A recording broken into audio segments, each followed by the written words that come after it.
こんばんは。やとのはくです。Good evening. やとのはくや。Sunraven Vtuber. Hello. Hello. Hello. Hello. Hello. Hello there, Lynx. Hello there, Gal. How is everyone doing today?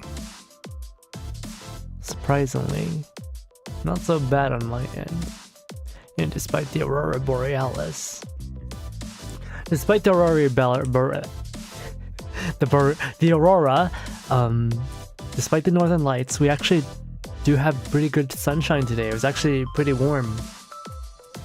Yeah, I know it gets pretty cold up here in Canada for some people. I know if you're American or if you're in, you know, tropical Asia or something, where I live would be considered freezing. Because like sometimes the temperature is like, you know, 10 degrees Celsius or like lower, but because there's the sun is out, it's fine, right?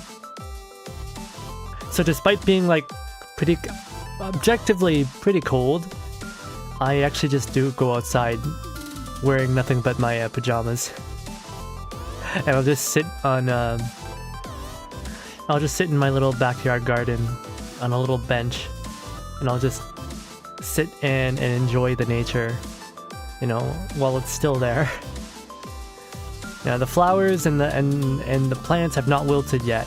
You know, there's still bees. There's still bees flying around, despite it being the middle of October. We're at a constant 90 degrees Fahrenheit where I'm at. Oh.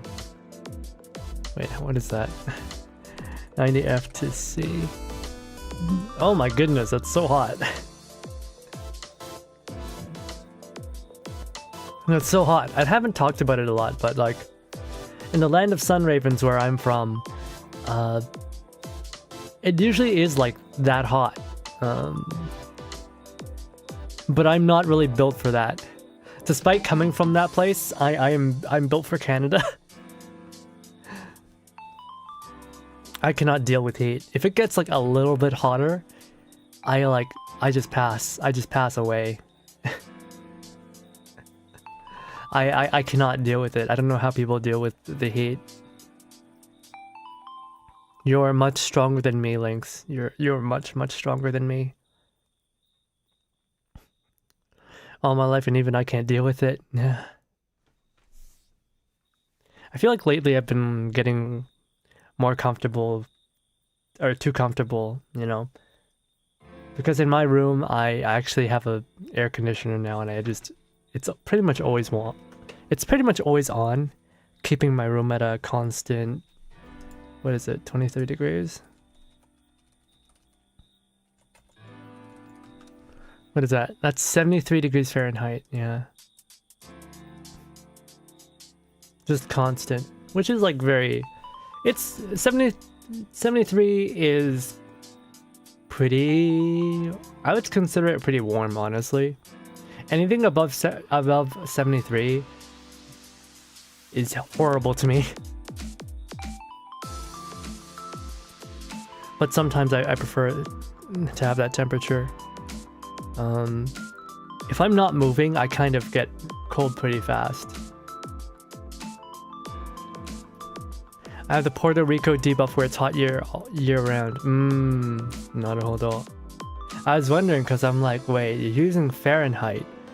You're using Fahrenheit, but it's such a warm place. I don't think even the hottest place I don't think even Arizona gets that hot all the time. Because it sounds tropical.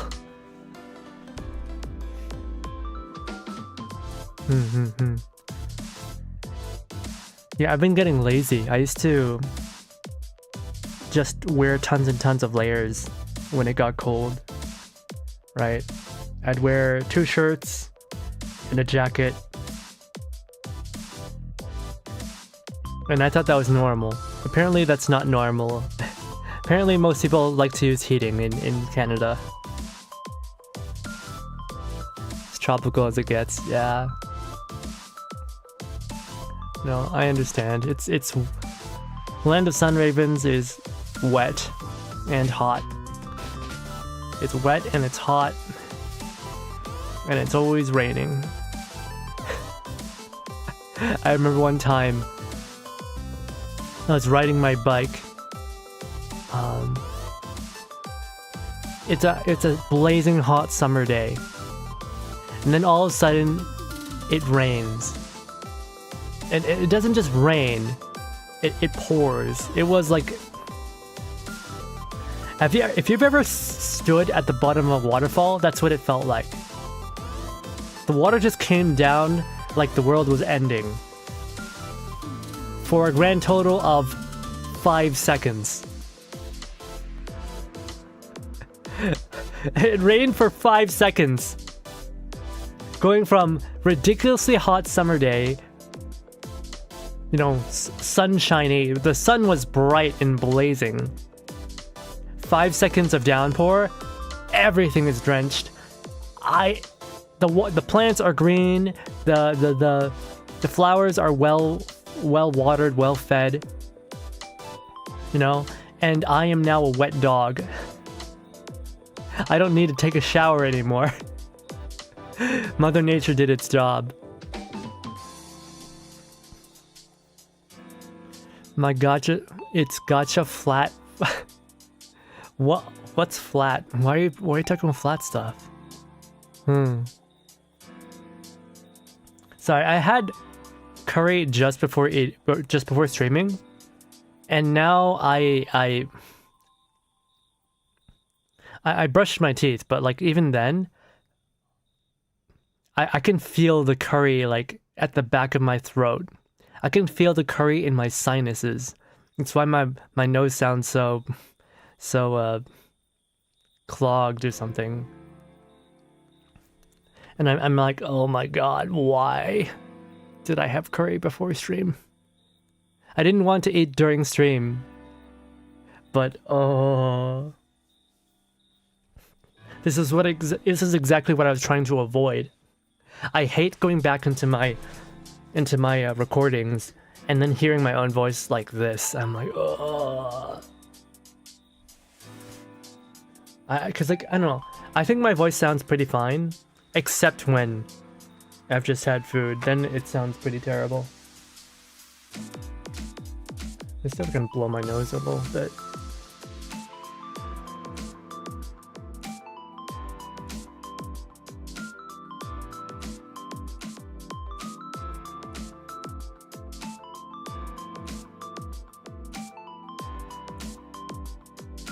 I don't know about you guys, cause when I eat really hot foods or eat spicy foods, my nose just goes, and I have to like blow my nose quite a bit.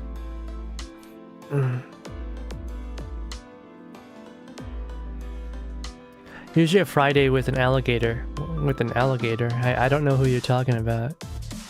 Hate when it rains just a little to make the day hotter. Oh yeah. When like when it rains and then suddenly you got this hot nasty humidity.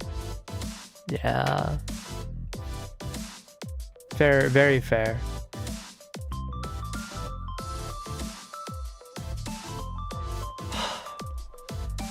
Goodness. I posted a meme on your Discord channel. By the way, guys, I have a Discord. By the way.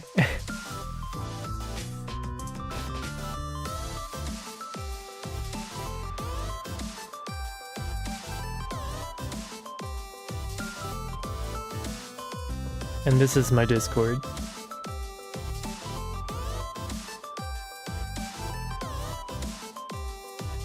Please talk to me about Reverse in there, because I feel like I have no one to talk to about Reverse, and the Reverse Twitter never responds to me when I make posts about Reverse on Twitter. Please, somebody, I want to talk to somebody about this game. I actually talk about it a lot, please. Someone, anybody. The 2010s meme. Where'd you put it?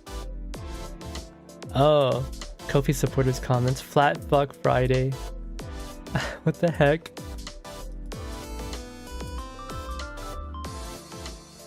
That's how it should be. You should be isolated alone like a schizo bird and forced to talk about it 24/7 while having no one to talk about other than Pam. See, I know Pam really likes this game, but I can't, you know, I don't want to bother her. She's really busy. Pam is an incredibly busy person. Granted, Pam has never ghosted me ever. She actually usually replies to me pretty quickly. But like, I don't want to bother her. You're about to catch up to her in the story? No, I'm not. Wait, how far is she in the game? I felt like she was, has she not read chapter 10 yet?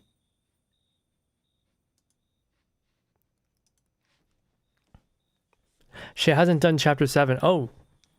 Oh, damn. Yeah, I hope she can get back to it. Hello there, Dai. Hello, hello. Good evening. How are you today? I can't stop looking out the window. It's just so rare to get such a nice sunny day with like the sky not too purple. The sky is usually purple here. It's usually purple here. I feel like I don't appreciate where I live enough. I'm always longing to be back in the land of sun ravens. Because like the greens are much... I'd say the colors are much more warmer down there. Up here in Canada, the colors all feel washed out and cold. And gray. It feels gray up here in Canada. I don't know why. There's something about the way that the sun's light reflects off the sky. Everything just feels really, really sterile. And I don't know why. Even when, like, you know, it's just when the sun is orange and you know, it's that sunset-y kind of color going around. It still feels really gray. I don't know why. I don't know why. Maybe I look too much at computer screens or something. But it definitely does feel like color is different in Asia.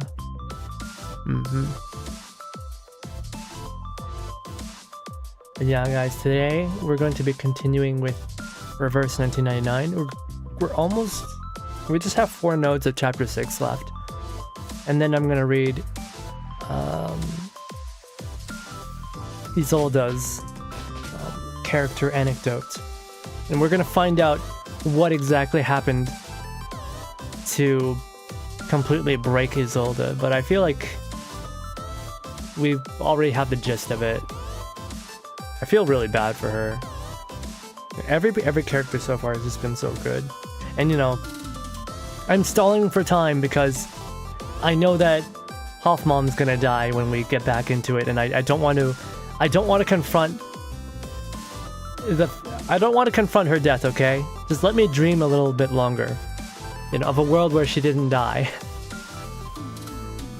Isolde's the best girl. I don't know if I'd call her the best girl, but I really like her. She's completely nuts, but like, I like her. Who died? Hoffmom. Marcus's mom. Like, officially her supervisor, but like, she basically adopted her. Like, at the start of the event, you think, oh, Hoffman's just her supervisor, but no, Hoffman took her from the orphanage and has basically been watching over her for like years. He's been watching over her for years. Oh my goodness. I don't know how they did it. The writers made me really like Hoffman. She's great. She is alive back at the Foundation, I say as I am returned to the rubber room. No! Meh. So I think next week I'm gonna do my birthday celebration streams starting on the 24th. And we're gonna basically be doing a couple of days of celebrations. And then I think I'm going to do a memberthon. Though, for those of you who have been longtime viewers, I know I've basically been neglecting my memberships. And I feel like I need to properly do member content. Like, for example, like, what is it? I'm really into Digimon right now, and I actually do want to do some Digimon watch-alongs on Discord. That would be nice. I want to do, like, member stuff. I want to do some member streams. Maybe where I can talk a little bit more personally. And I know I haven't even set up a member Discord channel, which I really should. Just haven't gotten around to doing it. Man. Hoffman is great, and she has fantastic hair. She does have fantastic hair. Yeah, I want to do more member stuff. Because even now, I still haven't fully funded myself for the 2.0. And I would like to do a good job of it. But yeah, anyways. Let's start the game.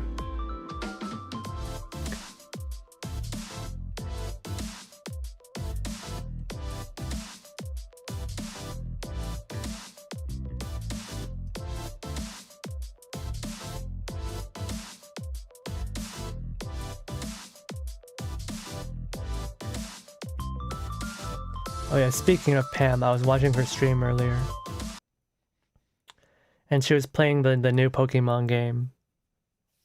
And it looked pretty alright. It did not look so bad. It didn't look bad at all. But clearly, like, it's... One lives, while the other dies. There was a lot of complaints about peace it not having windows. While the other commits unforgivable crimes. So, which one are you seeking? Apparently, like, the game... The city that the game takes place in, the entire city is one map that gets loaded in at once. And that's why there's no windows. And all the buildings are flat. And why there's like no NPCs is because they decided to render the entire map at once. Which, it seems so silly to me. Because now you have just like a big empty city. Supposedly it is designed after Paris, France, but it's so empty. There's no NPCs, and like even if there are NPCs, you can't interact with them at all. Everything is futile, yes. But at least this exhausting suffering won't last forever. Yes. Yes. Who's a good boy? You're a good boy. You know, even though life sucks, at least life is short. Your suffering and your misery will only last your lifetime. Pokemon peaked at Heart Gold, oh my goodness. Yeah, Pam was talking about how Game Freak does not know how to do 3D games. And they should go back to doing 2D. And I'm like, Pam, the last time Game Freak made a 2D game was over 10 years ago.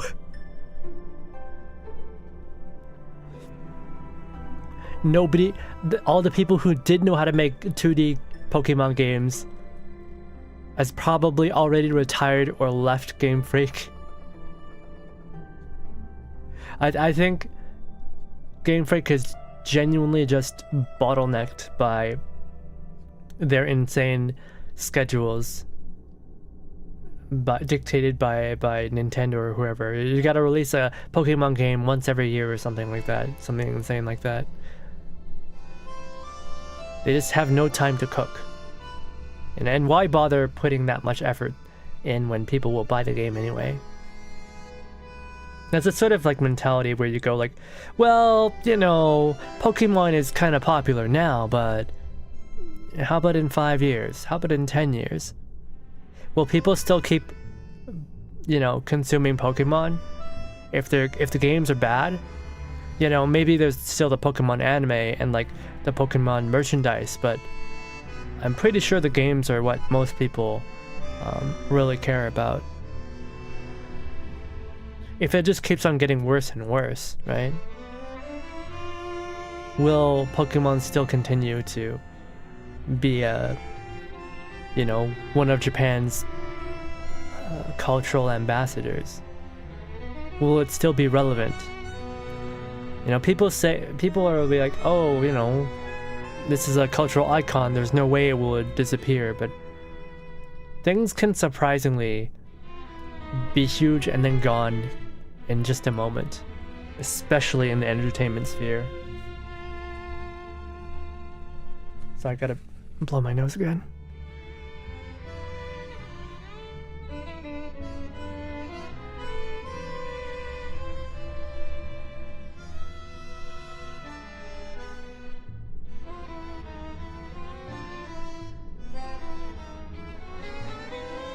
Because you would expect a company, how do I say this? Transitioning from 2D to 3D is a massive, massive, massive leap. And it's not easy. So, of course, maybe the first couple games that they make, they would stumble hard. But at this point, they've been making 3D games for over 10 years. If there was an excuse for it, that excuse has long since passed. It's been 10 years, man. You can't still be trying to figure out how this works after 10 whole years. You can make an argument that maybe, the bigger the company is, the harder it is to do that transition. Just because 2D and 3D are like massively different when it comes to development cycles, right? Massively different when it comes to how to organize and manage things. When you think of like a lot of the older series, a lot of the older franchises that went from 2D to 3D, they did it a long time ago. They did it years ago. Digimon has been 3D since like the beginning. Digimon has been 3D since like the PS1 days. Right out the door it was 3D.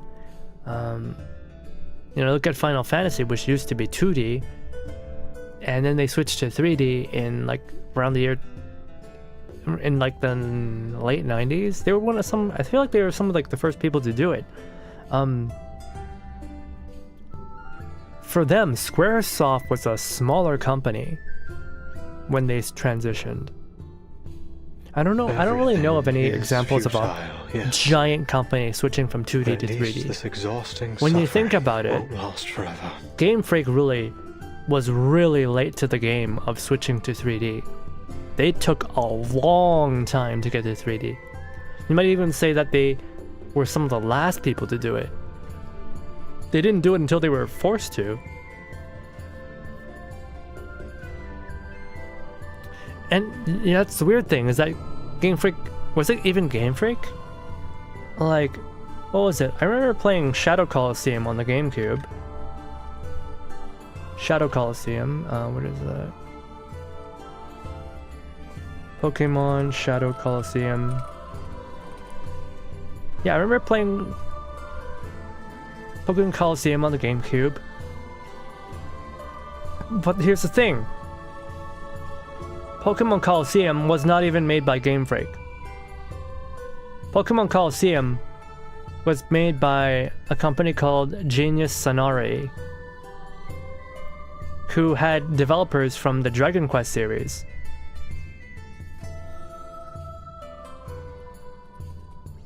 They have like nothing to do with Game Freak.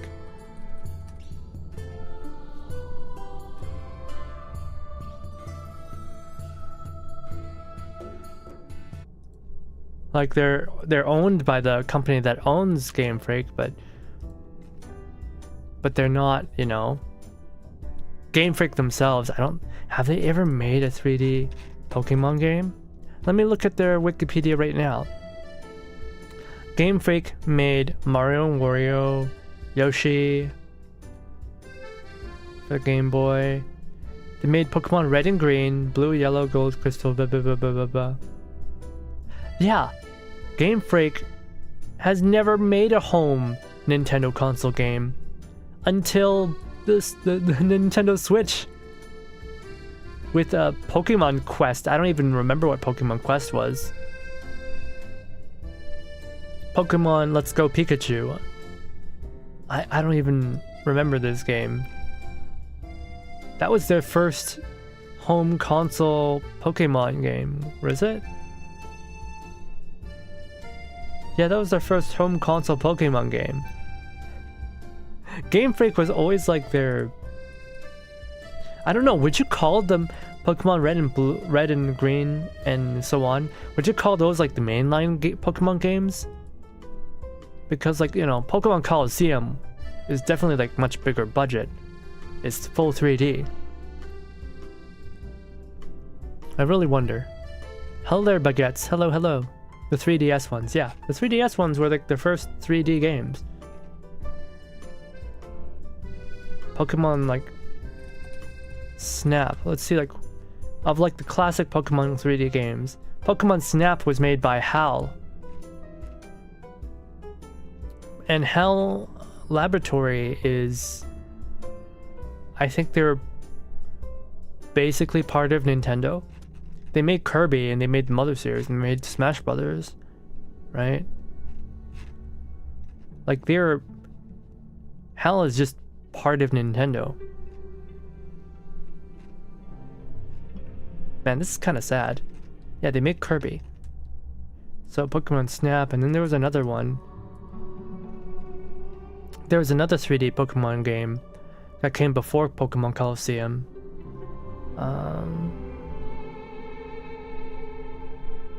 But yeah, I really do like Pokemon's Coliseum. It was so good. One of my favorite games too. Pokemon Stadium! Yeah, Pokemon Stadium, which was a 3D Nintendo game. It was for N64, which is also a really good game. And Pokemon Stadium was made by Nintendo EAD, which is basically just Nintendo themselves. Game Freak has never made... They've never been making 3D games. They've always been a portable game maker. So it's not even just that they don't know how to make 3D games, it's that they don't know how to make big budget home console games. They're used to making portable games, and I think that's like the bigger problem, is that they just don't know how to make games that aren't portable games. And they're having a lot of difficulty transitioning to it. Maybe they're having trouble getting like the budgeting for it. Is futile, yes. But at least this exhausting suffering won't last forever. Anyways, that's enough speculation and talk about Pokemon. I know we talked, what is it? It's just so weird considering that I'm playing Digimon and it feels great. Digimon feels amazing. As a one-player game, single-player game, Digimon feels so good. Now, I don't think there's PvP for Digimon, and you know, honestly, it kind of makes sense, but you know, Digimon's more like Persona. It's more like Shin Megami Tensei than it is like Pokemon.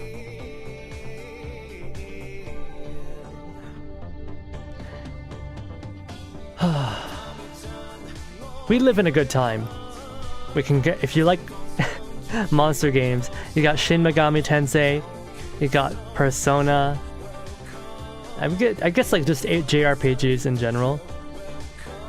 You got Persona, you got Expedition 33, you got Digimon, and I guess Pokemon's kind of there, but not really. All right. Where are we? I still can't. Guys, are we ever gonna get Nautica? Are we ever gonna get Nautica? I'm not sure we will. I'm hoping for it, but man, 130 polls. Basically, it's gonna be a hard pity. It's so sad. Anyways, let's I've delayed long enough. We're gonna watch Hoffmom may die. We're gonna watch Hoffmom may die.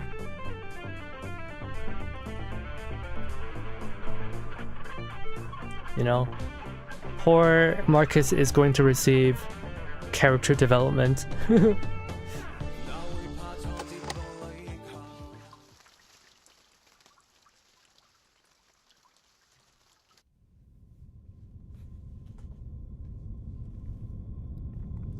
The scent from the backstage strikes her as odd.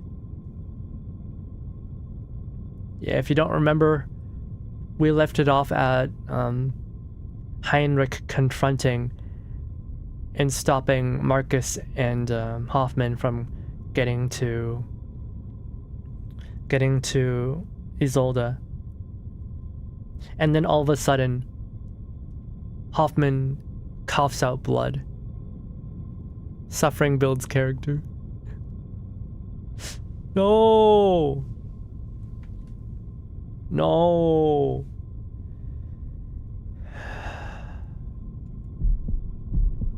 Something neglected within her stirs to life, pulsing in her chest, constantly pulsing, pulsing, pulsing. Madam Hoffman? She's gonna be okay, right, guys? Hoffman's gonna be okay, right? Marcus stands stunned, watching her role model sink back to the ground. Fortunately, the Guiding One has heard our cries and promised us salvation. Marcus is too cute. The storm will put a stop to this frenetic melody before all of the good, artistic, heartfelt things in life are destroyed before our eyes. This guy's insane. It will wash away the unwanted, the unimportant. The creators of this chaos will be severely punished. Yeah, I don't know, Heinrich. Carl was an asshole, but like, you're no angel yourself. Aren't you also someone of high upbringing? Don't you also come from a nice family? Sure, you don't have a handlebar mustache, but you're still wearing that nice green tie, which I assure you is probably very, very toxic. Green dye is super toxic. But for you to have it, which is, that color is so sought after at this point, for you to be wearing that means that you are a rich man yourself. So for you to be calling other people unwanted and unimportant, that's kind of fucked up. Like, sure, Carl is a racist and thinks of only about humans and high society and his rules, but Heinrich, you yourself, you seem to only care about artists. You only care about arcanists. And you're probably blind to all the other... Hell, you're probably blind to all the arcanists, like the poor arcanists. Like the kid who's selling props. You're probably blind to him as well. You really only care about your personal friends. That's all you talked about earlier. You said your friends came back from the war. Injured and mangled. Unable to make art. You only care about those people. You're also someone of privilege. She'll be fine. She's now a playable character in CN. I believe it. I live in Baguette's timeline. Yeah, no, Heinrich is... He's also a bastard. He has to go too. Heinrich checks his watch expectantly. It's still a little early for what Mr. Forget-Me-Not has planned. But the actors and actresses are in place. Oh yeah, I forgot about that guy. Forget-Me-Not, yeah. And he's been kind of a joke, so... I forgot he was a player in this. Just has to ruin everything, doesn't he? Don't worry, Miss Angelotti. We won't leave anyone behind, nor will we leave any enemy spared. Angelotti. Anyone behind? You're gonna leave a lot of people behind. I will eliminate the obstacles for you and help you better understand yourself. See, there's some parallels here between him and Hoffman. The way he's treating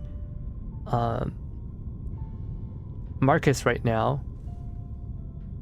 The way he's treating Marcus right now is basically like a child. You know? I will protect you. I will clear away all these obstacles so that you don't have to face adversity. And I will teach you about yourself like a good parent, right? Because that's what parents do. They protect children from the dangers of the world. And they teach the children so that they can grow up strong until they're able to fend for themselves. Heinrich is like that, saying this. But it's much more different. He's doing it because he wants to control Marcus. Hoffman is doing it so that Marcus will be able to survive into the future. It's very different. Hoffman sees herself as someone who won't really be able to continue on into the future. She knows that humans are going to gradually be replaced because, you know, as technology reverts back, logic and rationality are going to continue to decline, and the strengths of Arcanus will continue to become more and more important. She knows that there's no real place for her in the future, so she's trying to equip Marcus as well as she possibly can, like a good parent. Heinrich is the opposite. He's a controlling parent. Even though, you know, he doesn't actually have any personal connection with Marcus. This particular line just really struck me. What? What are you talking about?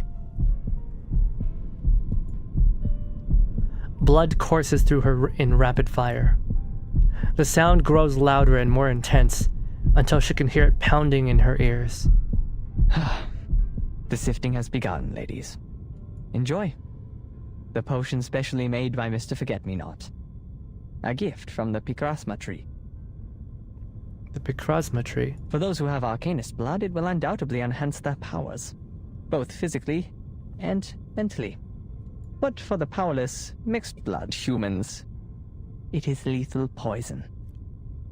It's a eugenics program. Oh my goodness.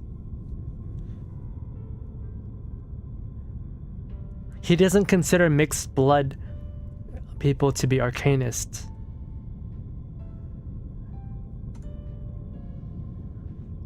Watching the young Arcanist stupefied by the smoke, Heinrich only chuckles. People sometimes forget how different humans and Arcanists are, don't they?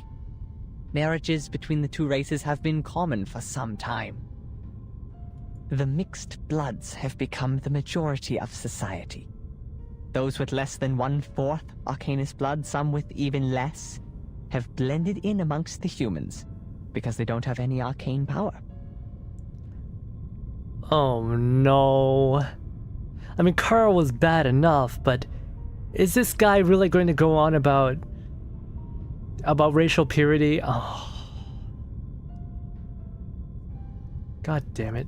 And so they are seen as humans, both by the public and by themselves. And now the punishment for betraying your own kind. You should have stood with us, but instead you sided with the enemy and watched your own kin suffer. The blood that you have ignored and forsaken will awaken, explode, and tear you apart from within. You shut your ass up. You shut your bitch ass up. White boy. Marcus stubbornly supports Hoffman's arm, but Hoffman raises a hand to refuse her help. No. I'm fine. I'm just a bit... I can still stand. Sadly, you won't be fine for long. Mr. Forget-Me-Not is one of the best potion makers. The formula is carefully designed to prolong your suffering until sweet death finally spreads its wings over you. What is wrong with this guy? But resent not. Your pain is fleeting compared to what my people were made to endure. As for you, Miss Angelotti, a choice lies before you. In the oddly scented smoke, Heinrich raises his hand. Me? You have been lied to. Humans have whispered lies through their petty, made-up history. There has been genocide, the lengthy, vicious kind, under the banner of high-minded reason. You know, I have a feeling that Heinrich probably doesn't even really know this stuff. For real. I feel like Heinrich has probably just been told a lot of lies by Forget-Me-Not. And he just completely bought into it. Like the champagne socialist that he is. He probably just doesn't actually know, despite his, own privilege, he doesn't actually know that much about what's going on. And like, the things that Forget-Me-Not told him shocked him to the core, and he took that all as truth. They tried to split the world in two, so that the progressives cannot be stopped by the non-progressives, so that the irrational cannot speak against the rational. When they do, death and destruction follow. Oh my god.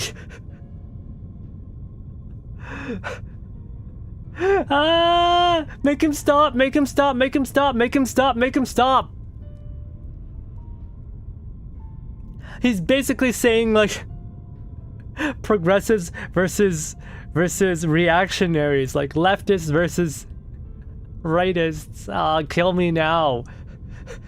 Make it stop. This is so painful to listen to. You're one of us. An Arcanish child abandoned at an orphanage. You must have heard your heart pounding like a knock on the door. It's the sound of a long-lost soul coming home. It calls to you to rid your shackles of reason, to expose the lies of history, to embrace your primal passions and unleash the powers of your gift. What is he even talking about? He's using a lot of big words. Dude, really? I mean, he's a theater kid, but like, come on, man. Get real. I've met people like this on Twitter. I'm sure you have. Twitter has many types of people like this. Twitter has many different types of people in many different kinds of ways. You should be one of us, as you always should have been.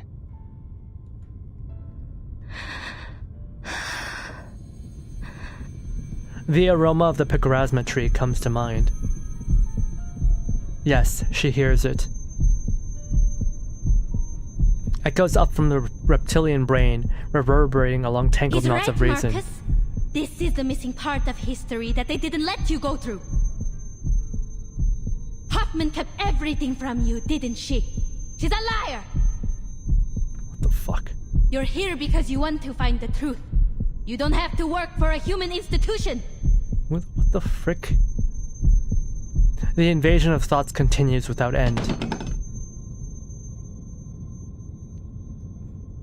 In this case, he means progressives in the sense of human progress and rationality. Not necessarily social progress. Hello there, Bad Wolf. Yeah, no, I get it. I get it. But there is still parallels just because of the language being used. I don't mean like they're literally the same. I mean there's parallels between the language being used.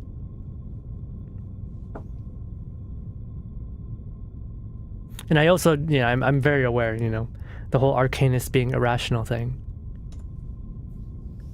Logic and reason versus irrationality. A dagger is thrown to the ground, spinning on its handle. Pick it up. Drive it into your mentor's heart. Show us your resolve. I'm pretty sure this potion is it's a hypnotic substance. An opportunity has arisen. Take it. A chance to learn who you really are, where you came from, and why you were abandoned. I'll be fair though. Heinrich is much better at this emotional manipulation play than Forget-Me-Not. Forget-Me-Not just seemed like a whiner. Heinrich, though, he's a little bit more persuasive. Maybe it's the drugs. She picks up the dagger with blade pointing outward. Marcus. Very good, Angelotti.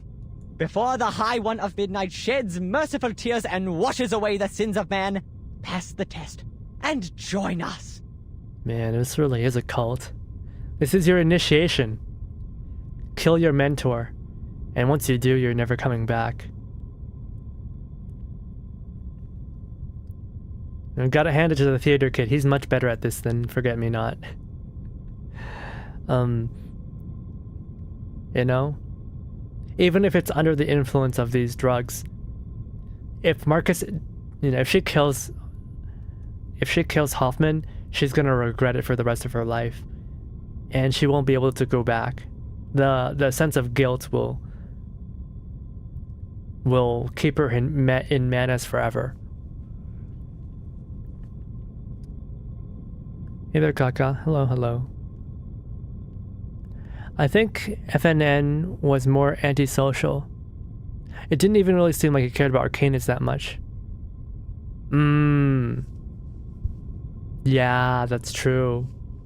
He didn't really seem like he was going for he didn't really seem like he was going for a cause at all. He just wanted others to be, living in the same misery that he was. He didn't try to control anyone, he just hated everyone. I can't remember suddenly coming out of the woodworks to comment. Hello there, Nak. Hello, hello. Yeah, you're right. Forget-Me-Not didn't care.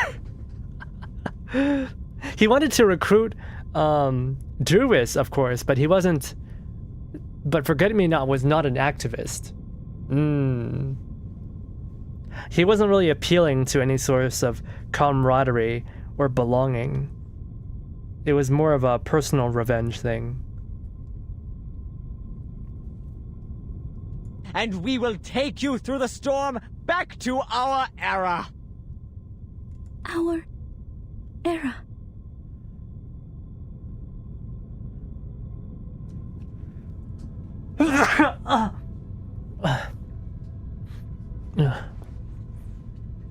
Seemed like he was kind of disappointed at her.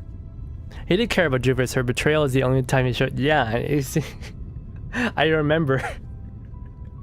It was really sad. Especially when X poured boiling hot water over him. Oh, thank you. I do miss Forget-Me-Not. Oh, do you now? I think he wanted her to get revenge like he was doing. That's why. Yeah. There was companionship in that he wanted someone to, be doing the same thing that he was.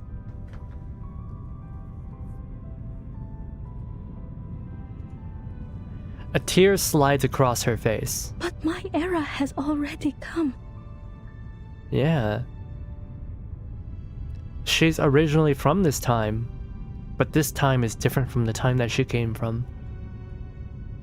1914. The year you once wiped out with this storm is my era! Huh? See? And Heinrich is completely stumped by this. Because at the end of the day, he's just a rich kid. She holds the dagger, looking up at the dome in despair. I waited in the abandoned lighthouse of that island.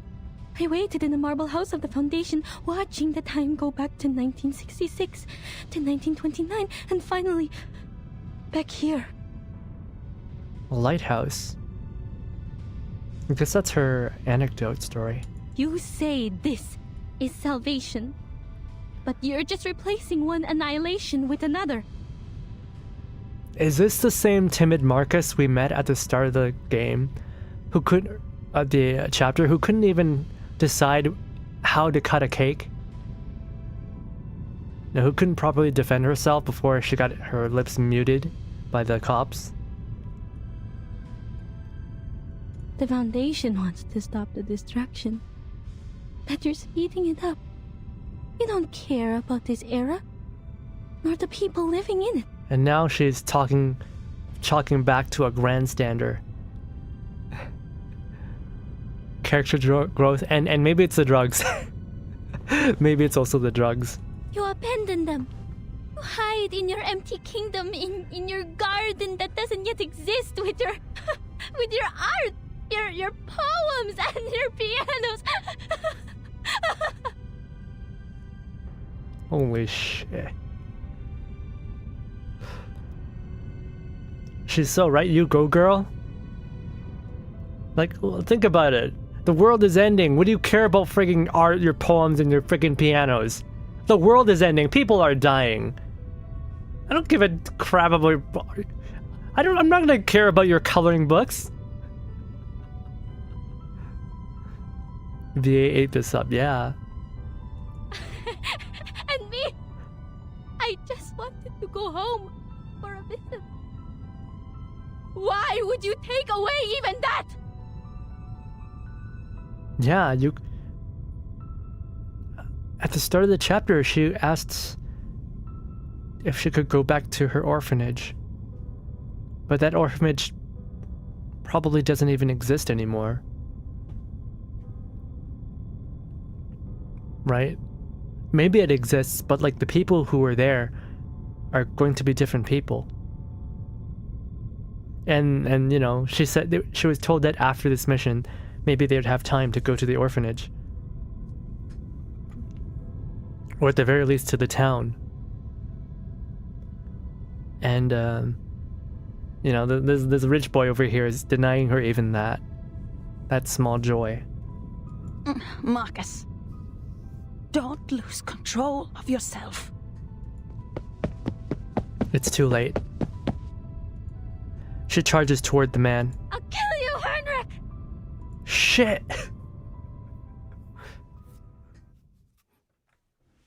You go, girl. Because both Forget-Me-Not and Jovis were both betrayed by the era they're in, which is why he felt connected with her. So I felt heartbroken when she doesn't feel the same way. Someone is calling me. Yeah, I know, I get that. I understood.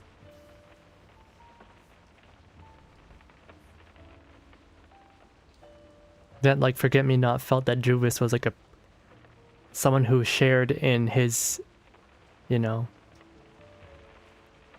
who could truly, I guess, empathize with him.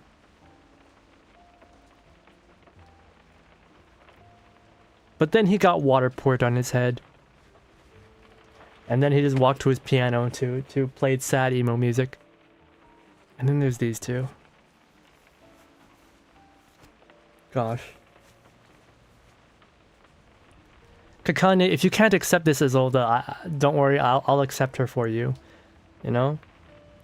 She's so cute when she's committing murder. Leave here with me, Doctor. Let the rain wash away the old world, so we can build your dream in a new one. I thought we were on the same side of liberating our oppression, giving freedom to the Arcanists. She stretches out her hand to her. Yeah, it's kind of crazy that this supposedly powerless woman was able to organize all these assassinations everywhere. I mean, likely she was not in charge of it all, but, you know, maybe she bankrolled it. Maybe she does come from an influential family. You know, maybe they have a lot of money that she was able to send out to give all those assassins the right tools.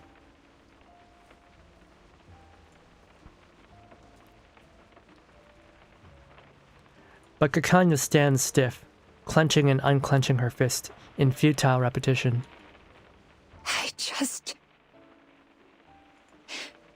I never thought that you would take people's lives, Isolde.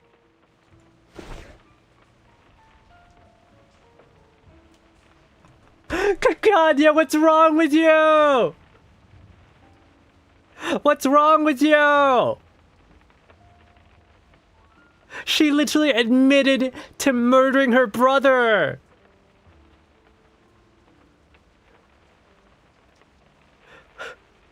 I just didn't think you'd kill people. I hate this woman. It's Menace that organized the assassination, not Isolde. I wonder to what extent Isolde had to do with, you know, this revolution, right? That's going on. I wonder to what extent she has been a part of it. At least locally in Vienna.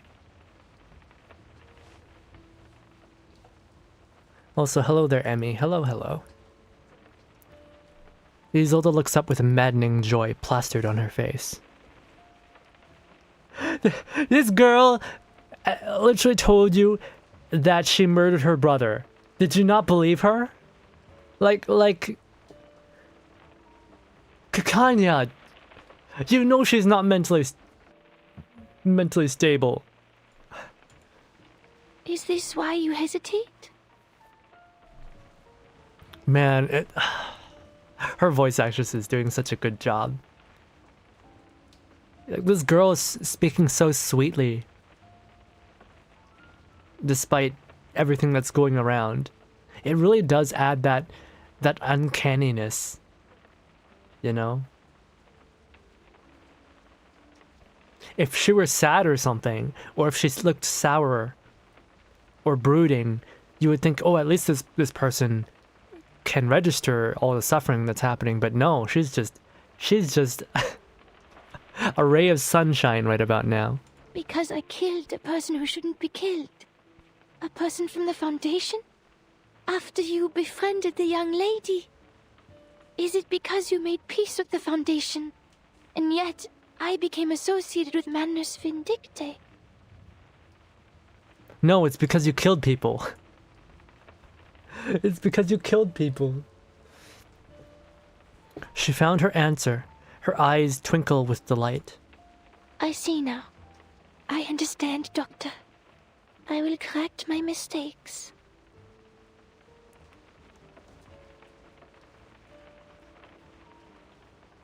You know, I'm smiling right now, but it's not the smile that you're seeing. It's more of a nervous.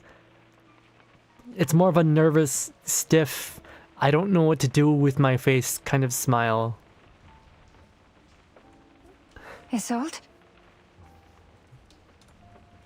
I killed a man of the Foundation. Thus, you thought I was imposing Manus Vindicte's cause over yours. It displeased you. Am I right? Oh god. You poor child. Then I shall prove myself to you. She produces a pistol out from beneath her skirt. That would be a good place to put a pistol. There's, you know, women do not have pockets, but they do have large, in her case, a large dress. And you can fit a lot of things under there. It once helped end Theophil's suffering, and now it will take on a greater mission. I will take Heinrich's life, for that would make it fair. Oh, what a cute little revolver. A small one. Please, come with me and witness my commitment, Doctor. Hey, Clemire. Hello, hello.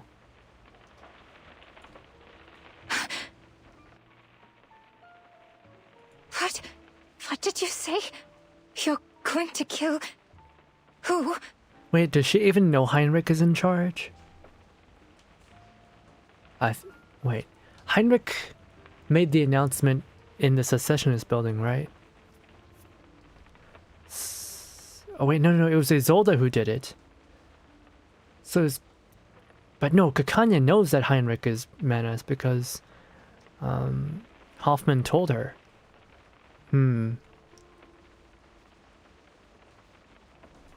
have been great if she pulled the pistol out of her hat, though. The tiny little hat. But Isolde has already lifted her skirt, bowing gracefully to the doctor. The familiar surge of arcane energy, the same teleportation incantation that brought Carl to the stage. Manus has teleportation spells. Heard that in the past, country used to have pockets inside the skirts. Probably somewhere in Europe. I wouldn't be surprised.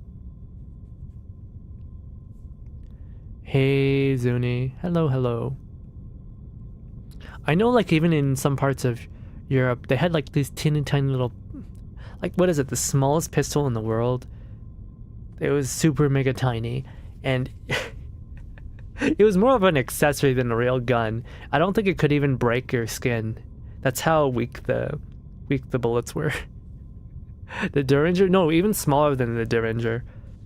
The Derringer can still hurt someone seriously, but smallest pistol.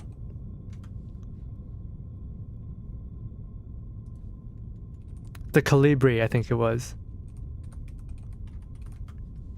Yeah, it's comically small. It's so small. It's sized for like a baby's hands. That's how tiny it is. 2mm Calibri. What was it? I think it was like so small, so tiny that like it couldn't even break someone's. Yeah. Here it is. 2mm Calibri.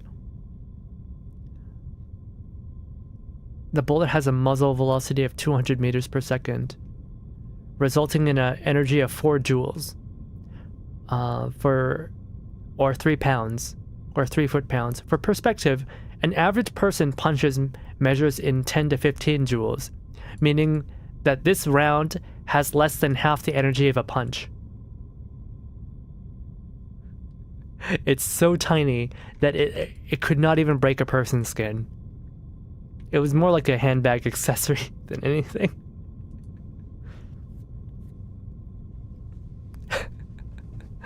It's so silly, I think it got added to BF1. It's like a ranged, harsh joke. Yeah, and it was marketed as a woman's pistol too. I was like, what do you do with this thing? I don't think she could even properly grip the damn. It's so small. I'm not kidding. It's sized for a baby's hands. Anyways. Schneider teleported in the beginning too. Oh. How are Manus just this far ahead? The Foundation only just developed teleportation technology.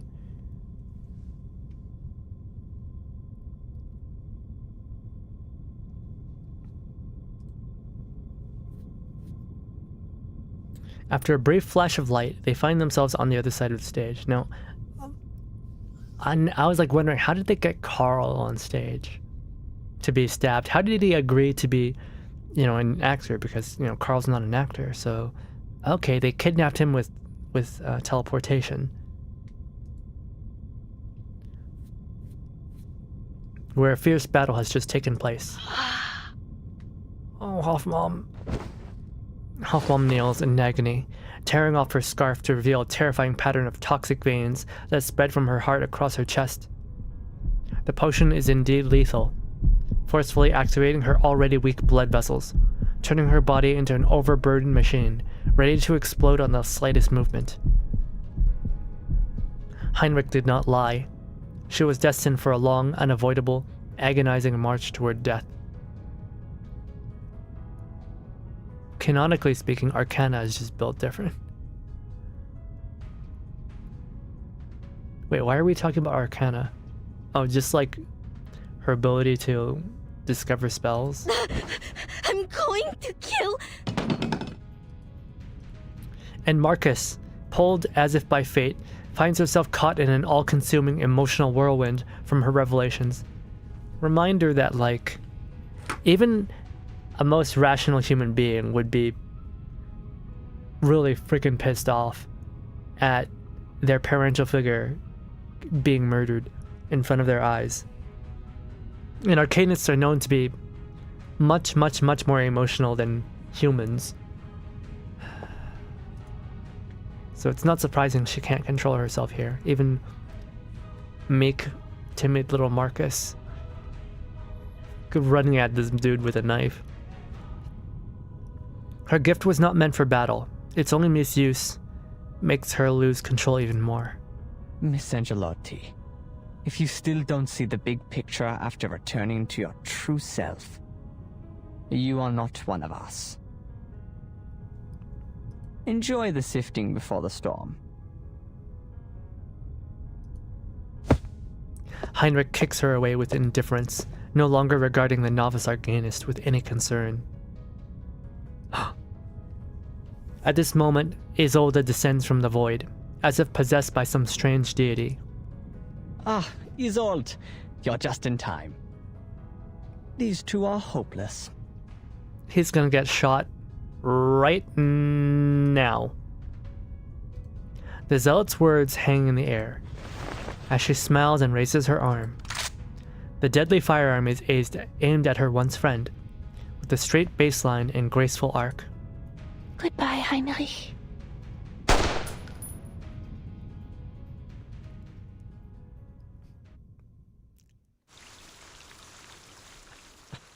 Ah, she's such a good representation of the yandere archetype. I really like her. You know, in a lot of anime and manga, the yandere archetype is just kind of crazy and murderous for no reason. There's like no logic to them at all. You know, like, what was it, Gasai Yuno from Future Diary? There's no logic to her. It doesn't make any sense. You know, she wasn't the first yandere. There was a lot of yanderes before her, and those characters actually, they had backstories, right? There was a reason they were all so twisted. There's a reason why they could kill for the person they loved. And I think this is taking it back to that, right? Back to the psychological reasons that would drive someone to act this way.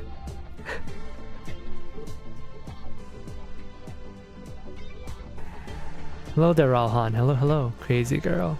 She's absolutely crazy. The way Isolde holds her gun. Oh, you mean teacupping it with her palm?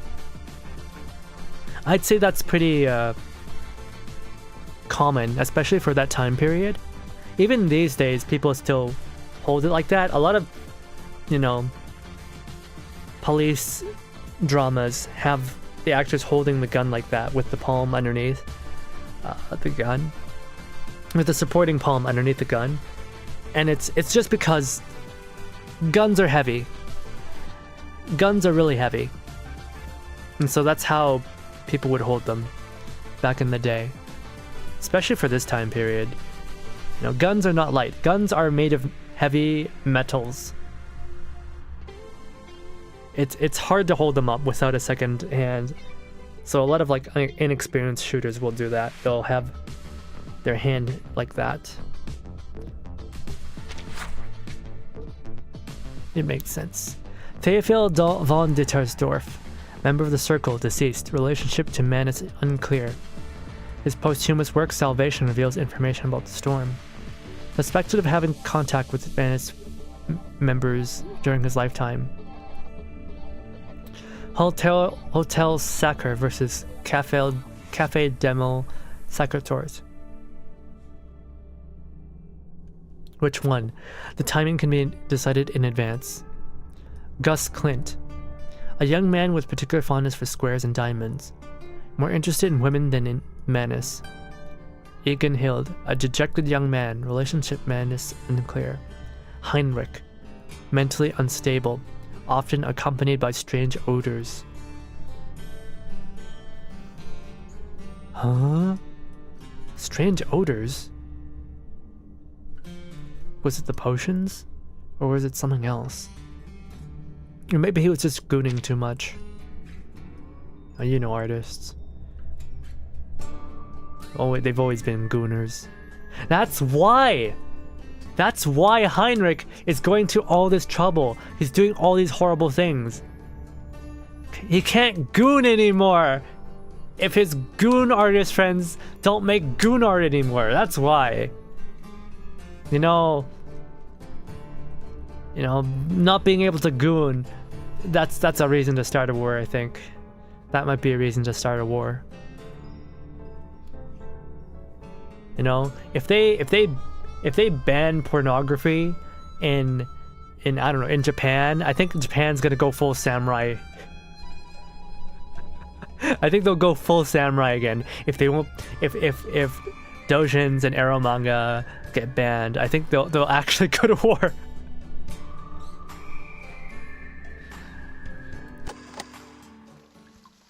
Man wants his gooning paradise. Yeah, I believe it. Yeah, no, I'm completely serious about this. I think. Oh God, Hoffmom.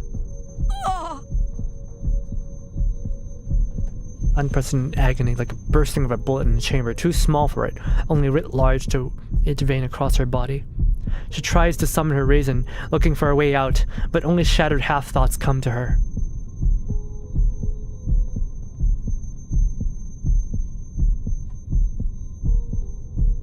If a violent pornography visa and MasterCard denying your purchase, kind of dream creditor, Warren.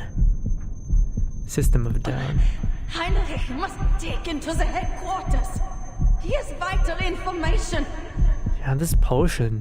The mission has failed. There will be no backup. The storm countdown has begun. Everyone will be called back to the headquarters. This is the night storm. How much longer will we have to wait if we miss this opportunity? Must leave at once. Marcus will have the storm syndrome if she stays here. She is losing herself. Gunshot. Isolde. Kanya. Why are they here? Ninth storm. Oh God. Tosca. You're turning your dagger at me? Oh my goodness. Yeah, that potion really like brings out the irrationality in you. It makes you fight against your shadows. Oh my God. Go, we're back to the Jungian shadow self.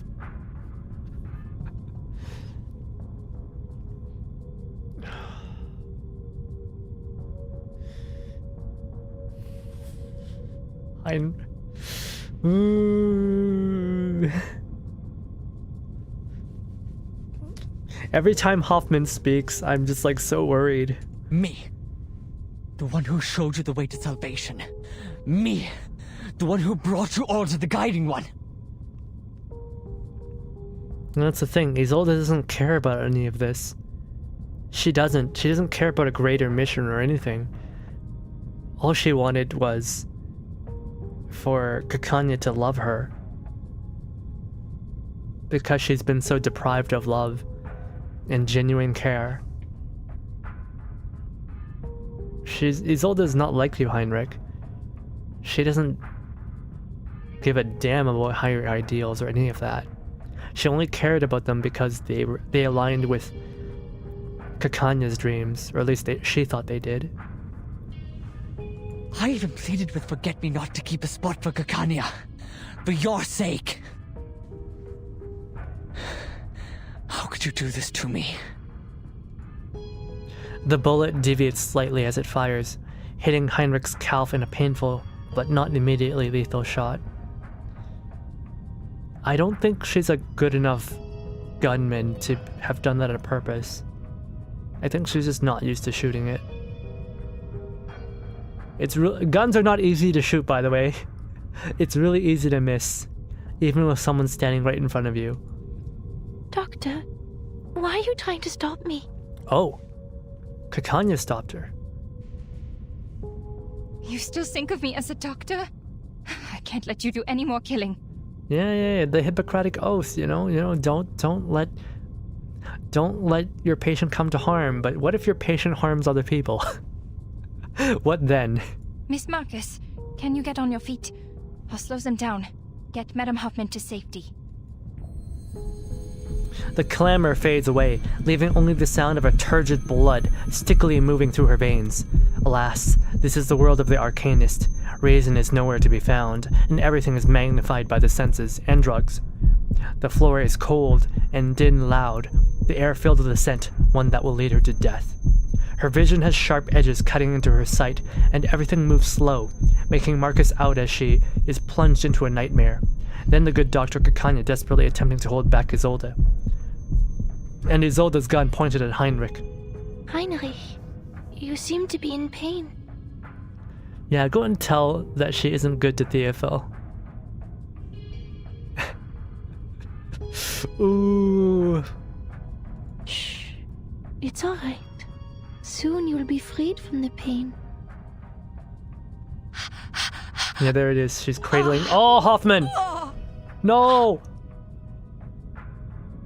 Most of the veins in the body are in the legs, so shooting the legs will cause the victim to bleed out fast. It depends on where you shoot them in the leg. But yeah, blood does pool in the legs, obviously, because, you know, gravity. Also, you have like your biggest artery. One of your biggest arteries is in the legs, is in the thighs. So if you want someone to survive, shoot them in the stomach. They're more likely to live. You are out of your mind, Hoffman. Don't. There must be a better way. But how long do we have to wait for another opportunity like this? You think you can still make it back to the headquarters? You think there will be a second chance for you? Oh, Hoffman! Even if we fail, Marcus will be safe. The situation has changed. Kanya's decision is the key to victory. Hoffman, please. Can't let the clues end here. This is the wisest decision. She rises with all her strength. Hoffman, please don't! This is the first time we're seeing, you know, Hoffman acts differently. She's usually so calm, but I'm glad that the writers gave her the chance to show more emotion. Isolde sees new obstacles, focusing only on her initial enemy. She pulls the trigger. No! Madam Hoffman? The girl, mired in chaos, witnesses the scene. Her reading commences, disregarding her own personal will. I can't let Isolde kill such a vital source of information. That's what Madame Hoffman's thinking. But what about her poison? But bullet reeks of ghosts and spirits. Alright, it's Isolde's arcane skill. Kakanya, she has gone blank. I can't read anything from her mind. And then there's Heinrich, who claims to be the savior. What is he thinking right now? She's amplifying her bullets with ghosts. Oh my goodness.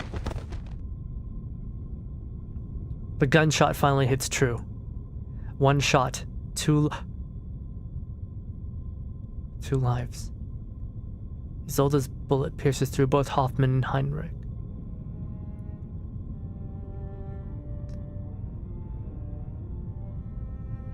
Damn it! Not for a guy like him!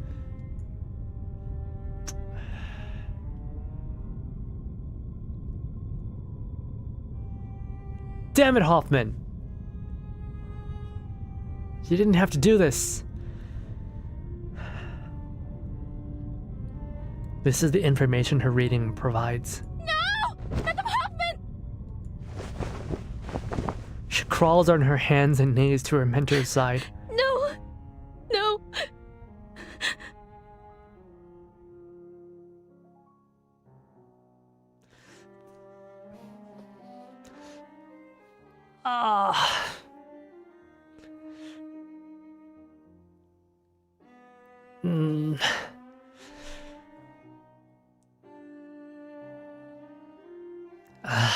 God damn it. Is Heinrich still alive? No, who gives a fuck about that fuckboy?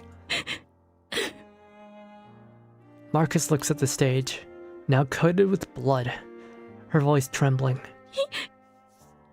He's gone. The scene is so evil, the devs want it. The scene is so evil. Like, Hoffman is undeniably good, and yet she's sacrificing herself just for the chance that Heinrich might stay alive for questioning. I see. Should have been faster. Now is not the time for jokes. You must take Kanya and leave. She can protect you from Isolde. She won't side with Manus from what I see. Then again, she's German, so that probably wasn't a joke. Give her my place in the storm shelter. Her arcane powers will be useful to us.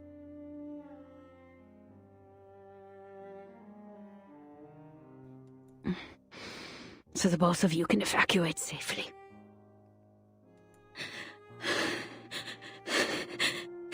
Did you plan this all along? Don't cry, Marcus. I know what I'm doing. No, she doesn't. We could hear her thoughts. She doesn't know what she's doing. She's fighting against it. I've taken back my senses before I die. I'm glad. The pain will cease. To die with my sanity and rationality still intact. It has been an honor. No! Kanya, can you give her first aid and take her to the station? You'll meet the Foundation there. They'll have better equipment. They'll know what to do. Heinrich is dead, but there must still be clues on him. This isn't over yet. I have to finish the mission. Hoffman just shakes her head. Weak fingers struggle to pull out a piece of paper. Marcus, take this. The number of that orphanage in Romania. She's the one who picked her up from the orphanage. She basically adopted her. And now she's...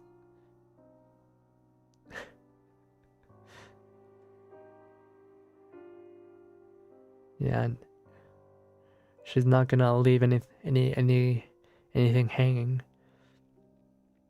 I've had it with me for a while now, but... Please save your strength, madam. This isn't what we need to worry about. She wanted to bring Marcus to that orphanage for her birthday, yeah.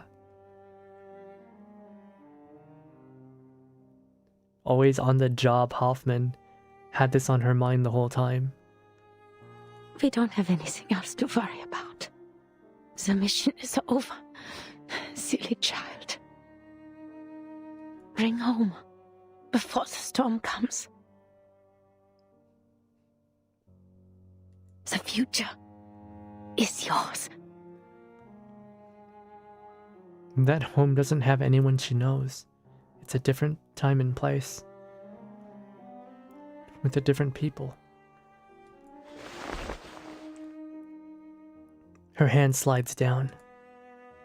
This last second between them becomes an age to itself.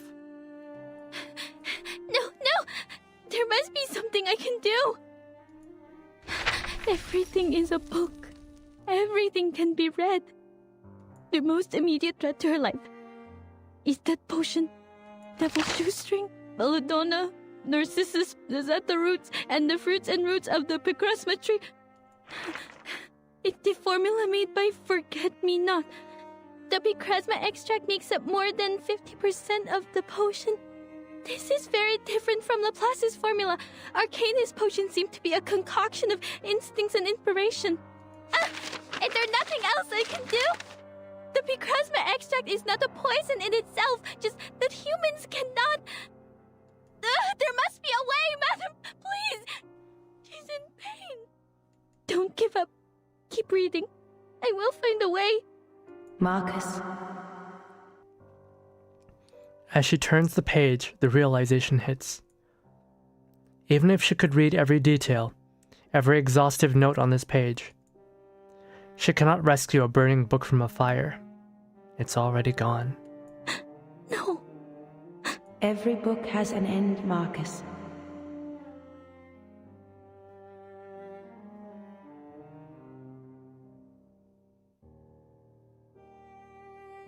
There's nothing more on a finished page, no matter how reluctant you are to flip that page and get to the end. You will move on to a new chapter. Forgive me. No, don't turn the page! Stop here! Stop now, please! For all the pain I had to put on you.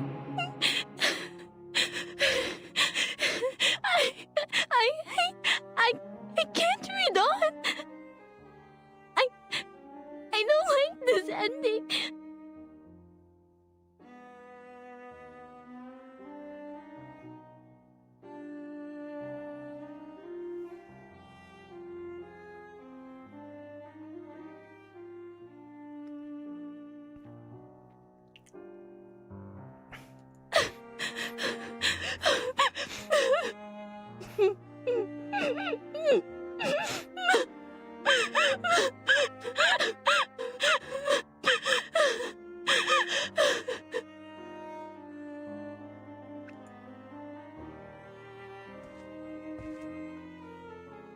She's gone.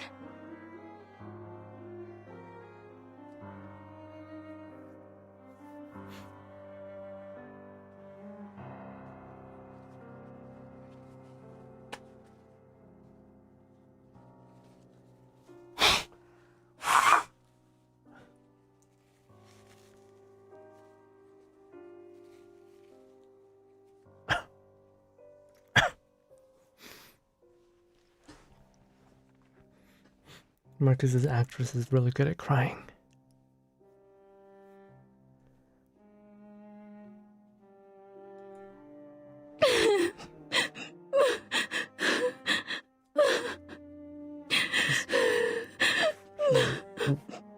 She's really good at crying.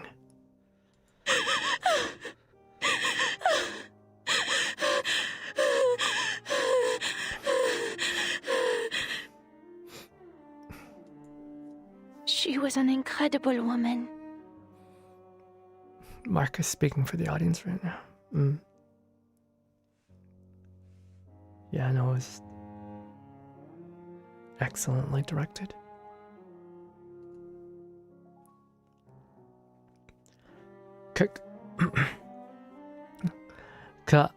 Kakanya looks at her face in shock, studying it to find again the same face she'd spoken of. Mercy. Her suffering ends here. Doctor, have you decided?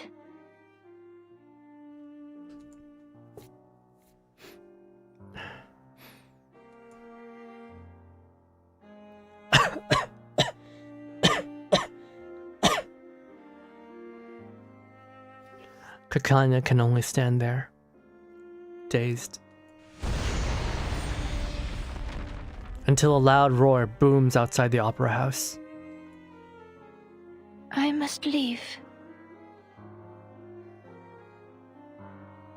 Where are you going? But I will wait for your answer.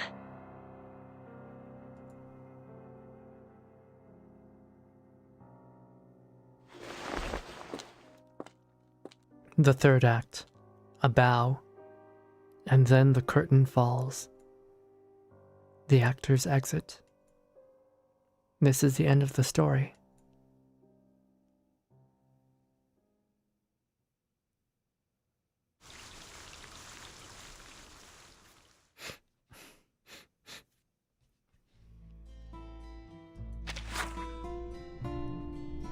I never step forward. In solitude, I never step forward. I merely stay in place, swaying. A wooden oar. I never step forward. In joy, I never step forward. I wait until the waves wither to caress the spine of a beast. I never step forward. In the death, I never step forward. Till my sleeves, my shoes, myself sink to the bottom of the water, until the night comes, until even the helmsman covers his mouth and nose. And then I start to run, picking up the oar, the spine, helmsman's soul. I never, ever stand still.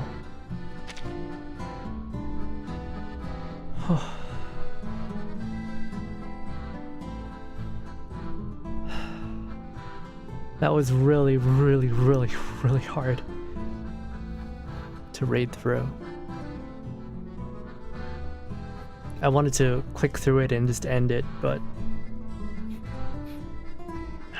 I kind of forced myself to listen to the voice acting. It was really, really, really strong. I don't know if you could tell, but I was tearing up myself as she lay there.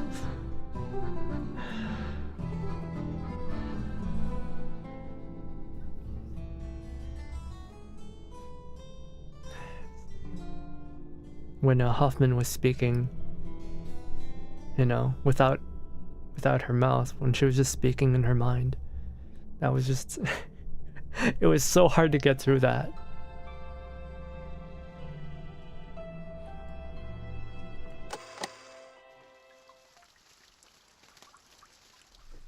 Hansel and Gretel.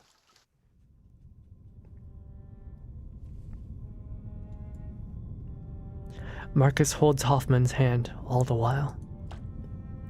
Tears wet the note, drop by drop, causing the ink on it to bleed. The chaotic thoughts in her mind all recede away. The roaring of her heart begins to slow. At this moment, only grief and bewilderment remain. Madame Hoffman was calm till the end. Why?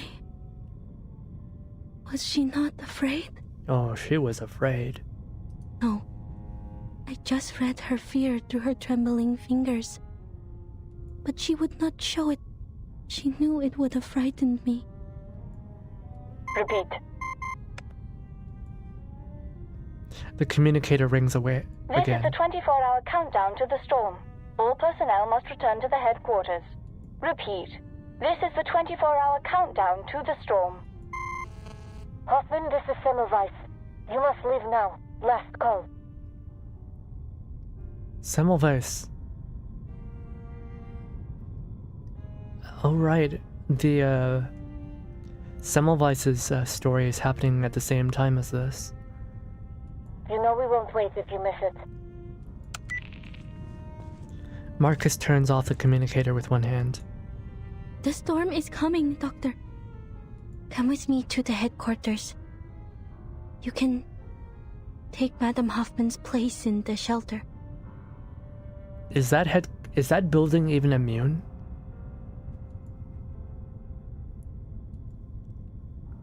The doctor says nothing. She just lifts her head, gazing up at the non-existent canopy.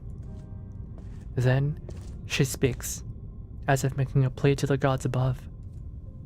King Midas hunted in the woods, in search of Silenus, the wisest satyr, the companion of the wine god. What is the best and most enticing thing for a man? The king asked. The satyr laughed in response. Children of mischance and misery, you are asking for an answer you wish not to hear. And what is best is beyond your reach. To never be born, to never exist, to be nothing. But you still have the next best thing. Die. And do it soon.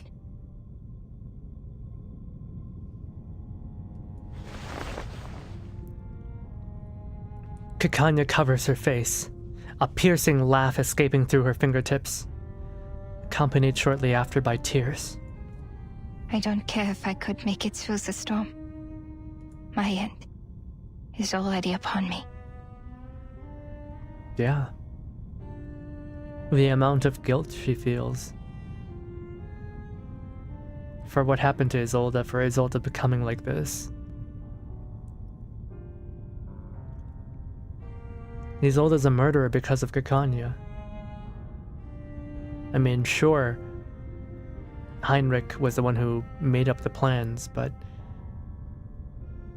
Kikanya's the one who opened up Isolde's resolve and let her do this. Doctor.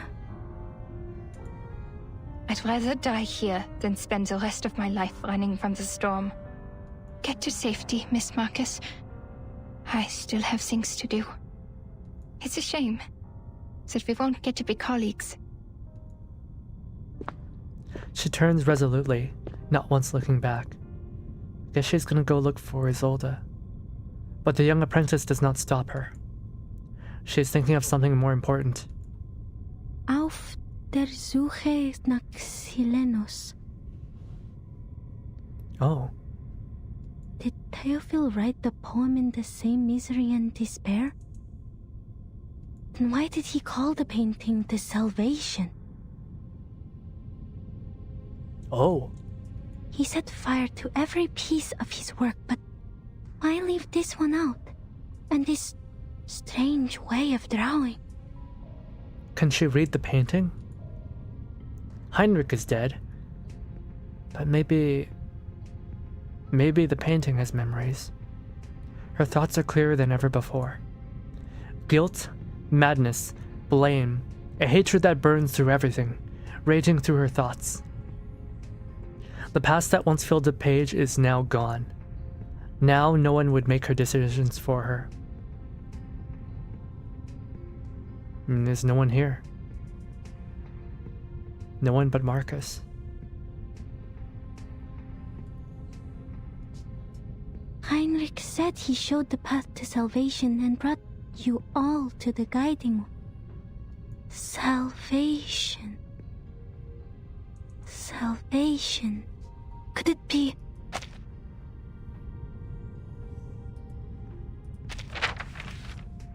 What really scared me was not the threat to my life, but the possibility of dying ignorant. She closes her eyes. All the information she has read in the past, along with the surging blood from the potion, converges before her eyes. If I succeed, I can prevent the death of someone who holds the clues. Even if I die, I'll still turn Kakanya completely against Isolde. This was your plan, madam? No! What really scared me was not the threat to my life, but the possibility of dying ignorant. I know what to do now. She opens her eyes wide, calling out to the figure as she's about to leave. Doctor, wait! There might be another way. But Kakanya does not listen. She has made up her mind. Don't fall into darkness. The departing figure is held back. Marcus fights with an unprecedented determination. Don't let madness or despair take over, Doctor. This is not the end. My mission is not over. She reaches into her pocket, silencing the small machine that has been frantically signaling the final evacuation warning. There's still another way to end this. But it can only be done by you and me.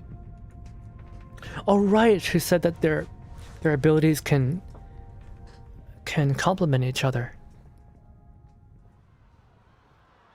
So she needs to oh god. The city has turned into a Picasso painting.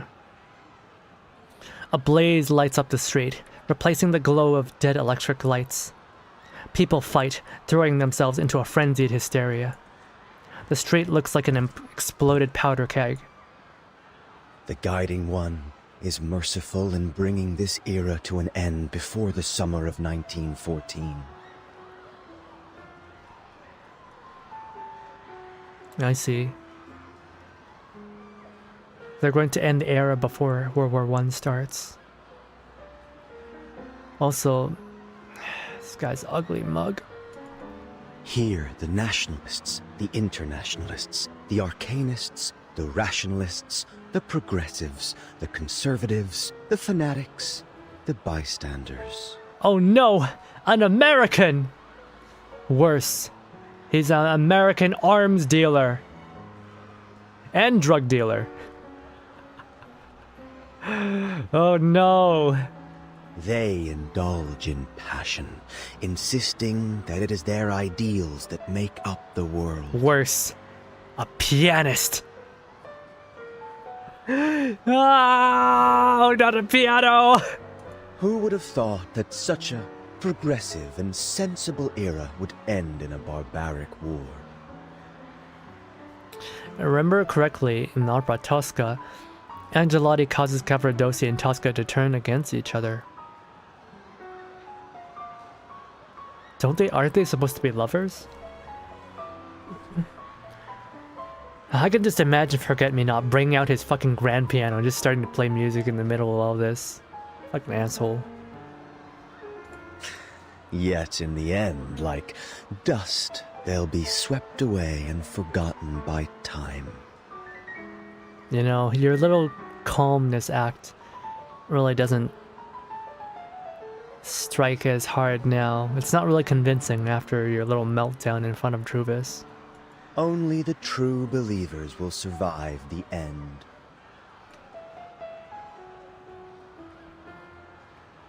Please get away from that man. But I must regretfully remind you, killing one of our own, despite your merits, is a violation of the rules. I will report this to the Guiding One. She doesn't care. Her smile remains picture perfect, yet hollow. May I have a moment alone, Mr. Forget-Me-Not? I want to look at this city one last time. Whatever you want. Forget-Me-Not walks away in boredom. He has long tired of this maddening conversation. Is this really a conversation? You were the one talking the whole time. Isolde stands alone on the street. People around her celebrate, dance, releasing their inner repression and their primal passions. But none of that matters to her. She is merely waiting. Waiting for the sky to fall.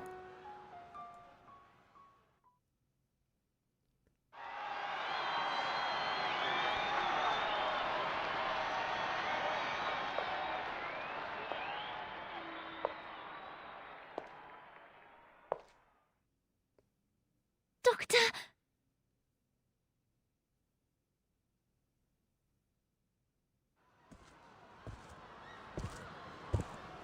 I've thought about this and made up my mind, Isolde.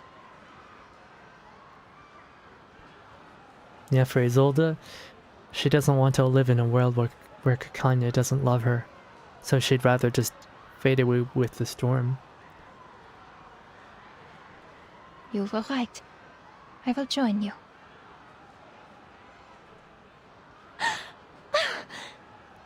You've just made her the happiest girl in the world. I know that doesn't count for much right now, considering the world is about to disappear, but she's the happiest one right now. I have been waiting to hear this for so long.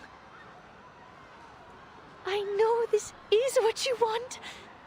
Now I can finally make your dream come true.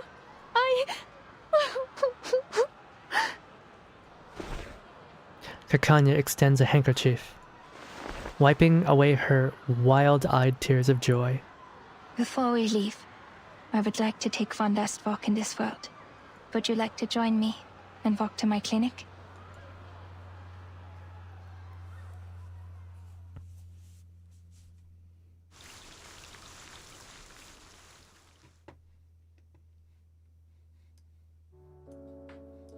And one last note.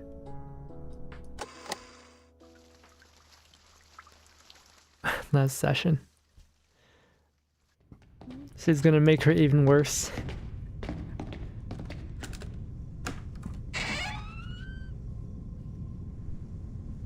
Du hast alles gut durchdacht. You have everything wrapped up? Kakanya shuts the door, dimming the apocalyptic clamor outside. The clinic remains cluttered, empty, quiet. Only the mirrors no longer flash. Ja, der Spiegel macht mir Angst nach dem, was passiert ist.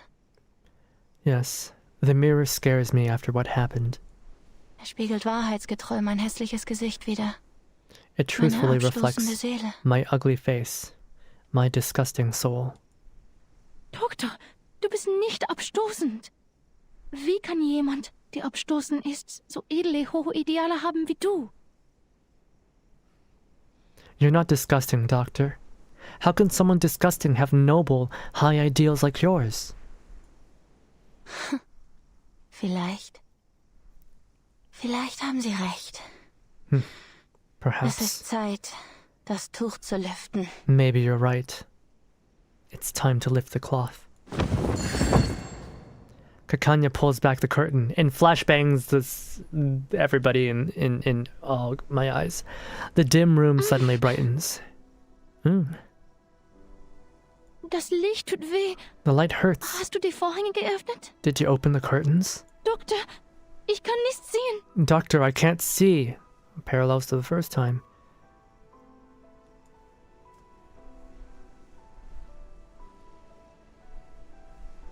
Exposed shows a painting in a strange, cold voice. Schauen Sie sich dieses Gemälde an, Isolde. Look at this painting, Isolde. Erinnert es Sie an etwas? Does it remind you of anything?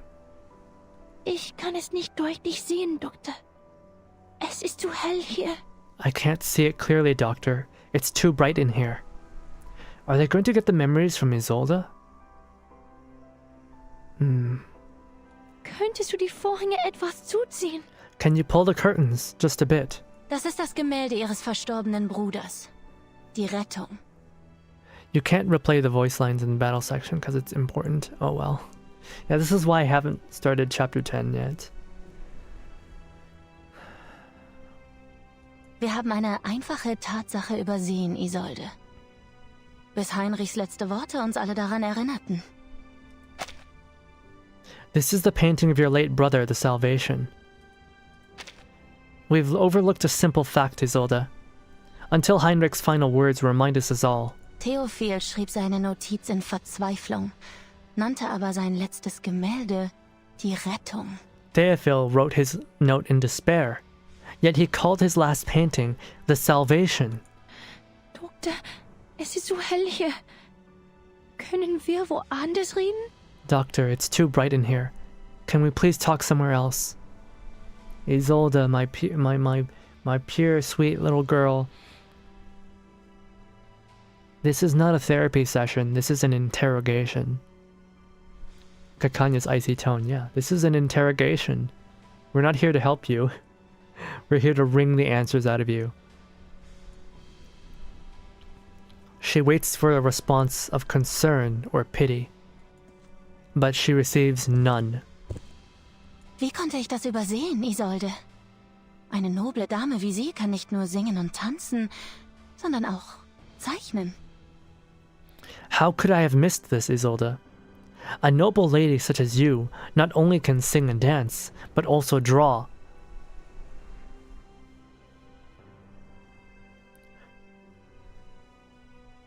Theophil's painting was also destroyed. Isolde was the one who made this painting. Oh.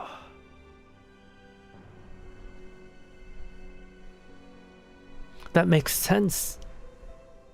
If his last note was made in despair, and he set everything on fire because of the knowledge of the storm, I guess Theophil did not know about the method to surviving the storm. But maybe Isolde does. And that's why she drew this painting. I can replay the boss fight in story mode. I can replay the boss fight, but there's no chatting, there's no talk, there's no dialogue. Hello there, Sunday. Hello. Theophil war ein feiner Herr, aber nur fein. Er war talentiert, aber nicht begabt. Die Frauen des Detasdorfs waren schon immer bessere Medien als ihre Männer. Sie sind viel begabter als ihr Bruder. Dang, Kakanya, you're a real piece of work yourself. She's very, very, very impersonal. This is an interrogation for sure. Theophil was a fine gentleman, but only fine. He was skilled but not gifted. The women of the Dittersdorfs have always been better mediums than the men. You're much more gifted than your brother. Sollen wir euch beiden dankbar sein? Du und dein Bruder, ein paar Messiasse dieser Ära? Einer von euch schrie die Wahrheit in einem bemitleidenswerten Gedicht heraus und hielt seine Verzweiflung in Form von Kunst fest. Und der andere? Should we be thankful to the two of you? You and your brother, a pair of messiahs of this era. One of you cried out and revealed the truth in a pitiful poem, and kept his despair in the form of art. Doktor. Und der andere wollte die Farbe von oben abkratzen, ihre wahren Farben enthüllen und sie neu formen. And the other wished to scrape the paint off the top, reveal its true colors, and reshape it. Das bist du, Isolde. That's you, Du hast Isolde. versucht, die Verzweiflung You tried to scrape off the abzukratzen und die despair Welt mit and deinen reshape the world mitfühlenden, with your mitleidigen compassionate, Händen neu zu pitying formen. eyes. Er schuf die Kunst und du hast sie He vervollständigt. created the art, and you completed it. Oh. Du und dein Bruder seid die Mitgestalter dieses Gemäldes. Aus Mitleid für diese Welt. You and your brother are the co-creators of this painting. Out of your pity for this world. Und deshalb war es das einzige Werk, das den Brand überstanden hat. And that's why it was the only work that survived the fire. Hab ich recht, Isolde? Sag es mir! Am I right, Isolde? Tell me! Kanya's words carry weight. Mit Heinrichs Hilfe habt ihr beide den Anführer von With Manus Heinrich's help, Vindicte getroffen. the two of you met Ihr the habt das leader of Wunder Manus gesehen. Vindicte. Euch wurde der Weg You zur saw the Rettung miracle. gezeigt. You were shown the path to salvation. Aber der arme Theophil But konnte poor nicht Theophil akzeptieren, could was not ihm accept gesagt what he wurde. was told. Wie Like du you, wurde er von he was seinem cursed by his edlen noble Blut blood. verflucht. He sympathized with the world, Mitgefühl für die yet he Welt, still clung hielt to the aber dennoch privileges an of den nobility. Privilegien des Adels fest. Er wollte nicht mit Manus Vindicte He zusammenarbeiten, didn't want to work with aber er Manus wollte auch Vindicte, keinen but he Krieg. didn't want war either. Er hatte seine He had his inneren struggles. Kämpfe. As a Als beneficiary Begünstigter of the der Rettung war salvation, das Schreiben von writing of Verzweiflung despair sein was his einziger only way to Ausweg. vent. Er musste sein Leben He nehmen, had to take his den life to end the Schmerz zu pain, beenden. and he wanted you to Er join wollte, him, dass du so dich that ihm you and he anschließt, would be free of the damit ihr torment beide together. gemeinsam von der Qual befreit werdet. It was supposed to be a double suicide, Aber er übersah die Tatsache, but he overlooked dass that fact. du im Gegensatz zu ihm Unlike bereits in you, Verzweiflung unlike him, lebtest. you were already Alles, living in was despair. hatte und ihm wichtig Everything war, he had hatte and nie cared dir about gehört. had never been yours. Die Zerstörung The dieser destruction of Welt this world meant nothing bedeutete to dir you. nichts. And that's right, she was already living an unhappy life. He was not bound to the same, spotlight that she was. Mein Kopf tut wirklich weh. My head really hurts. Also hast du aus Mitleid den Abzug So you pulled the gezogen. trigger on him. Out of pity. Ich kann nicht sehen. I can't Könntest du see bitte das anything. Licht im Raum Can you dimmen? please dim the room? It's her guilt. Betrachte dieses Gemälde. Schau Look dir at this diesen painting. Spiegel an, Isolde. Look at these mirrors, Isolde. Was hat dir der Anführer von Manus What did the Vindicte leader of gezeigt? Manus Was ist Vindicte der show Weg you? zur Rettung? What is the path to Ist es ein salvation? Zauber? Ein Is it a Ritual? spell? A ritual? Du bist die Einzige, die es weiß. You're the only one who knows.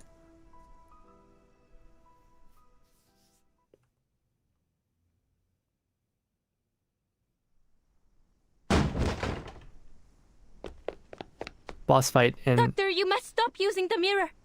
boss fight end. You will both collapse if you continue to force her.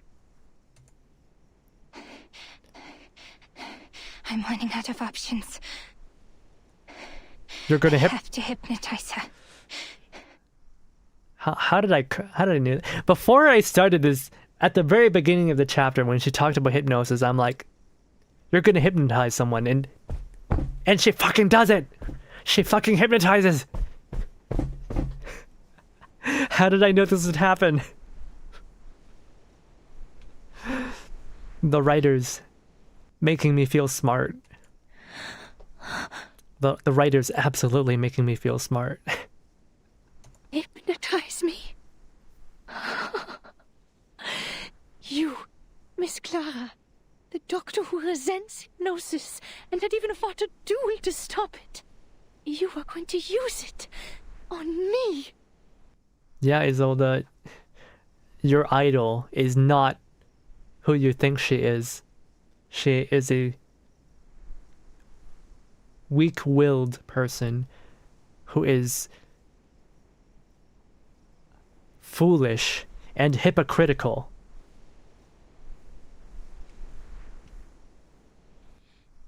Why? Because I'm a hysterical, irrational woman? The wicked witch? Yeah. The cursed, inconsolable arcanist? That's why I was upset that you tried to imply Isolde was essayed by her brother. Because they were working together in this painting. I'm actually glad that I was wrong. I'm actually glad that I was wrong with that. This is another thing I didn't expect. I'm like, okay, I guess I didn't have the full pieces. I didn't have all the pieces of the picture, so I couldn't properly deduce what happened. But yeah, no, this makes sense. He tried to do a double suicide. Sorry, oh, don't worry about it. I actually enjoy this quite a bit. Why? Because I'm hysterical, irrational woman? The wicked witch? The cursed, inconsolable arcanist? No, Isolde. No. Kakan has never said any of these things about you. But you've internalized all these labels that other people have put on you, that you just come to expect it, right? Isolde just expects all these things to be thought of her because that's what everyone else says. Why? Why are you like this to me? She's so heartbroken. Please calm yourself, Isolde, and fix your eyes on this watch. Why? Did I do something wrong again? Am I hopelessly incurable? Why couldn't you cure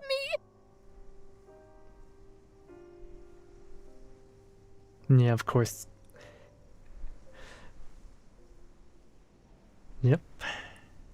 Can't you save me from despair one more time?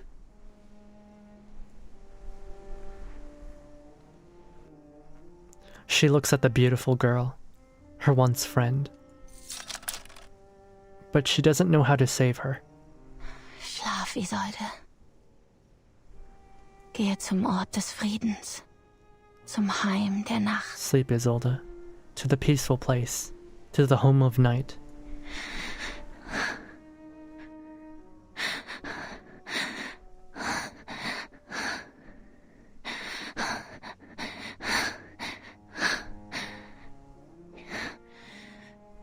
Du bist die grausamste von allen. You're the cruelest of them all.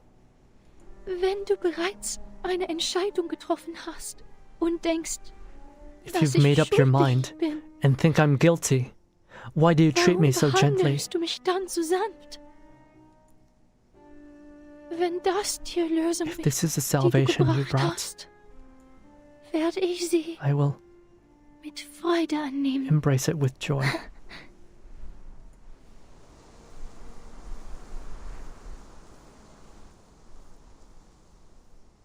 She begins a familiar aria, singing with all her heart. Her voice, at last, not some guise or act, but her true self.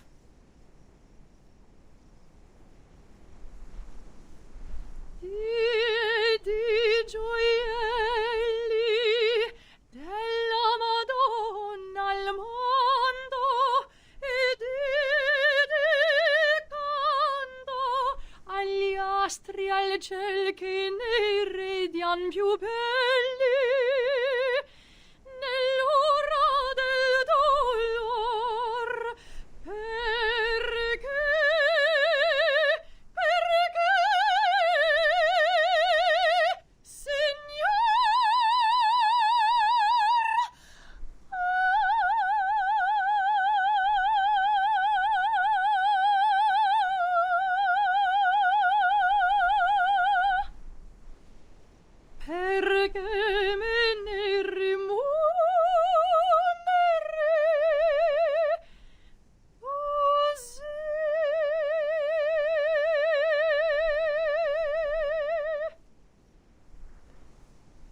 The song never left her. Doctor, e lucevano le stelle. Title drop!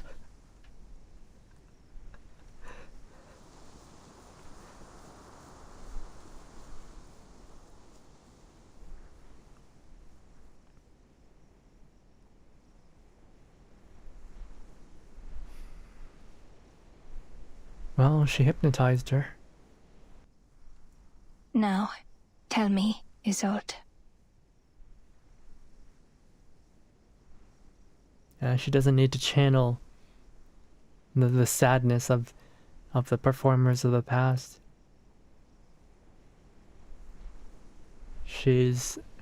Her despair is all her own now. What do you think of when you look at this painting? Images appear in the mirror. Clear, bright, accompanied by the echo of the tide. I am intrigued by the name of your little group. The Circle. Oh my god, Arcana jump scare. Evil woman jump scare. Yes. Unlike other animals, there's a power in every one of us. It's the source of our instinct. Following it, man survives the cruelty of nature. In awe of this extraordinary power, the first of man drew a magical circle on the ground, symbolizing a higher power and declaring that man would no longer be at the mercy of nature. That was the first circle, the first magic, the first art. An interesting take. I happen to have a circle too. This is also an ancient miracle. A circle of salvation. It shelters the chosen ones from the falling rain and sees them to the promised land. Wait, is that it? Is that the ritual? A vague murmur emanates from the mirror. Isolde was there. So even though Theophil knew about it, he was still driven to despair. He didn't want to lose his privilege and his life of luxury.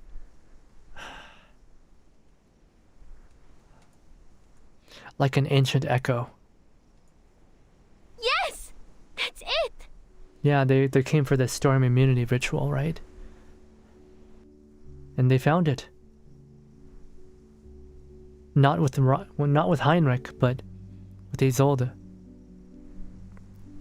Well, Isolde didn't care if the world burns and she's already in despair, yeah.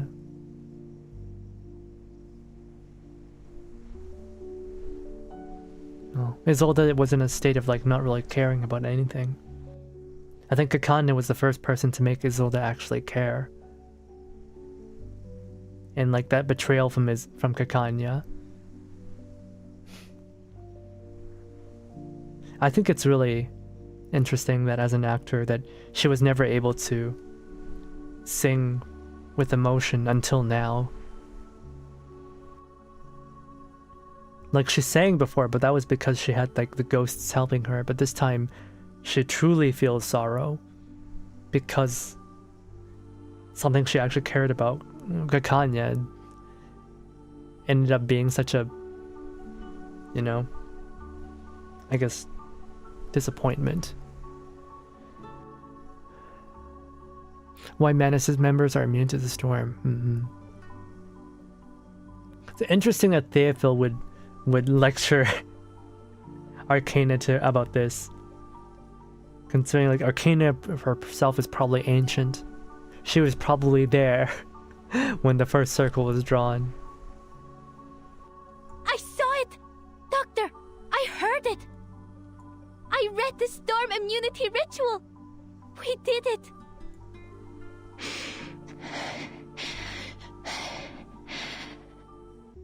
Finally.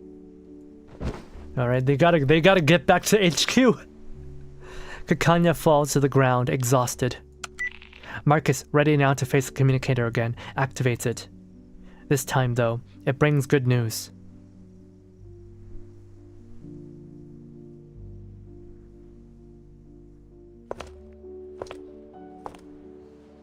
News from the front line. They have sent home the storm immunity ritual. Oh, he's gonna... Get to work, people. She just texted it. In the 22 hours before the storm arrives, the whole world is our proving ground. Are they gonna apply it to the entire world? Or just... I thought the immunity ritual was just to give people... to give their agents a way to survive the storm. Reply to the headquarters. Miss Marcus, Level 2 Investigator. Regarding the matters of Arcanus Isolde and Kakanya, the headquarters of St. Pavlov Foundation has been fully informed of the situation, and the Special Assessment Department is now working on containment measures. We thank you for your efforts. Please stay out of harm's way and move to a safe area before the storm arrives. At this time, the St. Pavlov Foundation's temporary containment plan is as follows. Unregistered Arcanist Isolde von Dittersdorf. A preliminary threat assessment report has been prepared. Subject meets Level 3 containment criteria in St. Pavlov's underground shelter.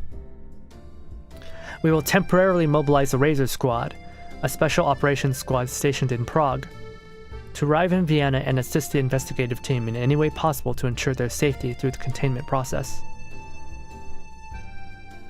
Underground shelter. Is the Vienna shelter immune to the storm? How are they going to get back? Unregistered Arcanist Clara Vingler. Ooh. Yeah, with a name like Vingler, it's just... I don't know what Vingler means, but it's not a very nice sounding name, you know? I can see why she'd prefer Kakanya. Go watch 1.9 trailer. 1.9 trailer? Oh, okay, yeah, we'll do that. That's the one that this chapter is from, right? A preliminary threat assessment report has been prepared.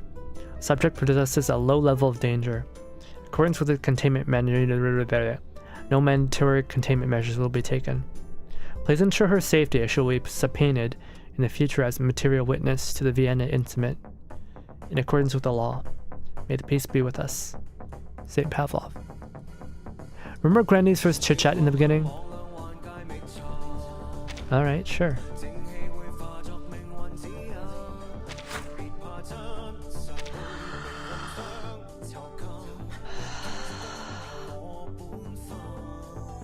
Oh, you're here? Not a good time. As you can see, my eyes are barely open. In the blink of an eye, my dream slips away like a deer into the deep of the forest. What kind of a question is that? You make it sound like me dreaming is the most ridiculous thing in the world. I have to remind you, except for some outdated wisdom, there is nothing different between your head and mine, dearie. What are you dreaming of? I'm as curious about that as you are. You could always allow me to return to my soft bed to try to summon that dream again. Oh, but even then it likely won't be the same dream. See, we seldom remember our dreams, and even what we don't forget can be hard to understand. And that's why we need a dream interpreter. A doctor that values Shakespeare above his patients and cigars above his own career. A doctor like Sigmund Freud. Sigmund Freud. We love Freud. Having a last name so bad that you unironically call yourself Shitland is a shit nickname. Yeah.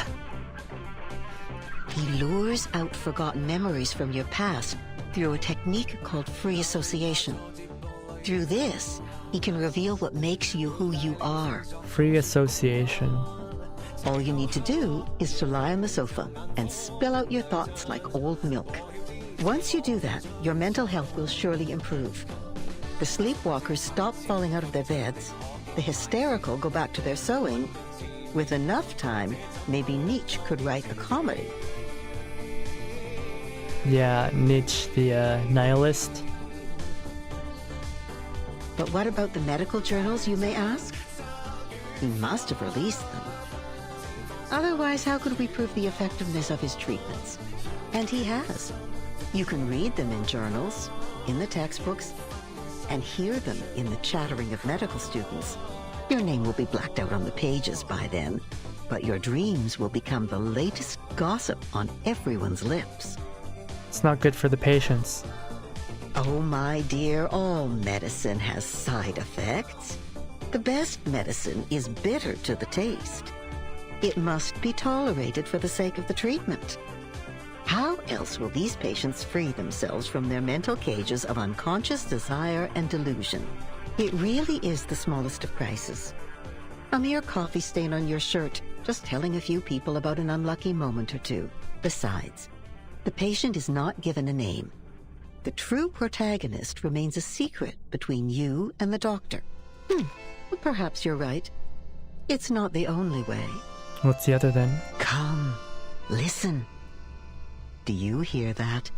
That shrill, piercing sound of metal on the skull? The blood-curdling screams. Even the strongest soul would quake in fear. But this is the other way. However, funny enough, some people prefer the pain. It ends faster than a hard talk with the doctor. Is this the one where she talks about the opera? No, this is the one about Freud and how, you know, Freud's psychotherapy is maybe not the best way because you're making people revisit trauma. And the other alternative is, you know, a metal rod to the brain.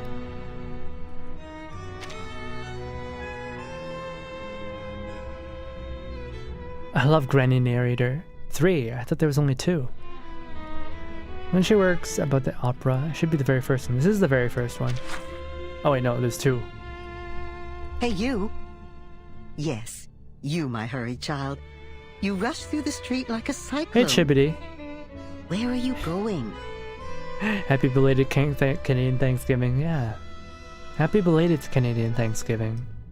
It was Monday, I think. It was the day before. Spoils the ending of the chapter. I don't know if you've heard the EPs for this chapter, but they're worth listening to with the on and off stream. I heard that there was copyright issue, but like I think the copyright is over now. Like they stopped doing the copyright. It was a problem with I think Sony distributing the songs, I think. A show. A show. So you came to Vienna for the love of stories, that's for sure. Then this is just the right place for you. A place where the floors are decorated with gold, where music sings along with the stories. Even a newcomer could be entranced here. Salvation EP is really good. Oh, listen to me. You must not be a newcomer, but a true connoisseur. Well, before you leave, may I ask a simple question? Which act in a show do you prefer? Act 1. Well begun is half done. You're always right to the point. We should know how a story starts and when we have stepped onto the path of fate. Do you know which act I love the most? Not Act 1, nor 3, or 5, but 6. Oh, Act 6, my dear. That's the best part. The part in which the king picks up his fallen head. The knight pulls out the sword in his chest. The bodies stand up, dust their clothes, and come to the front of the stage, bow to the audience, and receive their applause. That's not really a part of the performance. Yes, it is. My child, that is precisely when the real show begins. I have a good script here. Let me put on my glasses. Oh. Let's start from Act 6. The princess, A nightingale decorated with diamonds, an opera singer taking center stage, steps into a building of gray and white diamond patterns, and the curtain falls forever. The smile on her face seems too serene. She is still dreaming. Her madness keeps them on alert, but in the court she seems so meek and mentally steady, like a docked boat on calm waters. Wait, is this talking about how she enters the Foundation? Gray and white diamond, that's Foundation. Them is like all the Foundation staff. They're all weirded out by how calm she seems. This is the Isolde that we have on our team.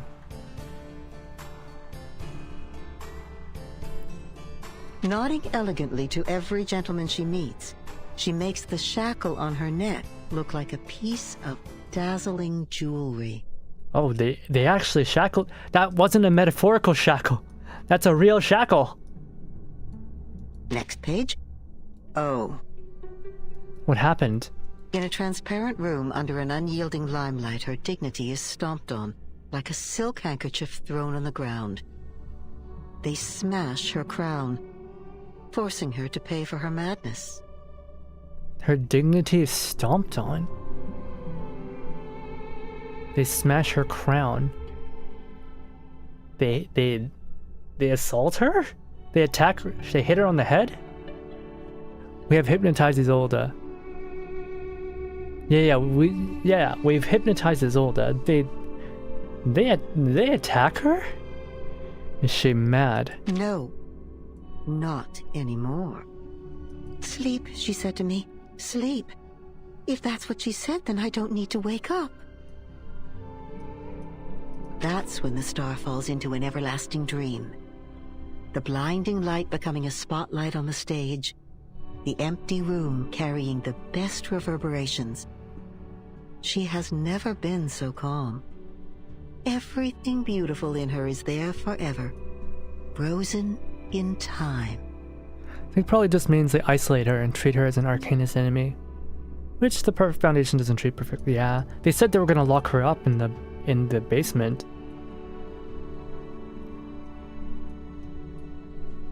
In a transparent room. I'm guessing that's the basement. Under an unyielding limelight.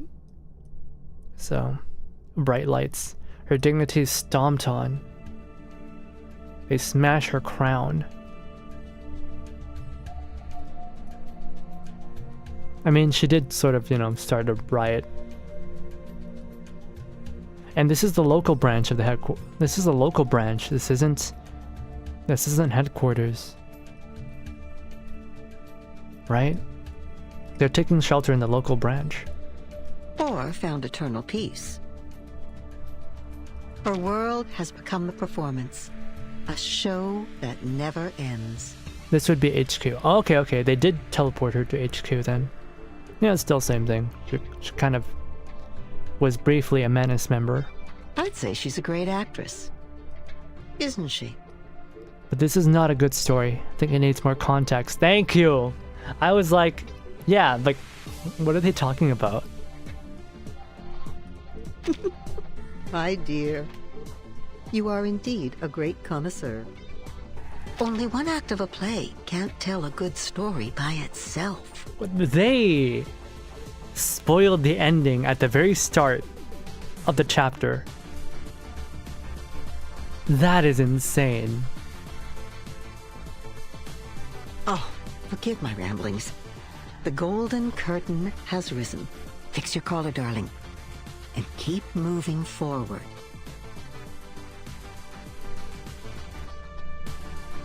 She's never been so calm. Everything's beautiful in her is there forever. Because she's been hypnotized. My goodness.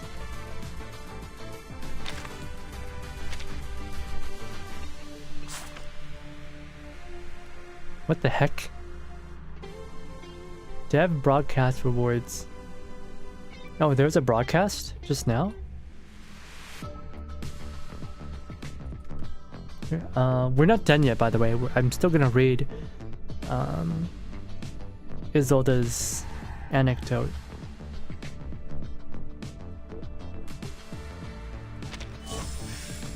You know what? Hey there, ActuBen. Hello, hello. You know what? My reward for this is Nautica. You're going to give me Nautica now. This isn't an ask, this is a demand. This is a command game. You're giving me Nautica now. Giving me it. Frick, I'm gonna. This is the worst. This is the worst. 130. They're gonna make me hard pity. I hate this so much. Sleep, she said to me, to sleep. That's what she said, then I don't have to be awake. Isolde chooses to stay in her hypnotized state. Yeah. She chose to be there. Because, like she said, she wants... In the end, Isolde is like the ultimate people pleaser. If that's what Kakanya wants, then she'll do it. Yes. Nautica took 139 pose. This exhausting suffering won't last forever. This is the worst. That's her salvation. Yeah. And that's her being saved. And of course she's pained by it because Kakanya's going against her principles. She made Kakanya betray her own principles. Tragic. Gonna watch the trailers? I can do that. I want to watch Lukavan's trailer first. What's 1.9 supposed to be? I guess it's a chapter, it doesn't have its own trailer, right? Or not here, probably have to pull it up. Veracent? I don't have it. Frick. I can open it up on a browser. I'm gonna watch Lukavan's first. I didn't actually watch this when I started. A painting based on the mysterious island? The host is Isolde? The opera singer? Oh, poor thing. Every member of that family met a tragic end. And now her brother. Shh. Théophile has left us. Behold, my late brother's final painting, inspired by the Golden Isle. The salvation. Miss Dittersdorf, I know your brother's death has affected you deeply. Doctor, you need to release your oppressions. The rain, the Golden Isle, the island of the painting. Is that where the timekeeper is at now? How did Théophile know about the storm and the island? He belonged to an organization called the Circle. It's the symbol of the Circle. Are they really just a group of artists? What do you see in the mirror? I see golden circles. Théophile in the fire. He burned all his paintings.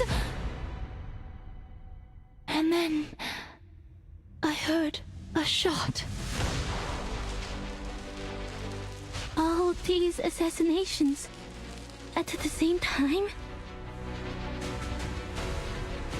Will our people be able to defend themselves on that island? To help them is to help ourselves. I can see how you burned with passion. Welcome to the Circle, Miss Marcus. We share the same dream as you. I am intrigued by the name of your little group, the Circle. Even if the world ends tomorrow, we still have a show to watch.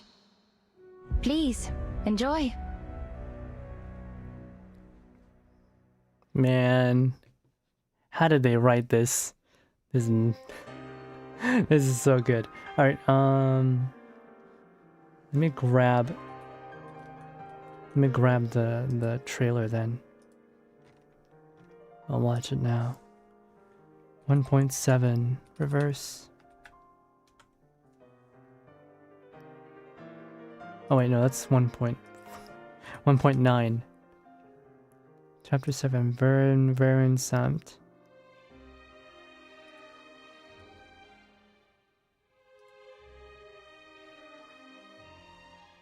Chapter 7 is crazy, that's all I'll say. I may need to take a small break from reverse, just so I don't become overcome.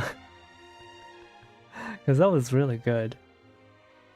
Let's see, where's my watch along?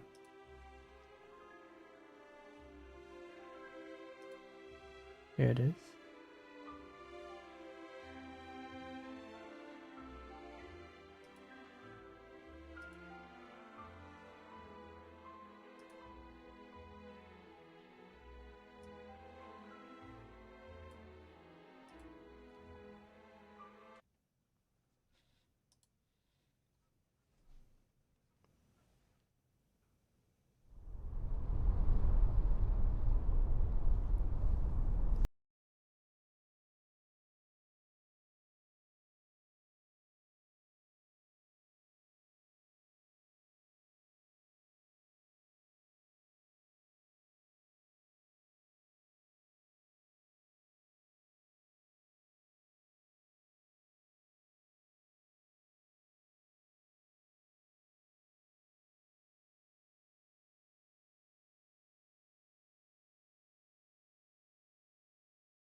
Allegedly, they fixed it. If you're here to check on the progress, there is none. I'm afraid you'll leave disappointed, Madam Lucy. Send this to everyone. This is La Unwa. We must share this with everyone. The song part is pretty much done. Yeah, I mean, I can remove it. Stop the transmission! The ritual is wrong!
any longer. Can Aww. we weigh anchor now?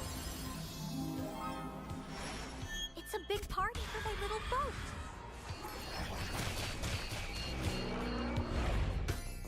As the captain, I can assure you this is the future. No storm. You did get Ulrich now. It's true. Coolest world tour ever. Ulrich is pretty good. Flight permission? Screw it! That's a sound for a new era.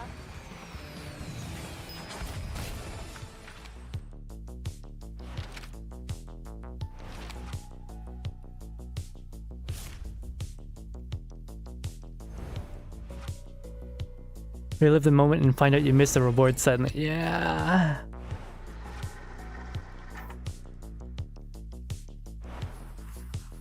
You couldn't choose your music before this? Series of Dusk. Yeah, I beat it.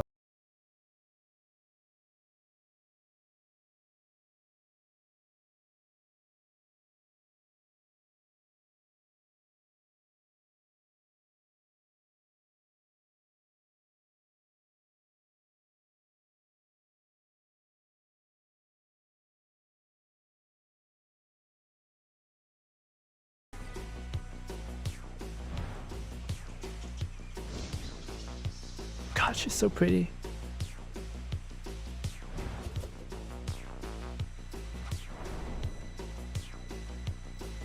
Oh, she got a free garment too.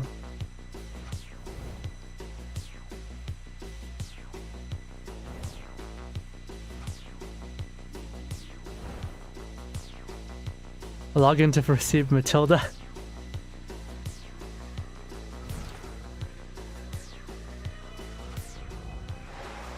I still don't get that Sonetta garment. I see. It's pretty good. First anniversary. Alright. So hopefully I won't get copyright struck for that. If it's just a claim, I'll just remove the claim. My archive will be down for a couple hours though, which is annoying. Lucy with face or Lucy without face? Without. Dang, Chivity. There's a special chapter after 7 like the star. If you do it, you get it. Okay. I probably have it already then. I already did the star. Yeah, I think I'll read Marcus's on my own time. So right now we're gonna read Isolde's. Just give me... Why is it so hot in here? Like I said earlier at the start of stream, I like 23 degrees is like the highest I find bearable. It is currently 24 degrees and I am dying. Let me have some water.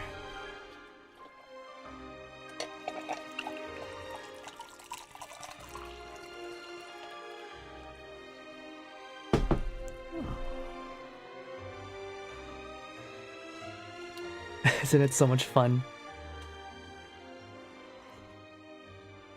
Oh, I'm having a lot of fun. Oh, absolutely.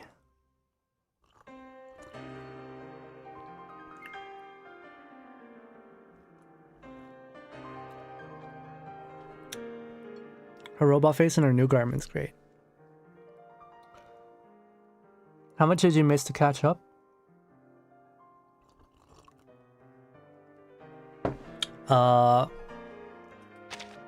Chapter 7, 8, and 10, but also haven't read Rimmet, haven't read Nightmare, haven't read Journey, haven't read Prisoner, haven't read 77, haven't read Uluru, haven't read Shori, haven't read Ryashki, haven't read Rarasmap, have read Golden City. So almost everything. I definitely will read 77. After chapter 7, I believe, I'll read Route 77. That's when it comes, right? After chapter 7? didn't know they were called garments instead of skins. I mean, Prisoner is just chapter 5, so you have read that. You're just missing the character stories. Ah, yeah. I guess I have then. Wait. Oh yeah, you're right. It is just chapter 5.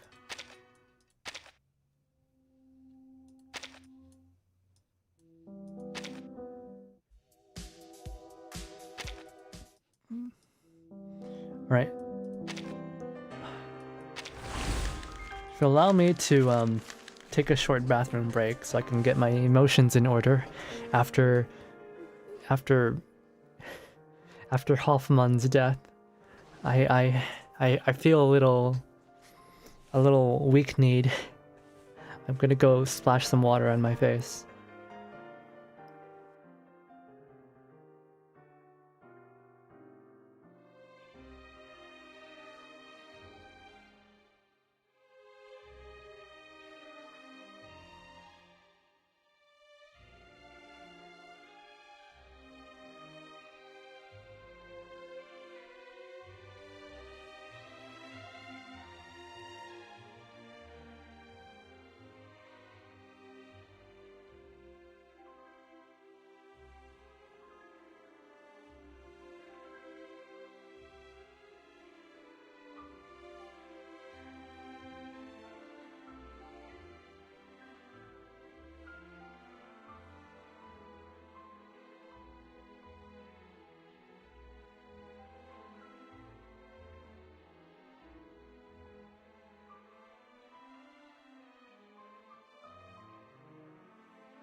Okay, we're back. Lynx, you're gonna take off? Alright, thanks for dropping by. Appreciate you greatly. Some topics that you don't like reading about. Oh. Yeah, we're gonna find out why Isolde is so... well, unfeeling about the world. Why she didn't care.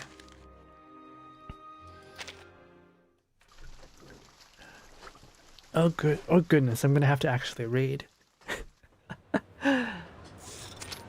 Alright.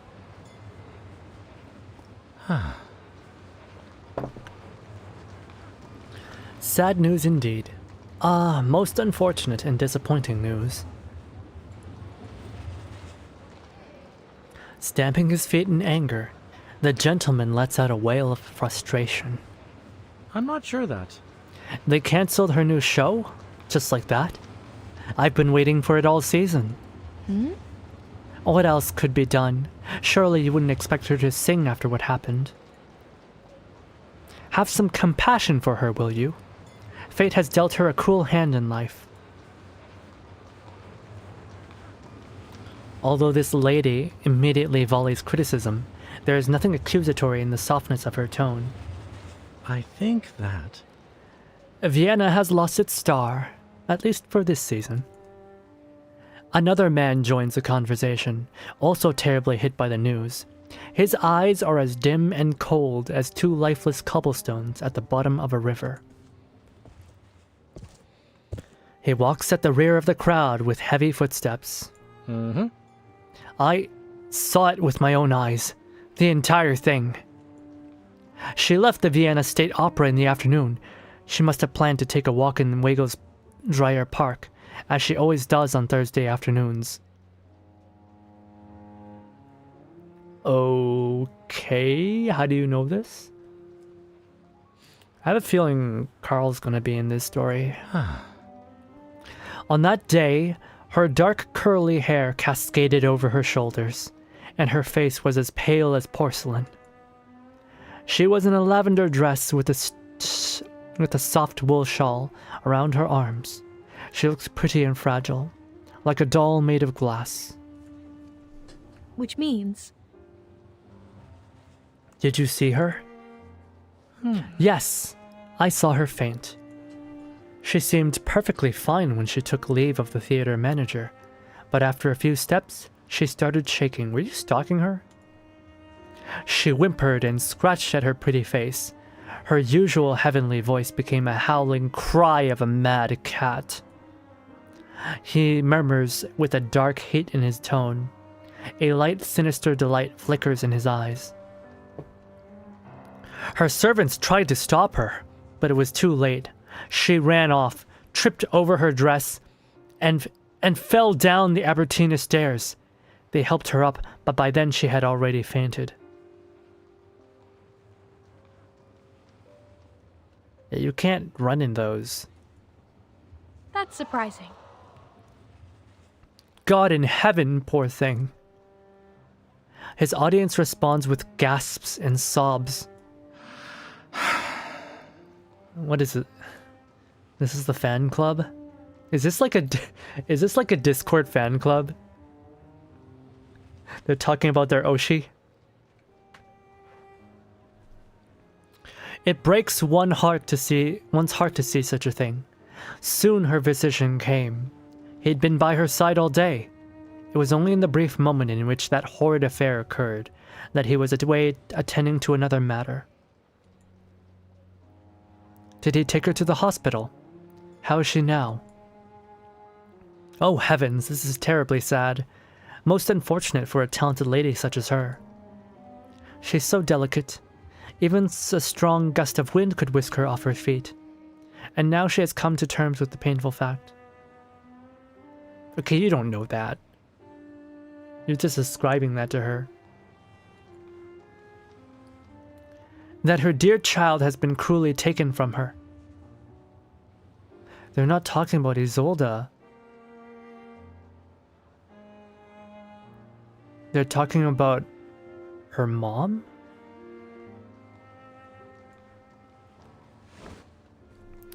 The lady whips her mother of pearl fan to hide the tears that are now streaming down her face. Thank goodness, she still has Theophil. Still, it does little to ease a mother's pain. Wait, she still has Theophil. Was there another sibling in the family? Because it can't be Isolde. She continues to mutter to herself, though her cheeks are still wet with the tears of compassion. There is a quiet joy in her heart as she attracts the other's gaze. None of us would ever have the courage to face such tragedy. Having to witness her own child taken by death at the seance 3 years ago must have destroyed her. We were all there, you know. Lily Marlene, Fiona, and I. That poor girl. Such a lovely little thing.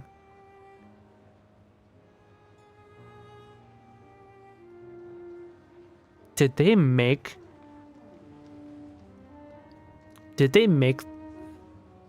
She has a sister. There's another sister in the family. Did they make the child do the seance and she was killed by the ghost? Or was she just there and... Or was she just there during the seance and a ghost killed her? In Isolde's boss fight, it is implied she is possessed by her dead sister. Oh! Probably. Oh god. 3 days ago, not 3 years. Huh? Oh, 3 days ago. Yeah. Yeah, 3 days. Why did I say years? Hey, Pinky. Hello. So? Little Trista. She was only 3 years old.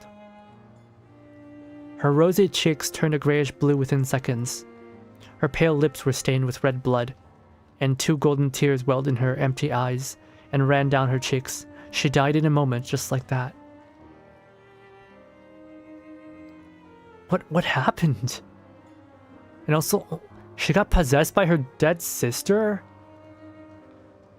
Oh my god. I know she got possessed by ghosts, but like her own dead sister who died at the age of 3, oh goodness. There's like so much more going on with Isolde. I'll leave you to enjoy this one. Need to go to bed. Alright. Thanks for dropping by, Bad Volta. And I hope you have a wonderful dream. You know, hopefully much better than what Isolde's been going through. But that sweet song didn't fade away. For the whole night, it was trapped in her throat, like a little songbird captive in a cage. Suffocated from too much soul. She didn't play Isolde's story, so I'm new with this as you are. It wasn't until morning that we mustered enough courage, strength to touch her. She was still soft, as if she were only sleeping.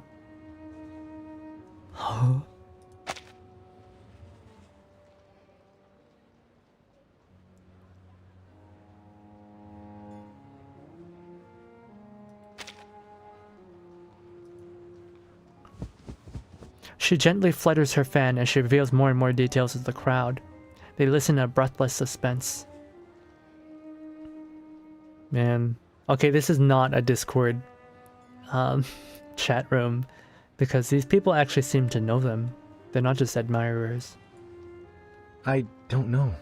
I didn't know that. Oh, I guess this person didn't.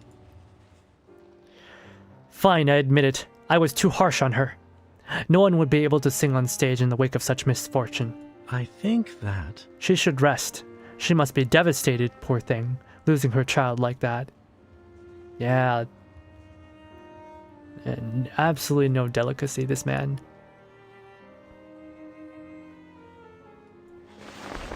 How can she play the opera when she's just had a... when she just had a tragedy in her family? Only 3 days ago. And your biggest worry is, oh, I missed the show. Gentleman takes out his silk handkerchief and dabs at the corner of his moistened eyes. This is a situation in which sympathy is the only appropriate response.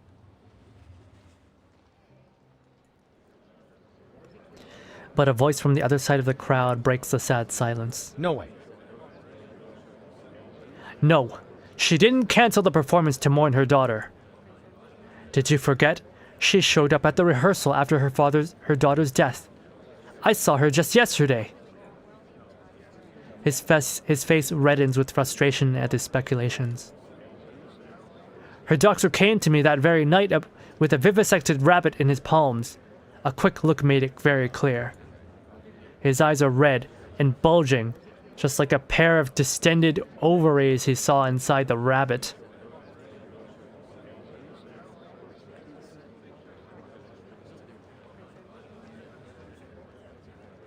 Huh? Who are you and why did the doctor tell you about this? Is there no patient, secrecy going in this time? That is an image. A doctor dangling a rabbit with its ovaries sticking out. But yeah, this guy's man, his eyes are red and bulging. He seems kind of... Are you okay, sir? She's with child again! 2 months into her pregnancy, in fact. The announcement of a new child just 3 days after her daughter's tragic death.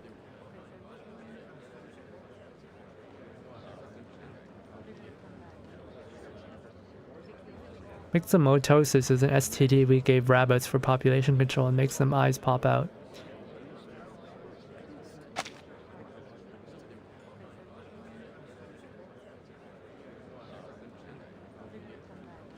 Yeah, but okay. Thank you for that lovely image, Reverse 1999. Yeah. Okay, now they're gossiping about her being pregnant again. This is a tabloid. This is a tabloid mixed with a town square, mixed with a Discord chat room. This is the worst thing. The change in the rabbit's ovaries told us everything. I wish I could show you, good people, for it is evidence most irrefutable. Why is a rabbit's ovaries up? How does that count as evidence? Her doctor came to me that very night with a dissected rabbit in his palms. In his palms. Hey, hello, good sir. Look at my rabbit. I will hold up my palm for you.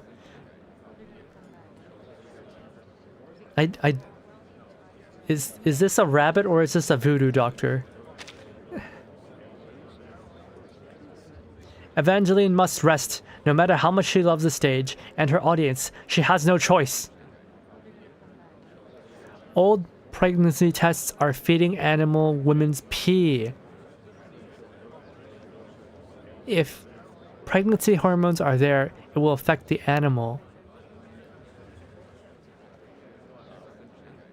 Dang! Ye old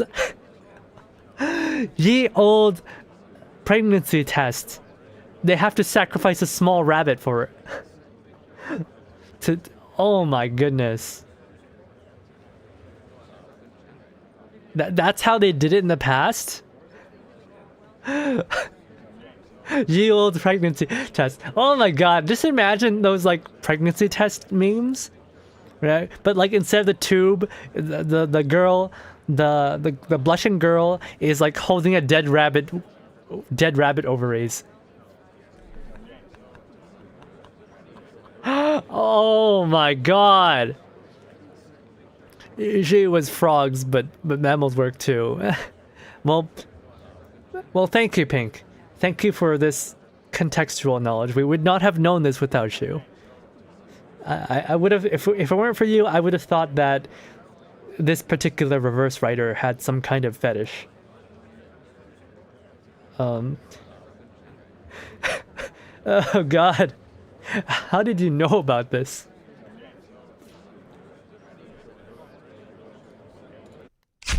She has no choice! Oh. That was her first appearance in Vienna. A fanatic admirer bribed her mother's doctor, subsequently discovering her existence through a fluffy and oddly bloodly pregnancy test. Yeah. See, they are stalkers!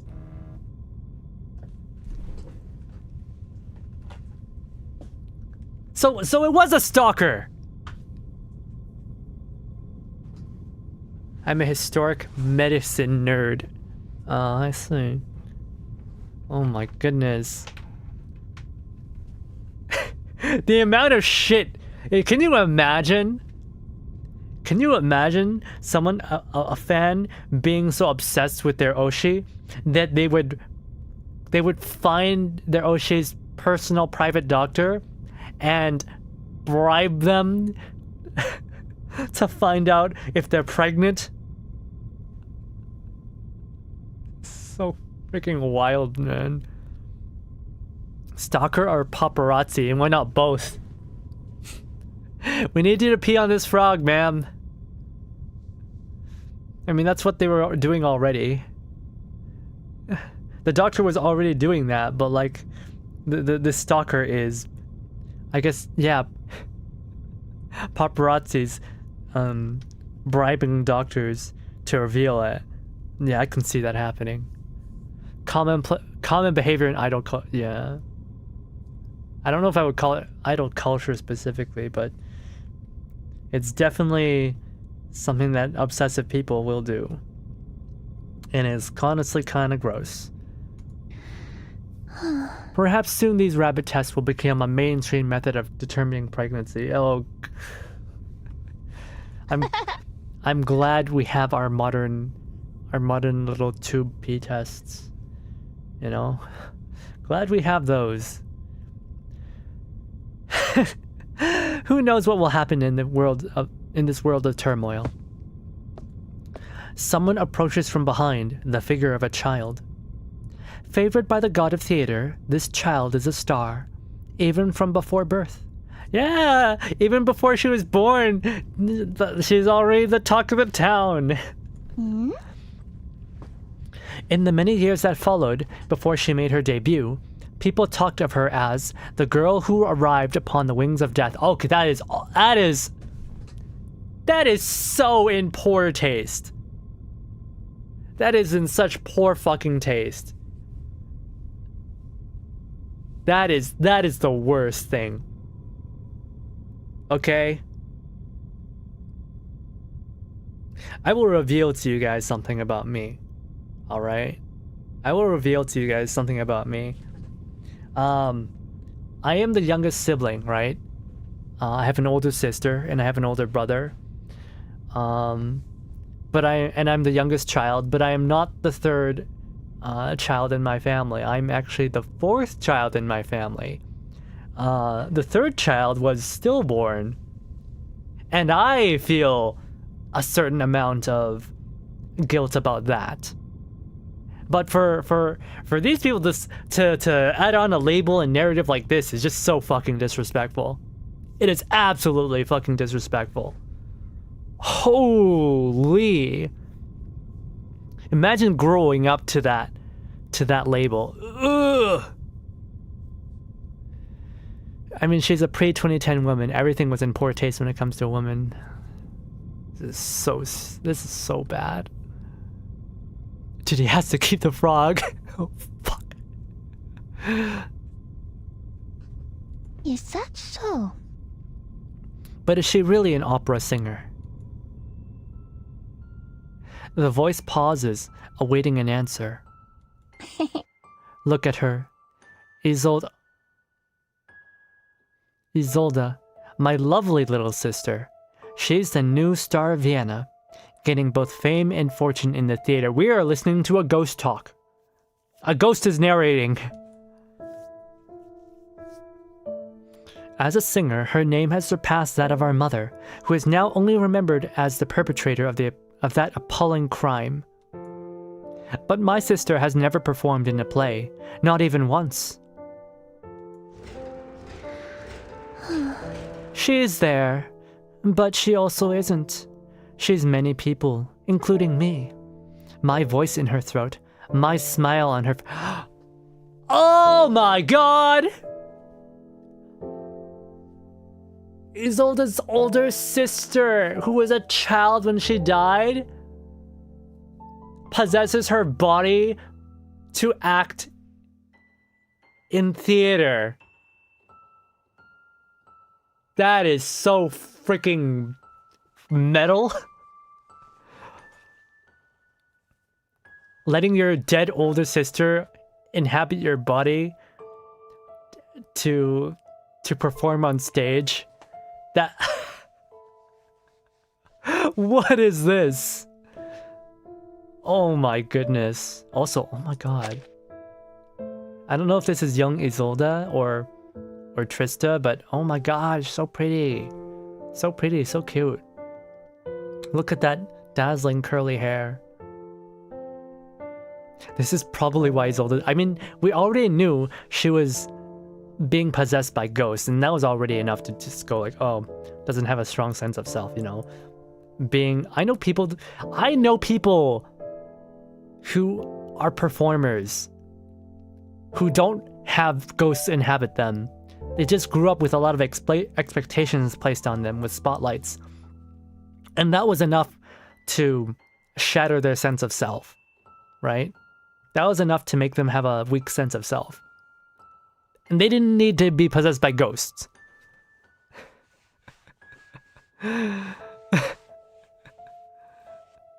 So for this, oh my gosh, you're so pretty. I'm guessing this is supposed to be Trista.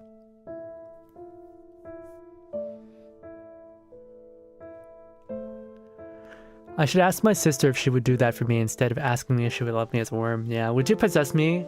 Would you like possess my body to and play to help me play characters in theater so I can act better?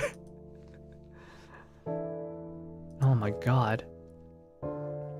Upon the stage, many spirits wander. There are men's voices, women's voices, even children's. You can find them all. Different songs, different stories, but they aren't hers. Yes, rather innovative, isn't it? To channel spirits in an operatic performance. Emotions she has never felt gleam in her eyes and flow from her mouth. She holds the spirits as they gently fall upon her, just as she is held by the stage. Yes, that's right. Yes, silly goose. My little sister was never an actress. She's but a stage upon a stage, a pretty glass vessel. Stage upon a stage, that is a phrase right there. Would you let me possess your body and become a starlet? Oh, Trista and Isolde is a tragic medieval love story. I wonder why the name Tristan hadn't showed up in the story. Yeah,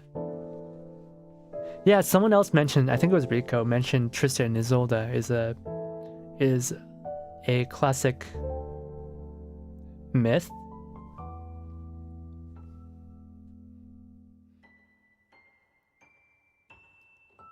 Oh my goodness.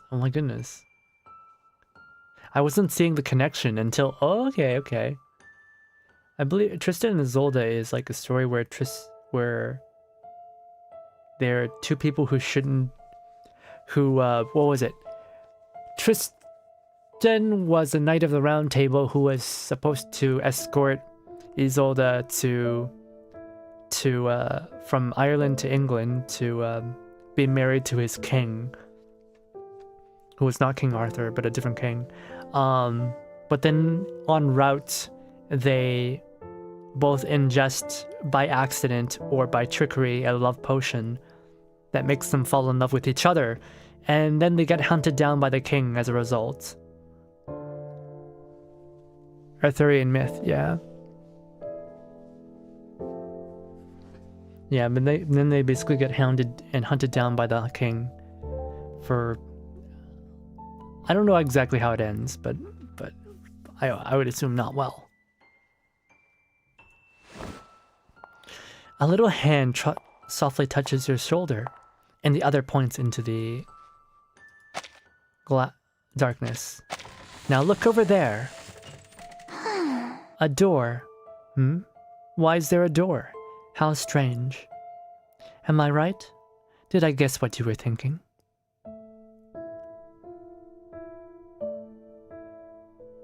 Trista is a snot-nosed little brat. Cheeky little thing. The figure bursts into delighted laughter. You namaiki na koitsu. You cheeky little... We all know what a stage looks like. There are no walls, but there are doors. No. No, not the entrance doors to the theater. I'm talking about the doors behind the wings. The hidden ones that lead backstage. The hand raps on the door. This is the first door. A narrow doggy door sitting an inch above the floor, painted in a calming blue. Who uses it, I wonder? Could it be a border terrier? At a well-proportioned 6 kilograms, it would fit through the door perfectly. She's pretty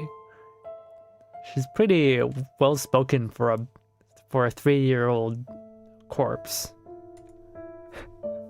Depression. It would be rather pleasant to keep around. A little angel in the home. A loyal and energetic friend whose little puppy paws softly tap across the marble floor. No. But no. The door isn't made for a little Scottish hill dweller. Their feet get muddy, their fur dirty, and they have the pitiful little faces of a beggar. No, they don't fit in at all at this spotless home. Those who live here must be presentable, praiseworthy, with manners learned from the most esteemed of teachers. She grew up in her sister's body. That is a phrase. The terriers sprint past you as they chase one another, a flurry of wind rushing by your left calf. Something taller, heavier, and calmer emerges from the dark. A warm breath settles on the skin of your right calf. Ah, very good. A Leonberger. They were the stalwart friends of our Honorable Ch6, the Empress of Austria. People were once madly in love with them. Leonberger. I'm gonna Google that. Leonberger. That's a big dog. It's a Mastiff. That thing's massive. Oh my god, it's huge. Leonbergers are guys, you ever see those photos of like the Tibetan Mastiffs? Yeah, it's like that big. This thing's like it's a bear. It's bear sized.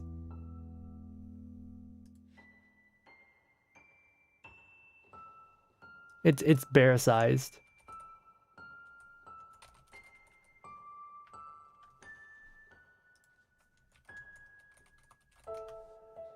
I guess the Empress of Austria had one.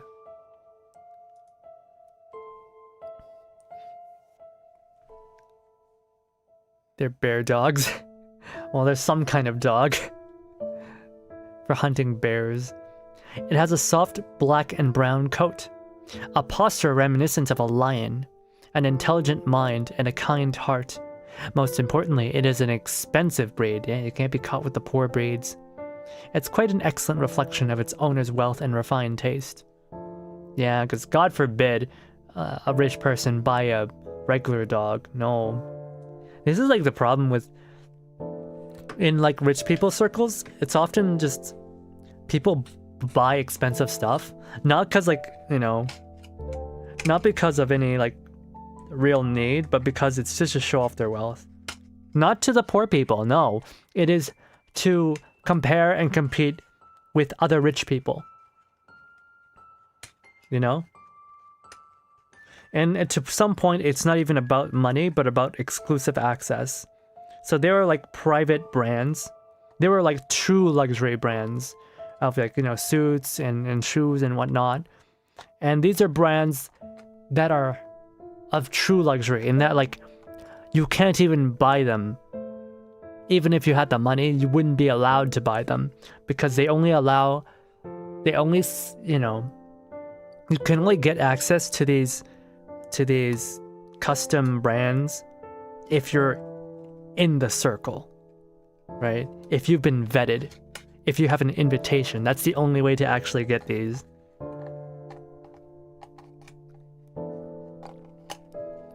Empress of Austria and Queen Victoria had famous beef.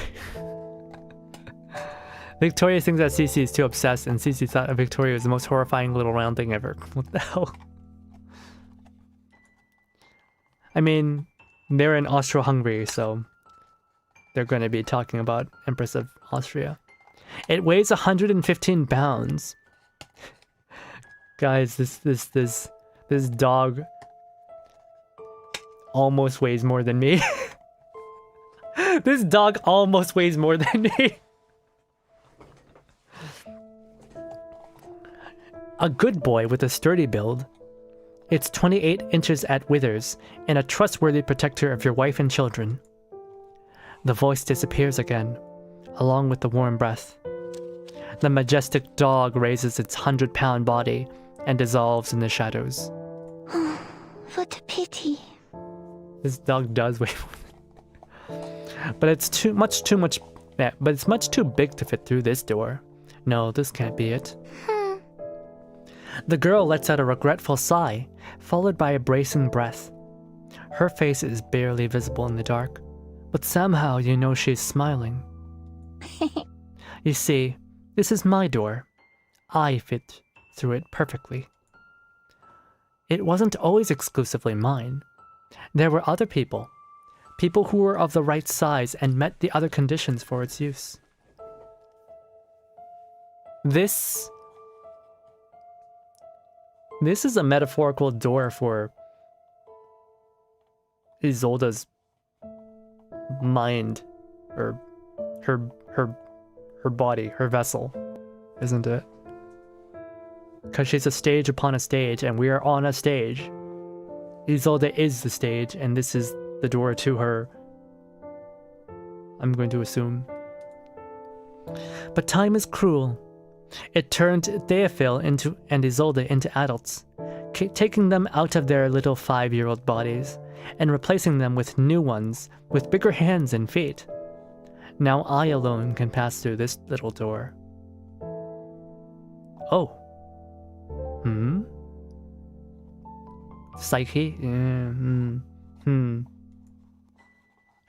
Every Dittersdorf child knows how to use this door.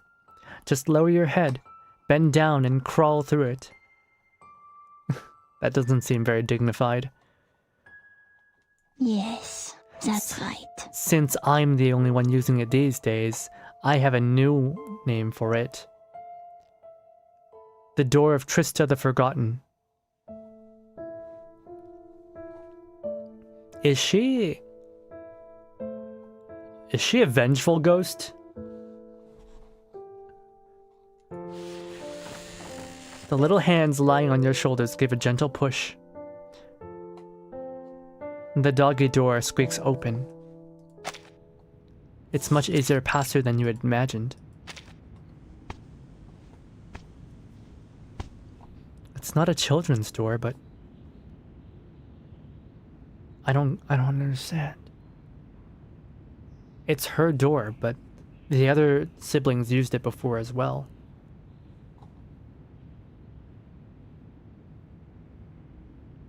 It's probably not a womb metaphor, because you would only use that. That wouldn't be she's still using the door.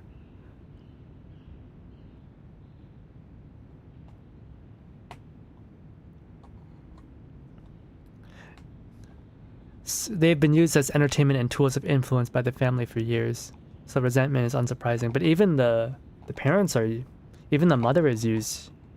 Oh, but that's true. We know that Theophil did not have to suffer through the same things that Isolde did. Evangeline, oh my goodness. MILF? MILF? Depressed MILF? Tired eyes MILF? Hush, my baby. Dry your tears. The cradle's safe and warm.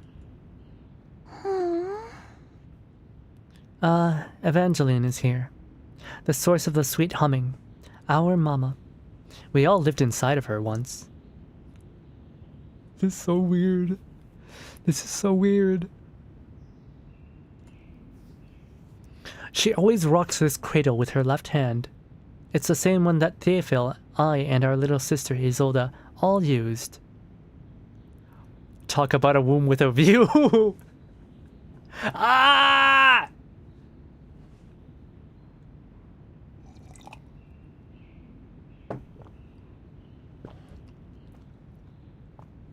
I feel like I need a drink. I feel like I need a drink for this one. This is oh god. I don't know if I want to be fully awake for this. Trista is like so pretty, but also she seems really evil and really cheeky. She's a bad big sister. Bad big little sister? Little big sister. She's a bad little big sister. She's singing her lullaby. This is the kusogaki, the shitty brat. It is what it is. Singing her a lullaby. But her performance is rather clumsy. It's a new song, a birth gift to Isolde from the playwright. He wrote one for each of us when we were born.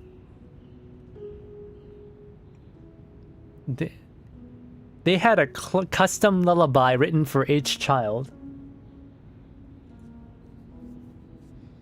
She's asleep, thank goodness. She cries so much, always trembling as if something's frightened her. The mother sighs as she sits by the bed. Mother said I was the same way when I was a baby. Perhaps it's a family trait passed down from girl to girl. Okay. Right, I remember we were told that the women in this family have more access to the ghosts than the men do. She thinks to herself, running her fingers along the edge of the cradle. As soon as the word curse comes to mind, she feels the tip of her finger touch something. A dent in the wood left there by her second child. A dent in the wood?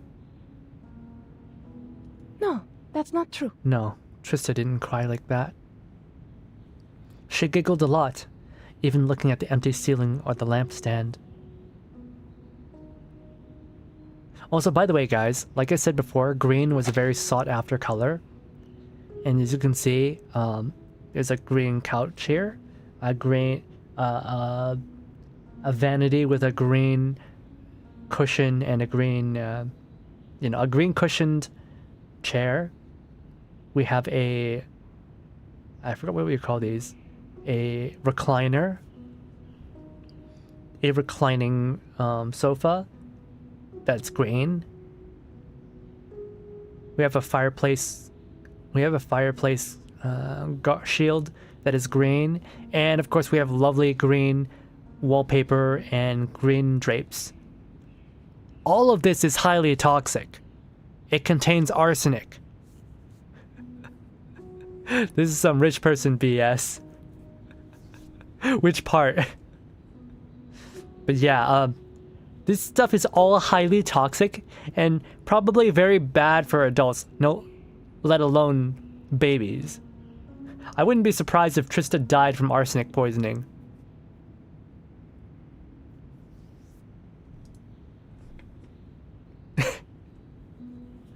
Yeah, no, I already knew this. I don't remember where I learned about it from, but I know about this already. She was never frightened. Nothing could scare her. She'd cackle at anything, as if they were jesters, and she the queen. Oh yeah, Trista's a real kusogaki. She's namaike. Nandemo kowakunai. そういう子だったか. She was a baby, and she was a fearless baby. And now that she's grown up in her sister's body, she is she's a snot-nosed little brat who's maybe a little bit too cheeky for her own good.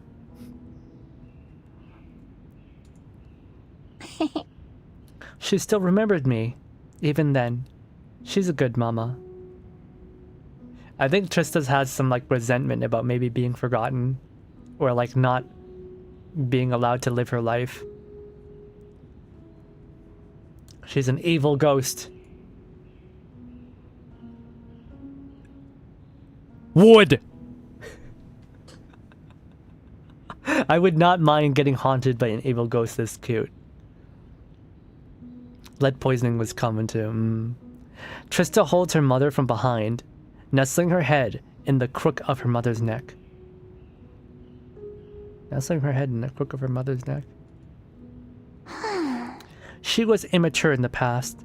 She wouldn't have taken me to the seance and made me the medium had she known any better.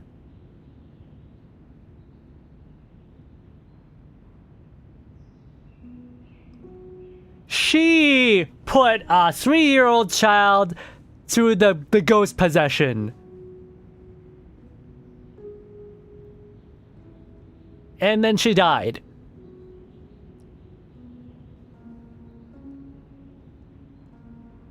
Damn. Best mother right there. But she learned her lesson, truly. After my death, she never sang my lullaby again. Yeah, I mean, it would be pretty hard to sing the custom-made lullaby for your now dead child. As I was lowered into my little grave, that song buried itself in her throat. But was that enough? Trista reaches out an arm and gently strokes the cheek of the baby in the cradle. The cold chill of her hand wakes her. Her mom probably would have been under 20 herself. It was only a song. Oh yeah, Trista is kind of showing some antisocial traits right here. Isolde whimpers.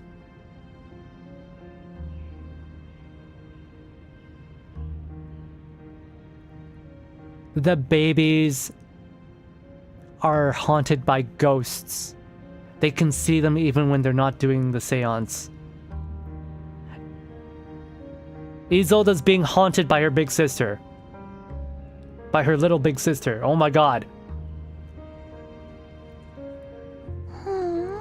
Oh, Isolde, you stupid little girl. Always crying. Oh no, she's an evil big sister. My, she's shaking again. Her face is so cold. She's being haunted by her own big sister.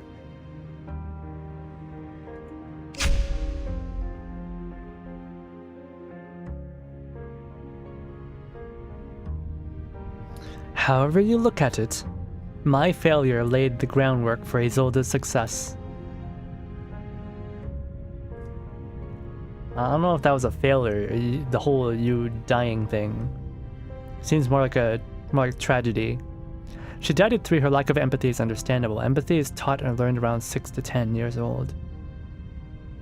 What do you think? Perhaps you don't think she's successful. But at least she didn't turn into a little lump of dead meat at the age of 3. That's a sentence. For a Dittersdorf daughter, that's quite an achievement. This family shovels their daughters into the fireplace like coal. Holy shit. The female infanticide levels in this. The female, what do you call it? The female child survival ratio in this family is like rock bottom. Oh god. I mean, child mortality is pretty bad all around in the Victorian era. I mean, I guess this isn't. Is this even still? I guess Queen Elizabeth has not taken. This is Victorian era, right? This is still the first part of it, yeah. Holy! Female child mortality rates in the Dittersdorf family. How many dead babies is that? I don't know, how far back does the family go? She's probably the first, you know, one to die in their family. That's probably why they realized, oh yeah, maybe we shouldn't do a seance at 3 years old. But the generation before this, who knows? Queen Liz was a child in World War I. Or a teen.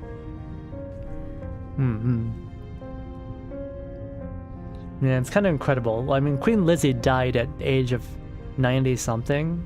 Was that? So, no, she was not around during World War I. She took power around World War II, didn't she? Queen Lizzie was like something like 90 years old, 90 something years old, right?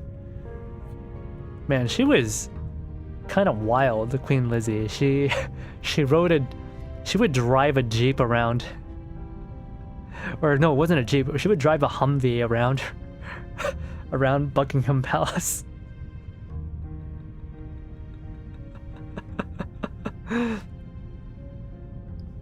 King Ed was in charge pre and during World War I, yeah. Yeah. I guess, what is it? It's the Edwardian era? Yeah, I guess it would be called the Edwardian era. People don't really talk about that too much. They talk about the Victorian era and Lizzie's rule. We kind of forget about King Eddie.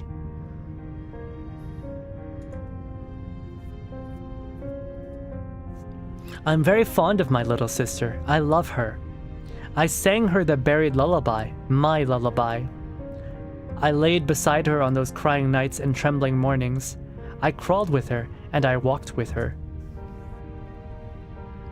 You've been haunting her the whole time.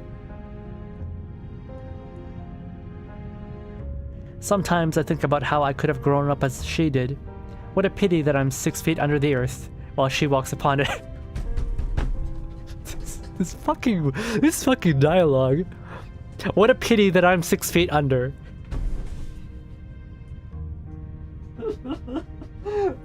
It's such a shame I'm dead.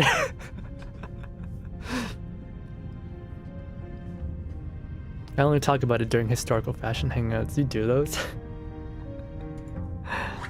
She soon turned 3, but the seance didn't happen. Imagine my disappointment.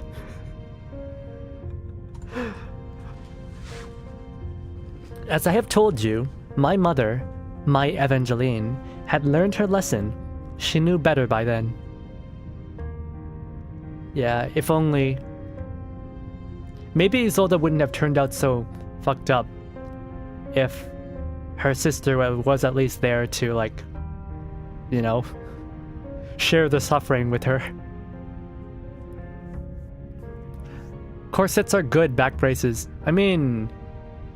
I don't know, there seems to be some controversy about corsets in that, like, they're not supposed to be super tight, and the way that people use them in modern days is kind of not how you're supposed to use them.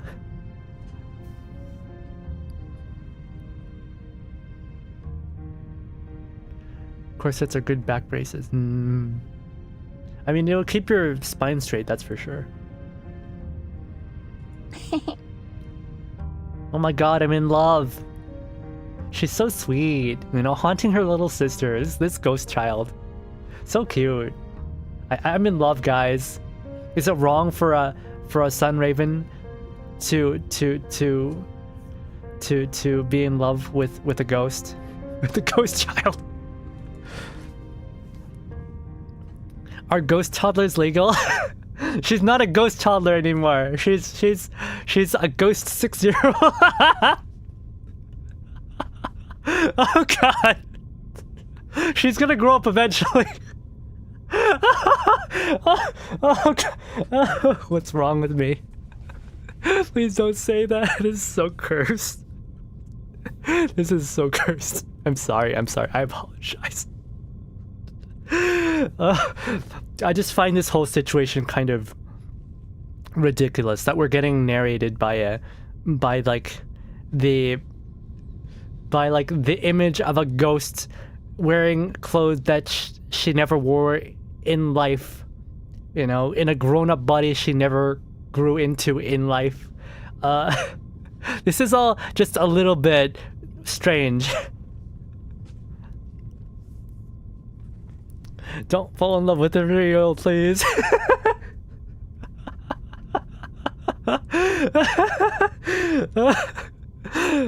I don't know, is she 3 or is she, like, how old is she, like, supposed to be? Like, time of death, or, like...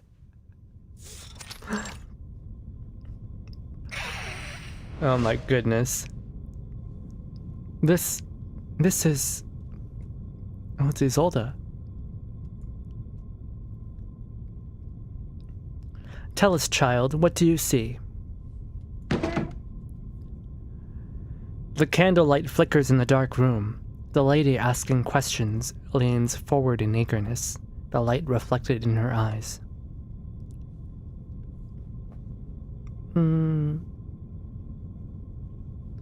Oh. Man, you can tell you can see like the complete difference between Isolde and Trista. They share the same body, but like their facial expressions are completely different. Isolde's meek and shy, and Trista is a little devil. Speak, good child. The spirit has come to us. It has come to you. I need an answer. I've waited so long for this, child. I've heard all about your gifts. Oh no, what is this freaking bitch-ass lady trying to make this child do? She has waited 3 years, much too long for someone whose insides twist with anxiety over the future.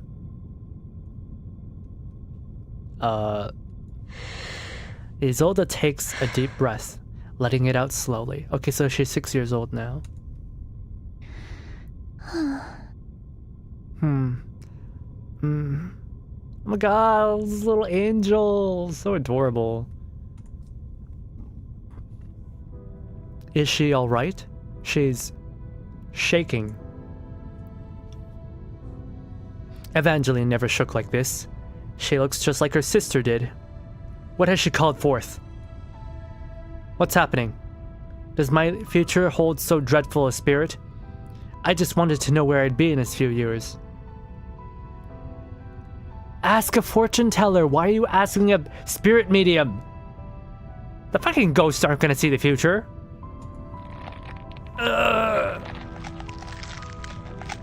Good lord, she's bleeding!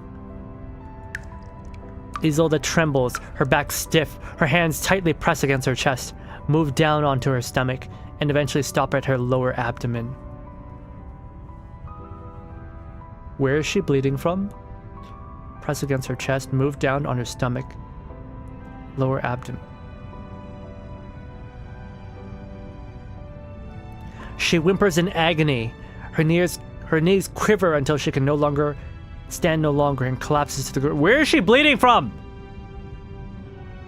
So has the body been switching between Trista and Isolde? She's never done a spirit possession until now that she's 6. Don't ask a spirit medium, ask a spirit hard. Miscarriage. What do you mean miscarriage?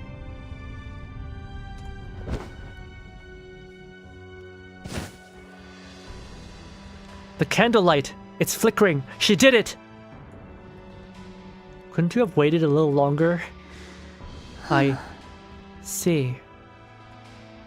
Her pale arm writhes under her sleeve like a thin white snake. It lifts its head, its red tongue flicking towards the lady.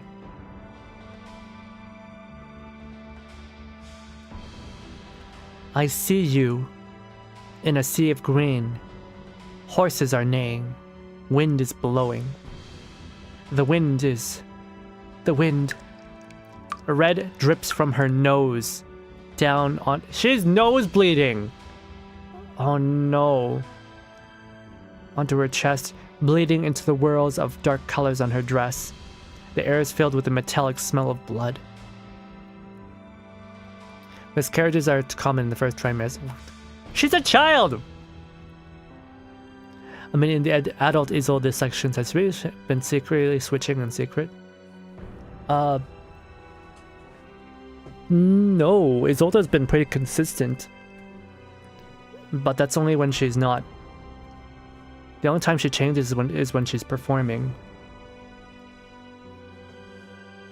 Then again, she did randomly start summoning ghosts when Theophil was mentioned. Was she like seeing Theophil's ghost? Oh god. Body's adult. No, she's 6 years old here. The wind is blowing and blowing. Yes, it came in from the window. That's right. It's wind. I see it now. It's the wind. It's the curtains. The curtains!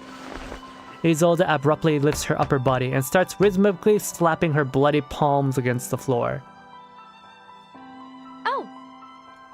Shoot! Hell, what's that sound? The windows are thrown open. An icy wind rushes into the room, immediately extinguishing the candles. Wind? How? We locked the window. Oh, Something's wrong. She's getting out of control. Isolde! Everyone leaps to their feet, scrambling to reach the door first. Amidst the chaos, the young girl stands up. Isolde, stay calm, Isolde! To her, the calls of her mother sound like chaos echoes from a faraway place. Isolde simply drops her head and gently nibbles at her nails. Close the window. She mumbles, her bloody lips opening and closing gently. You're confusing Isolde with her mother, Blinky. Then they open wide. She cackles with delight before screaming in a voice that is not entirely her own. It's probably Trista. It's probably Trista in her body right now. Close the window. Close the window. Close the window. Okay, that's not Trista. Holy shit, man.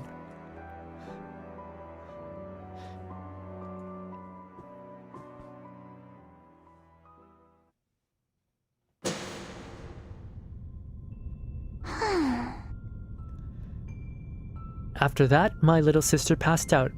Her first seance ended in disarray. This is the shit that this family does to their children. This is where the family fortune comes from. From other rich people who want silly things like to be told their future. The silly things to be told their future by, I'm going to assume, a fortune teller who is dead.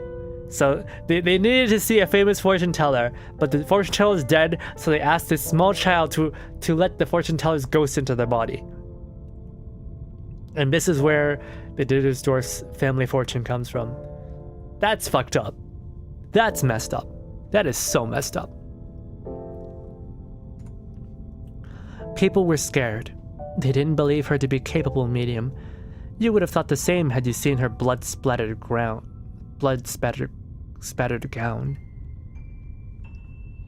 Honestly though, this is a very pretty dress. The successive failures of me and my sister completely shattered the curiosity over these seances. People started to believe that our ability to channel the spirits had become too strong to control, and that the practice was somewhat evil.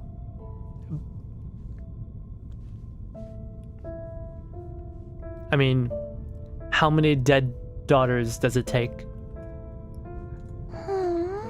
For some time, the people of Vienna lost all interest in the seances, and subsequently, Mama was snubbed.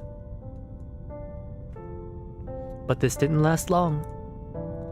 The girl offers a gentle smile as she tucks her curly hair behind her ears. You know, nowadays we consider wealth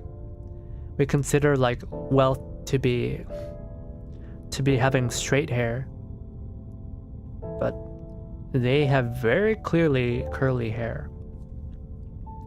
Is it just like the ability to have your hair be long, what's considered luxurious in this time period?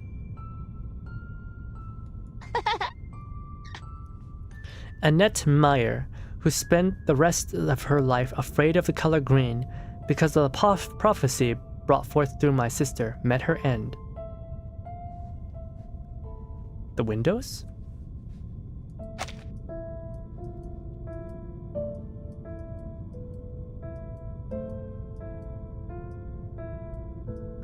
It's the wind, it's the curtains.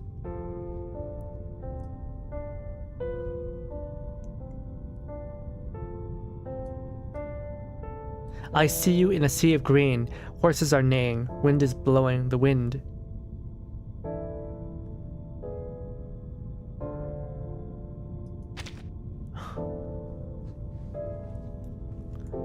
She died on the street. A frightened horse charged towards her. It was wearing a green saddle blanket on its back and a shining green gem on its forehead. Green. More green.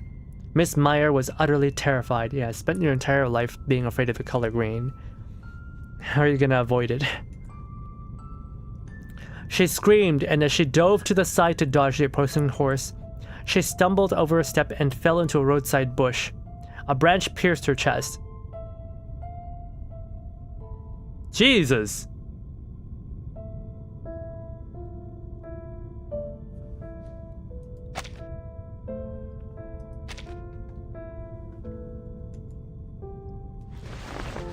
She draws a small circle on her chest, marking the location of the wound. Huh, eerie, isn't it? All of Vienna was wholly convinced the prophecy was true. Once again, they gathered around Mama and my little sister, like ants reporting to their queen. Although of course little Isolde lived, she was depleted by that seance, never having had a strong constitution, and having lost so much blood during the ceremony. But slowly, her health was restored. There's a little bit of, seems like regret. That, because I know that Reverse actually puts a lot of effort into the facial, what do you call it? The facial animations. So even if this isn't fully voice acted, you can still see what they were going for. That was a risky night, but accidents are common in Arcanum. The slightest of changes can lead to completely different results. If my little sister were a little younger, or if she were pushed a little harder, she would have seen what I saw. Hundreds of soldiers lying dead on a battlefield, children orphaned before their very eyes, the endless explosions, and those golden rabbits.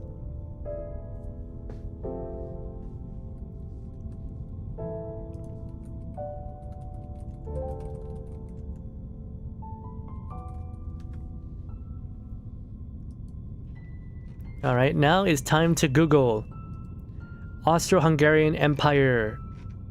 So she would have been 6 years old, but Trista was already 3 years old, so that was 9 years. Okay, in 1914,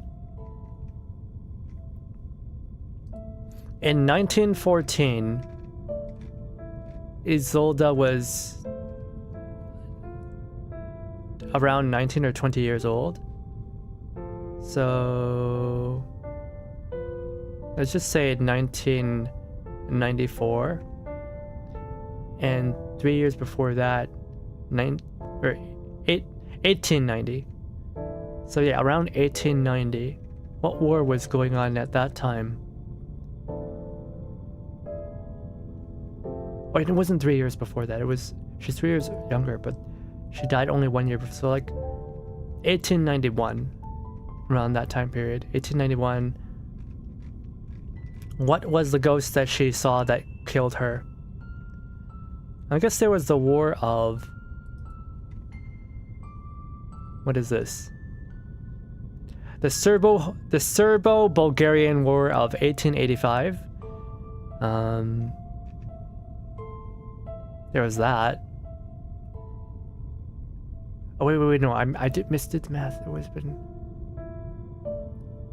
No, it's something like that. I don't know. It doesn't matter. Some war. She saw a bunch of dead soldiers, and that killed her 3-year-old self. What a pity. I was this close to having a little sister who's just like me. Ottoman Empire War? No. That would be World War I. You know, before that, you know, there's Boxer Rebellion in 1999. There's a Cretan Revolt of 1897. Wait, no, that is with Ottoman Empire. Okay, but that would have been 97. That would have been in 97. I mean, 17 years ago.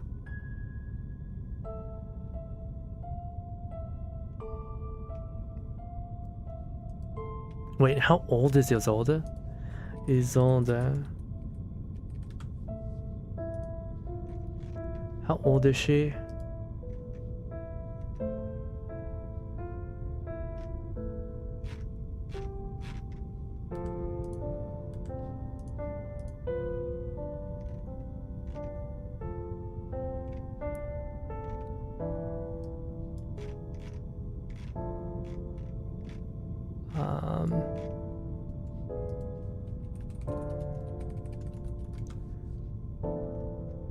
She's 18.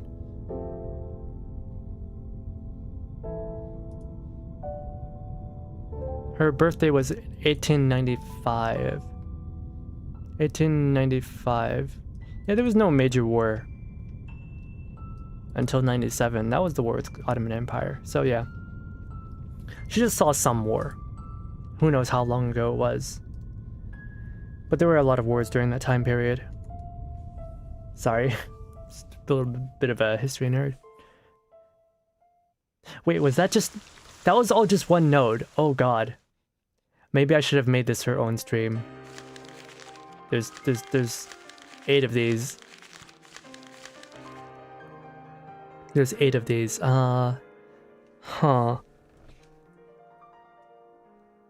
We can keep going. I'm really interested in this. But my throat is a little bit sore, so I might not be able to finish it all today.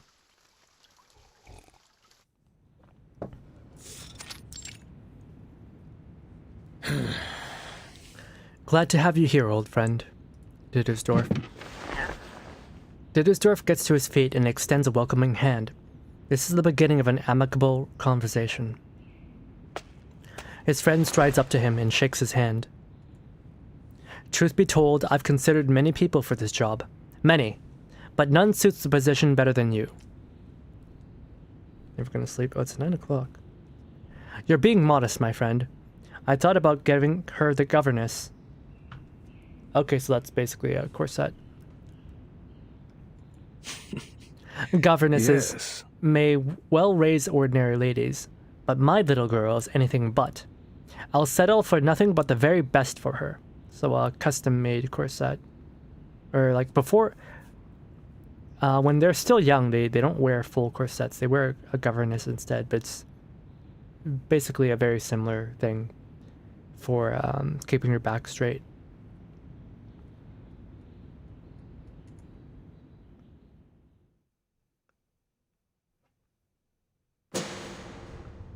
Alright, we're back in the theater. Isolde, my child.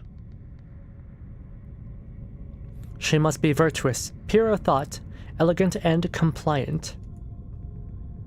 She must be clever but guileless, talented yet modest, and dignified without pretension.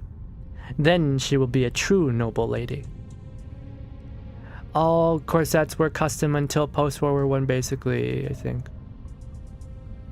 No, they specifically stated that she was odd because she still wore a corset. Apparently they were like going out of style in 1914. She was considered old-fashioned for wearing one.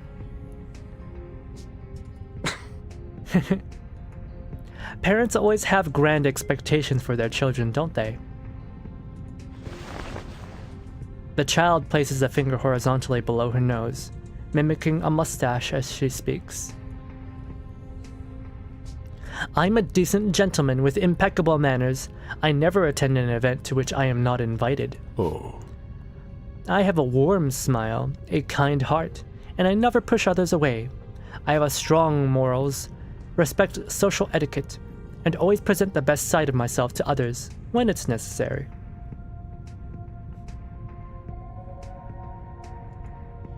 Dittersdorf regards me as a true noble gentleman. He believes I possess every quality an honorable man should have. Who is talking right now? It is not Trista.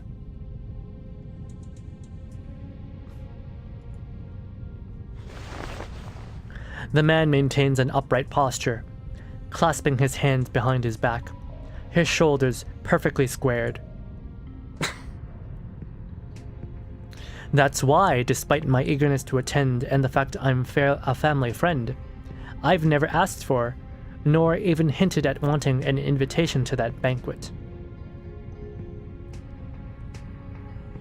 So it looks like Trista is playing somebody right now. Almost mockingly, even. I know that asking is pointless. I must be patient. When the time comes, the gate will be open to me. It's a ghost. A ghost is talking right now.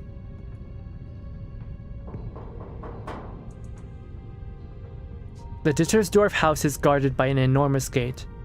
It's beautiful, stately, made of metal, and artistically decorated with the family's motifs.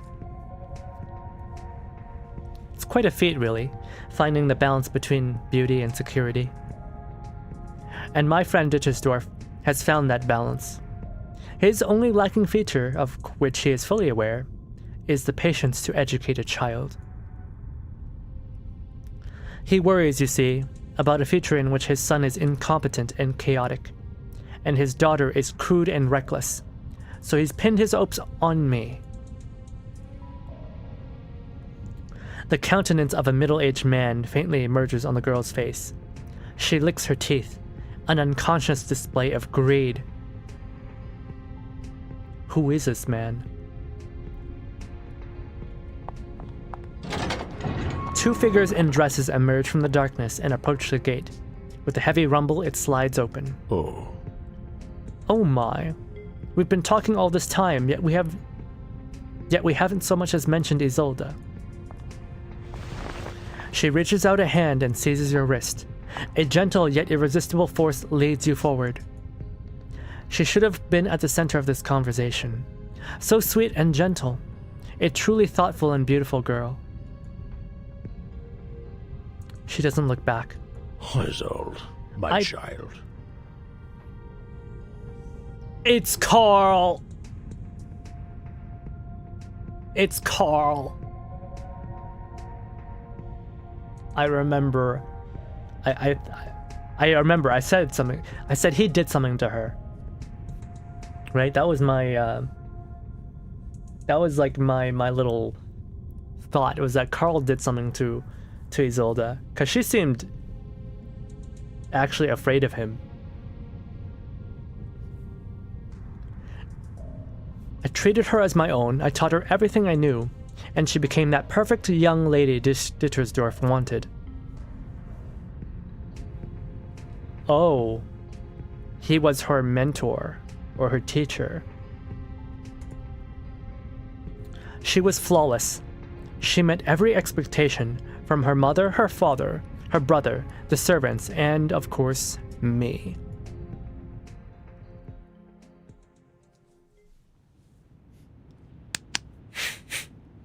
Mind your posture, child. I hate this man so much. I hate this man so much. Yes, I understand. Little Isolde's body tenses. She straightens her back further. Very well. Now lift your chin a little. No, not too high. We must avoid any indication of overconfidence. Oh, yeah. Remember, like, early in the chapter 6, and I was like, yeah, this man does not respect women.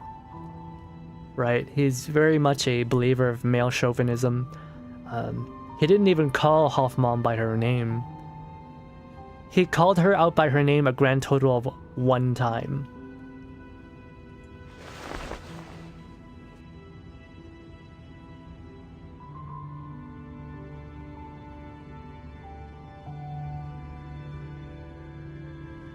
A true gentleman. Just look at that mustache. Exactly.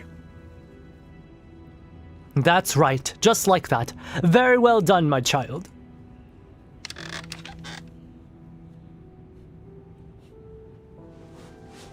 He lays his hand on the back of the chair in front of him and nods to his student on the other side of the hallway.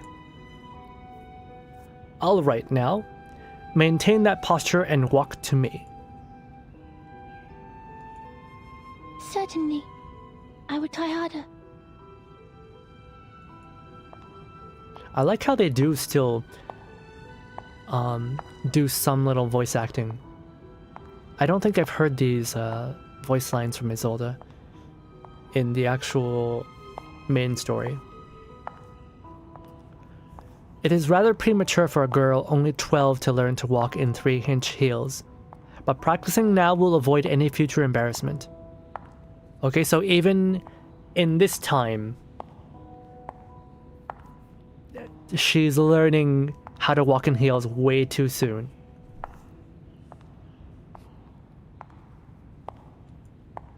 Head up, shoulders square. Alright, now smooth strides. Don't sway and don't bounce up and down. Mood. Breathe in, step forward. Waist balanced. And again. Don't lean forward. Straighten your back. Knees steady. No mistakes. Don't make any mistakes. Oh no, is this gonna be that meme? And her father was greatly disappointed and beat him harshly. Is this that meme?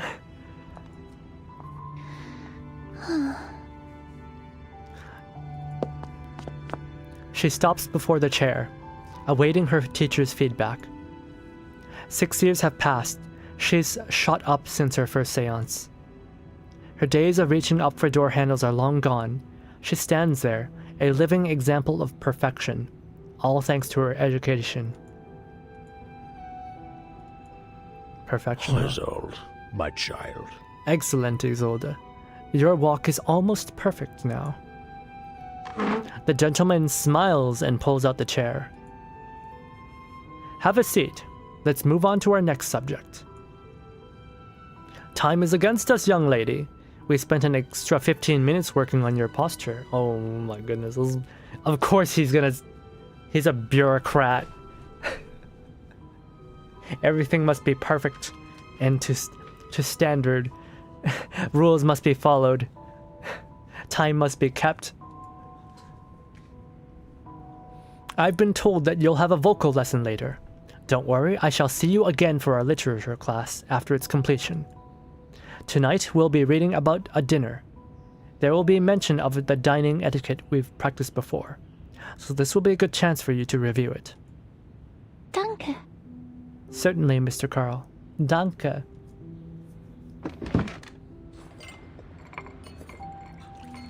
The girl gracefully sits down. A maid hurries over and helps her adjust the chair. A bowl of vegetable soup is sitting before her. They could talk about the spoon. My apologies. May I ask a question, sir? If I remember correctly, you told me that we had completed the rules of dining etiquette last week. Did I misunderstand? My goodness.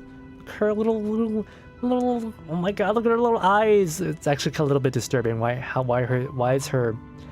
her eyes so wide open? That's actually kind of scary.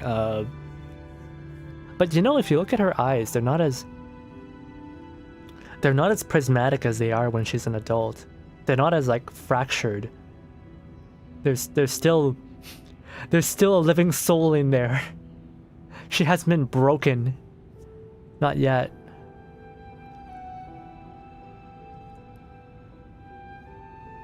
You did not, my child.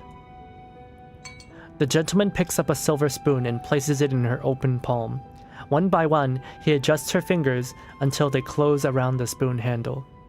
Looks cute, what do you mean? Perfectly normal. Don't laugh. I disagree. But last night, during dinner with your parents, I couldn't help but notice that your hands were shaking. It's not the epilepsy. She's literally been shaking her entire life. You find this odd now? The movements were subtle, almost imperceptible most of the time. You even hid them well while you cut the meat. Then why is it a problem? When it came to the soup, however, the shaking was clear as daylight. People will certainly notice your wetted cuffs. With a smile on his face, Carl loosens his grip. Little Isolde needs no further instruction. Her countenance is composed, yet her hand is trembling. Her fingertips turn pale as she tightens her grip on the spoon. He's getting the stick, isn't he? Oh. Of course, such a mistake wouldn't be considered rude, but it would reflect badly on your education. We've put in great effort and come so far. It would be a shame to fall short of such a small detail. Yes, I understand. He's not gonna hit her, is he? Her fingertips turn pale. She tightens her grip on the spoon. She must be gripping really hard then for her tips to go pale. Small Chihuahua Isolde.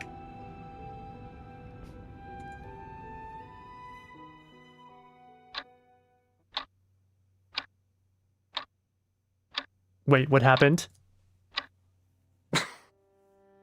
What happened? Why did it fade to black? What happened? 100 times. The gentleman paces around the lounge, feeling utterly complacent about his work. What did she do 100 times? I asked her to practice it 100 times.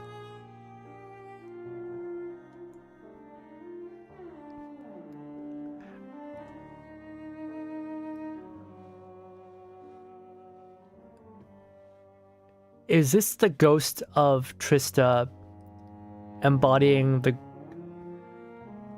Oh yeah, this is Trista basically narrating Carl's thoughts. Okay, I see. She's the daughter of Evangeline, the greatest opera singer to ever grace the stages of Vienna. She has her eyes, her nose, her cheeks. How could she possibly have such a shaky hand while using a spoon? I disagree. What a disgrace.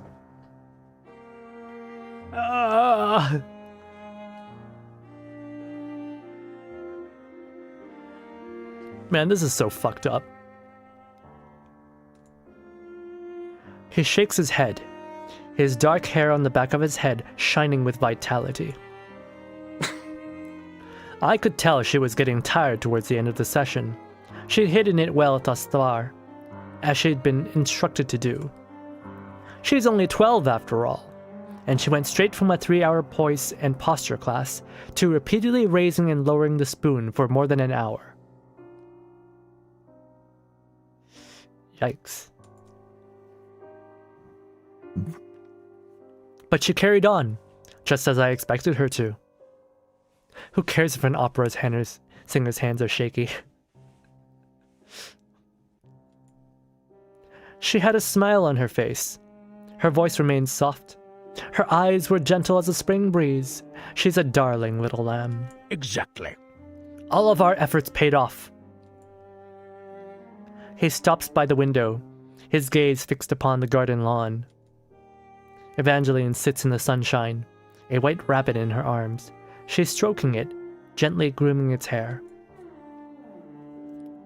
Her wrists were still tight and shaky the first 20 times we practiced it. It wasn't until the 65th attempt that things started to improve. This man... He's got a ticker on him. He's holding a ticker. Try once, try two, try three. He's got 2 tickers. He's got one for the amount of times that she's doing it, and he's got one for like the amount of mistakes she's made. Perhaps she was too tired to shake. Perhaps her joints were numb. Perhaps she finally mastered the skill and calmed herself. By the 100th practice, the soup in her spoon was as still as a mirror. I could see the reflection of my face within it. What the fuck is this? Carl's eyes flicker back into the table, but you know, this kind of reminds me of the calligraphy.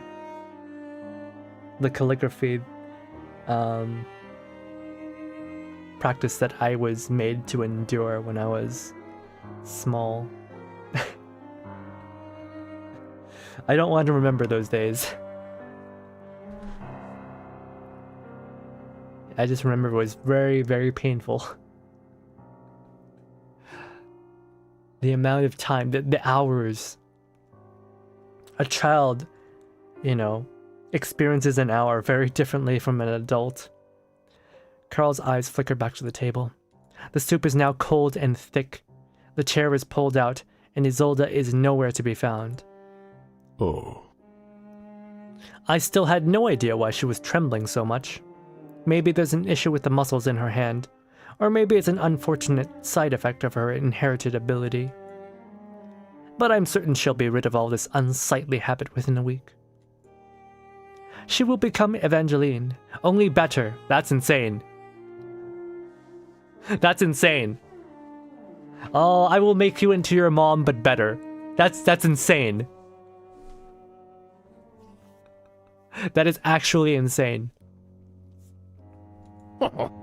This, you see, is the benefit of a proper education. If only I could travel back in time and give poor Evangeline the same opportunities. Jesus Christ. So you mean... You seem surprised. Why? I adore Evangeline. I'll forever be her loyal audience member and supportive friend, but that doesn't mean I'm blind to her flaws.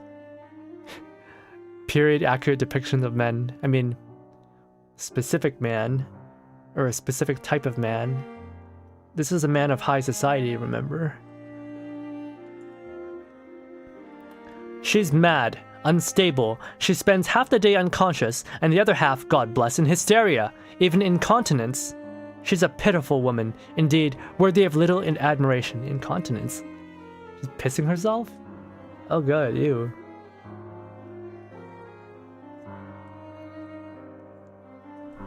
Half the day unconscious. I know fainting was a very common trait of higher ladies, because, you know, they have a fainting room, and one of the treatments for hysteria was a, you know, what would you call it? A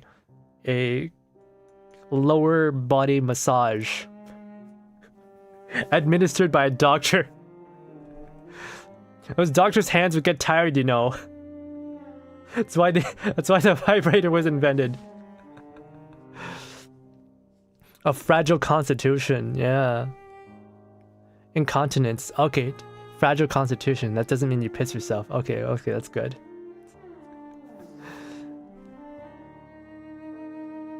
The Hitachi wand version 0001 was unironically a treatment for hysteria. In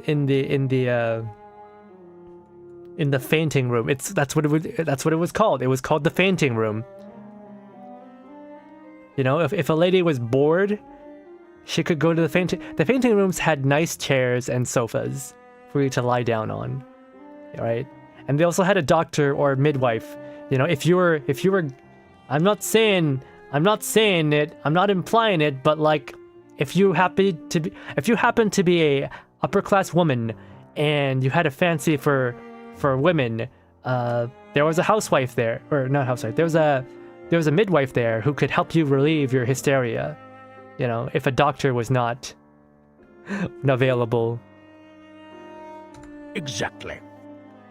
She's the center of the crowd, yes. Important figures attend to her seances and listen to her piously. And yes, throngs of people cheer and throw flowers at her on stage, some even fainting from the excitement. I disagree. But none of this speaks to who she truly is, my dear friend.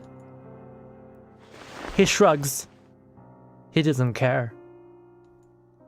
The cold soup morphs into a slice of chocolate cake as he sits down at the table. You must be familiar with Sacretort. 2 pieces of chocolate cake with a layer of apricot jam in the middle. It's the sweet embodiment of perfection. Is he going to talk about the proper way to cut it? With a silver fork in one hand, he flips the piece of cake on its side, revealing a moldy corner. Evangeline is just like this cake. Oh my god! Most of her is sweet, her voice, her divination, but there's a rot growing that will one day devour her. What the fuck is this guy saying? Oh my god, the comparisons of women to cake. Apparently the Japanese did not invent it. Oh god. Oh. It's still a little early to throw the cake away. That would be a damn shame. At least most of it still looks fine. That's fucked up. That's a person, you asshole. He cuts through the cake with his fork, precisely avoiding the molding edge. We can still enjoy the good part of the cake, as long as we're careful about where the dessert fork lands. Dittersdorf did marry her after all. What the fuck? What the fuck?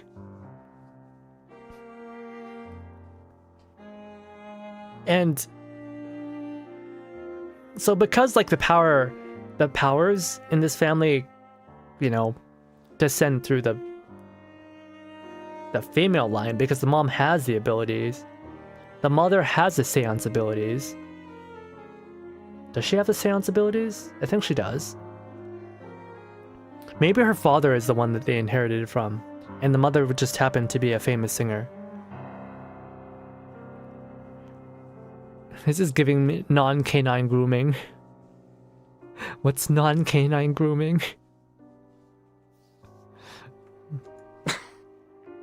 I mean, he's, you know, the term well-groomed.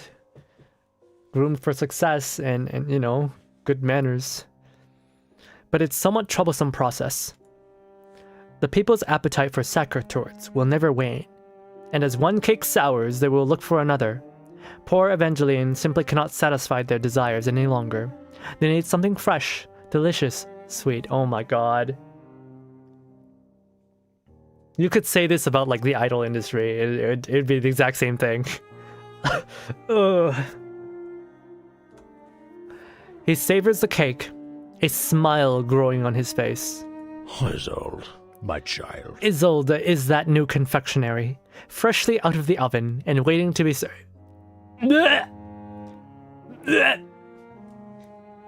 Waiting to be served. Yeah, no,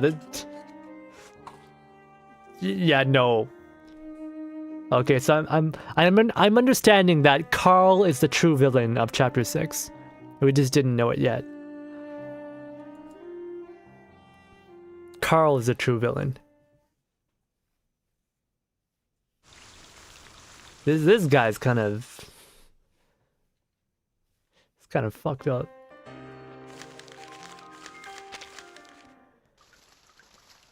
Blissful decadence. Is streamer okay? I feel disgusted by this guy. Like, I am no, you know, I'm no beacon of feminism, but like, holy.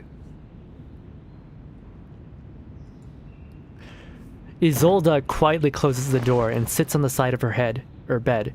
She falls back and stares at the ceiling. Her body aches. Her hands and feet feel like lead.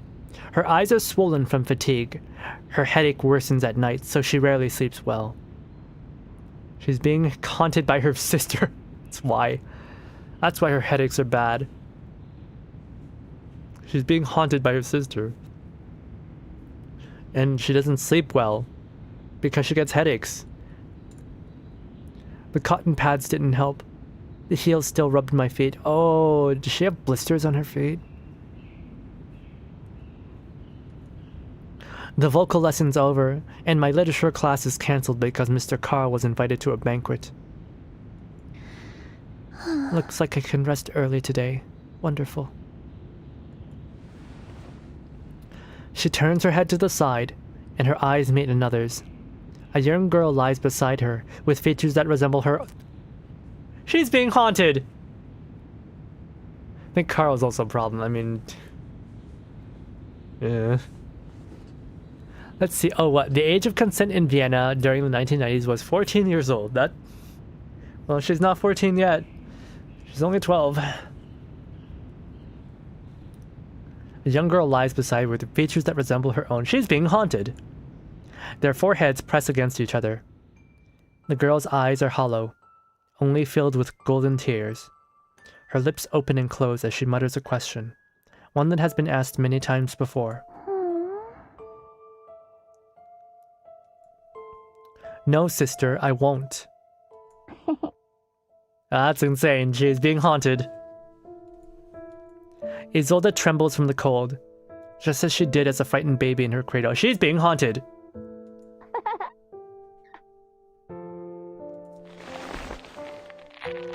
The girl giggles, curling her arms around Isolde's neck and clutching at her like a vine wrapped around a tree.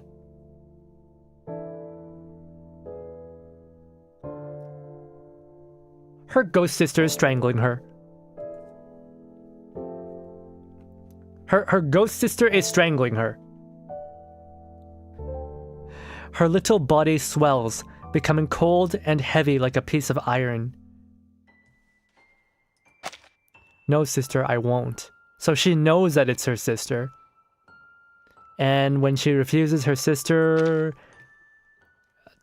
her ghost sister strangles her. You can get strangled by a ghost? Oh god. Here she goes again with her usual games. Whenever Isolde is tired and weary, Trista seeks her out to play like this. Jesus. Please, sister, you're hurting me. Isolde's breathing becomes short and violent. She can feel her insides being squeezed. Tears flood her eyes, her face swollen and wet as she silently weeps. Only in moments like this does she let out her true emotions. And she vomits. The pressure makes her nauseous. Trista giggles. Her laughter lingers in the room. More and more spirits start to gather. They whisper to each other, laughing and teasing Isolde, curiously awaiting her next move.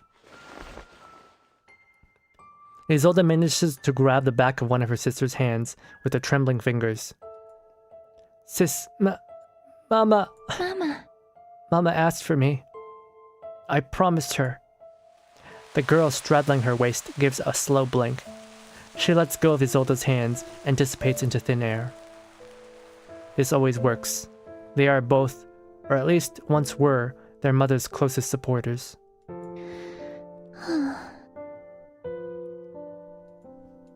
Isolde climbs out of bed, wiping the tears and specks of vomit from her cheeks. With the corner of her bedsheet, she mumbles, Mama.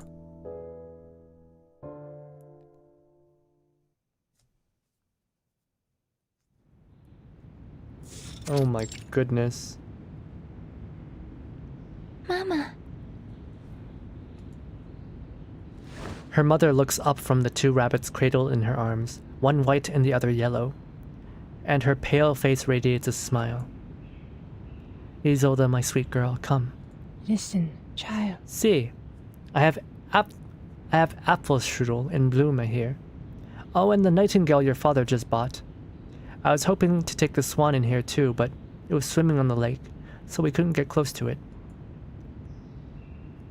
This mother is sometimes more of a child than her own daughter. She is cheerful and innocent, simple as a blank canvas. She is always a pleasure to spend time with. Isolde closes her eyes, erasing her sister's decaying face and vomit-stained sheet from her mind. Oh, the face of her sister we see is not... The face that Isolde sees is not the face we see. Isolde sees decay. She sees like the visage of a zombie. That... yeah... That's not something a child should see. We can meet in the garden, Mama. You don't have to bring them all inside. Nonsense, I'm happy to do this for you. I think... You always get dizzy under the sun. How can you attend your lessons if you're unwell? The lounge is much better. We can enjoy a bit of sunshine through the windows and listen to music and arsenic. The lounge probably has arsenic. Her mother pats the cushion next to her. Isolde sits on it, taking Apfelstrudel, the pale yellow rabbit, into her arms. Huh? Hello, little Apfelstrudel. How are you feeling? You're so fluffy and soft, like the cooked apple in a real strudel. She holds the rabbit, stroking its fur and looking into its eyes. Lovely little ones. She has the softest fur and such an adorable coloring. Do you remember when your father first brought them home? You were 11, a bit shorter than you are now. It wasn't long after you started your vocal lessons. Yes, I understand. Of course, Mama. Apfelstrudel and Bluma are the only rabbits who have joined the family. We've had plenty of birds and ponies before, as well as white rabbits for use in the seances, but none of them ever had a name. It wasn't until the doctor recommended a new method of therapy that Father brought these two home, and we named them. Of course. Oh. They're emotional comfort animals. Yes, it was fun. I don't like the possibility of where these rabbits are going. I will abstain from commenting about where these rabbits are going. With these adorable little things around, I don't faint as often as I used to. You were so small back then. I can scarcely believe that the little girl is the same person as the 15-year-old young lady standing before me. And for her to be so beautiful a singer too. Oh, she's 15 now. No longer 12, she's 15. The sun shines through the window, enveloping Evangeline. With a peaceful smile on her face, she continues to stroke the rabbit in her arms. Mama. Do you not wish to go back on stage? Singing used to be so important to you. No. She maintains the smile on her face. No, that's not true. You're mistaken, my child.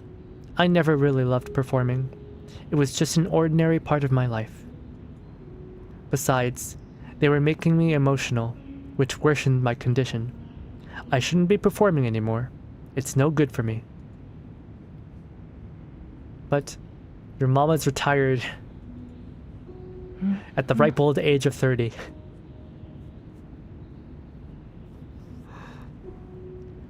We don't know how old she is. I'll be fine. As the doctor said, caring for animals brings me peace. I mean, that's nice. Keeping a calm atmosphere is the foremost goal of this treatment. Isolde, my child, we must carry on. Beneath her mother's hopeful gaze, Isolde lowers her head and meekly snuggles up to her. Certainly. I will try harder. Yes, Mama, we must carry on. Of course. Things will be different for you, Isolde. You're luckier than I. You've received treatment much earlier in life, and times are better now. There's more than one way to improve your situation. I guess her mother was also, yeah, like Carl said, she has some she has a weak body, she has a frail body. You'll be cured, and you have the talent to sing. Her mother's voice seems to come from above her head. For no clear reason, Isolde feels as though she's speaking from somewhere even higher. Keep in mind. Oh, I think she has Semmelweis's voice actress. You will become the star of Vienna. You must keep on. Yes, Mama. I'll continue with the treatment. I'll keep on singing. Apfelstrudel has started to nibble on her young master's gloves. Apfelstrudel, are you hungry? How could she be? The maids have already fed them today.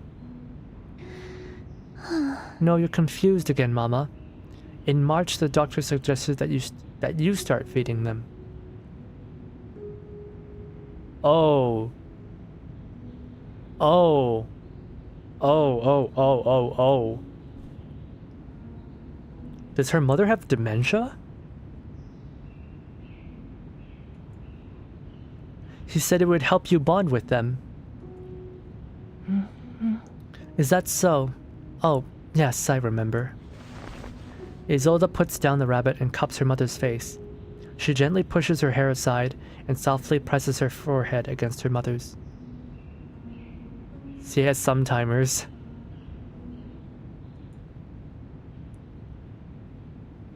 Don't worry, Mama. We all forget things sometimes. Leave it to me. I'll get them something to eat. She gets to her feet and makes her way to the other room, but before she leaves, she stops by the door and looks back. Mama, have the rabbits recovered? I noticed they were a little out of spirits earlier. My apologies. If they're still unwell, I'll go get some medicine too. Were they really? Evangeline raises the rabbits in her hands so that their faces are level with hers. Their noses are wet and their eyes are clear. They look as healthy as any rabbit she has seen. A few nameless white rabbits are chasing each other around her feet, looking as energetic as ever. That's right. They seem fine to me. All right, Mama. I'll be back shortly. What's happening? She was trying to get rest in her room and now she's out here with her mom. Out of the lounge and through the hall, past the many doorways, down the stairs, and finally to a small room with 2 maids working inside. The Dittersdorf house is well known for its staggering size. Look at this. Sheets, and more sheets. I ain't gone a single day without washing these bloody things. Listen. When I worked for the Myers, we only had 1 or 2 washing days a week. Oh, is it because she's always puking? But you're paid better here, aren't ya? Quit your complaining and come help, eh? What's wrong? My God, there's blood on the sheets again. How on earth is there so much of it? Even for that time of the month, this is a lot.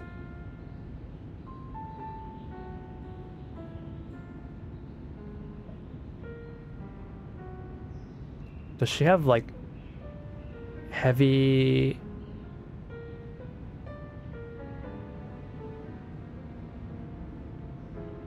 Oh. There's no way this blood is from her time of the month. Oh.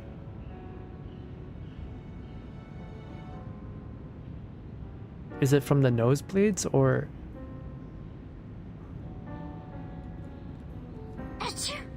The red-haired maid crinkles up her nose in disgust. There's been blood on the sheets once a week for the last 3 weeks now. Bunny? What's happening? I'd say it comes from those dead rabbits and birds. Dead rabbits and birds? I see.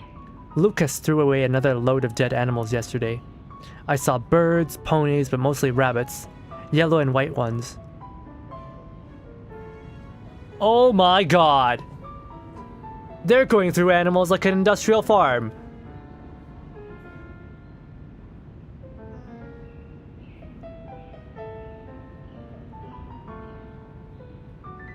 Oh God.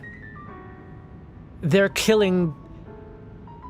The father is killing the yellow and white bunnies anytime they seem like they're sick or unwell, and replacing them with new ones. Which means... I've lost count of the number of apple strudels and bloomas we've had. They've got 2 new ones just today. Jesus. They go through emotional support animals like... Apparently, emotional support animals are expendable. And apparently, in this household, they expire once a week.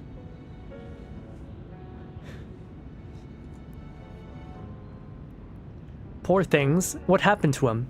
They didn't die nearly so often last year. Is there something wrong with the fodder? No, it weren't because of the bloody fodder. It weren't any natural cause of death. As the maid soaks the sheet in the water, she lowers her voice. I heard that. Lucas told me that every one of the animals suffered a miserable death. Some vomited blood. Others had their heads cracked open. Most strange of all is that a few of them had a hole in their neck with a golden key jammed inside. What the fuck? What the fuck is happening here? Genuinely, like, what the fuck? It might be... He said Lady Evangeline did it. What the fuck? What the fuck? Oh god. Oh, come off it. Lady Evangeline loves those animals. She's always carrying those rabbits around in her arms. Well, you didn't see her crush that poor nightingale with her bare hands when she was having an episode. Her mother has seizures and some kind of manic episodes. She's ill. So is Lady Isolde. It runs in the family like a curse. The doctor said it was hysteria, something to do with their wandering wombs. Drives them mad and makes them bleed and all. What the fuck is a wandering womb? What the fuck is a wandering womb? What the fuck is a wandering womb? Look at this. Which explains those bloodstains. Do you think Lady Isolde will one day lose her mind like her mother? So the bloody sheets are from Evangeline. Why do you care? She's been awfully kind to me. She helped me settle in. The maid with short dark hair looks down at the dirty bedsheet in her hands. It is covered in vomit and sweat. Oh, that's Isolde's. Here is the case. She's still young, but she's already such a perfect little lady. Gentle, polite, beautiful, kind.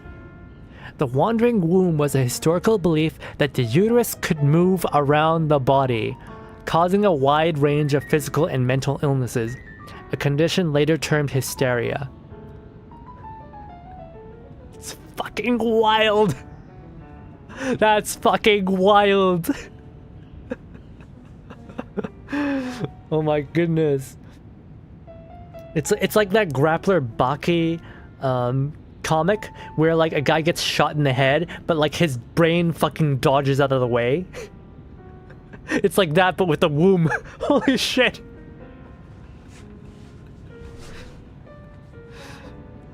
I thought I heard about it before, but now I'm not so sure. That's insane. Actual genuine insanity. She's got so many lessons to attend, bless her. Etiquette, literature, history, painting, music and dance. And on top of all that, she has got to go to the seances with her mother twice a month. Poor girl. She slowly folds up the bedsheet, as if to save Isolde the embarrassment. She don't faint often, and she ain't having any manic episodes like her mother does now. But she does vomit and feel dizzy at times. Oh, I do hope she doesn't end up like her mother. Yes, enough of the worrying. It's none of your concern. You done with the sheets? Come on then. With the laundry basket stowed under their arms, the maids walk out into the corridor. Jesus. And Isolde. Listening to the maids gossip about her mother being insane and killing the rabbits. And her own fears of growing up with hysteria. Yes, now I remember. I left it in this drawer. Ah, there it is. She fumbles in the dark until her fingers come across a familiar shape. She looks at her palm, then into the dimly lit corridor. The maids are long gone by now, but their conversation still lingers in her ears. Father once told me She shuts her eyes in calm determination.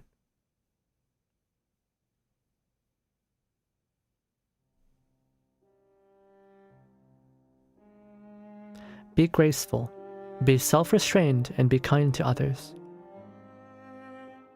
This theory was used to explain symptoms by linking them to a woman's discontented or dry uterus, often attributing them to a lack of sexual activity or pregnancy. Treatments often involve bizarre methods like using scents to lure the womb back into play. What the fuck am I reading? What am I reading? Man, hey babe, I got some essential oils. We're gonna get your uterus back in place.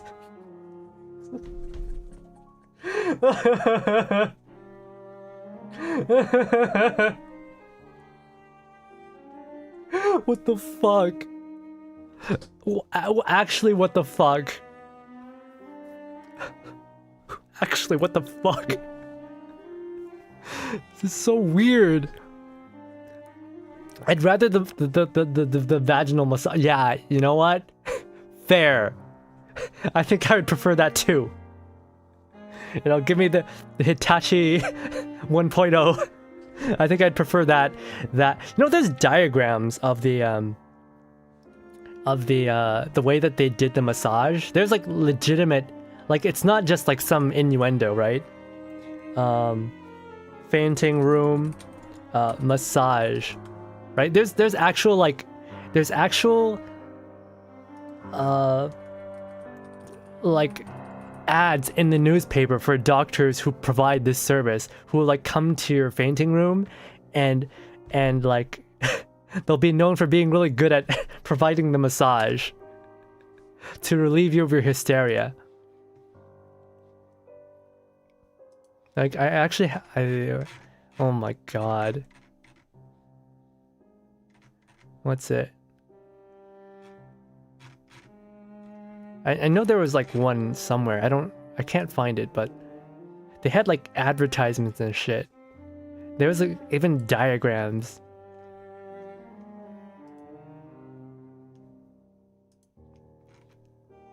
Fainting couches and fainting rooms.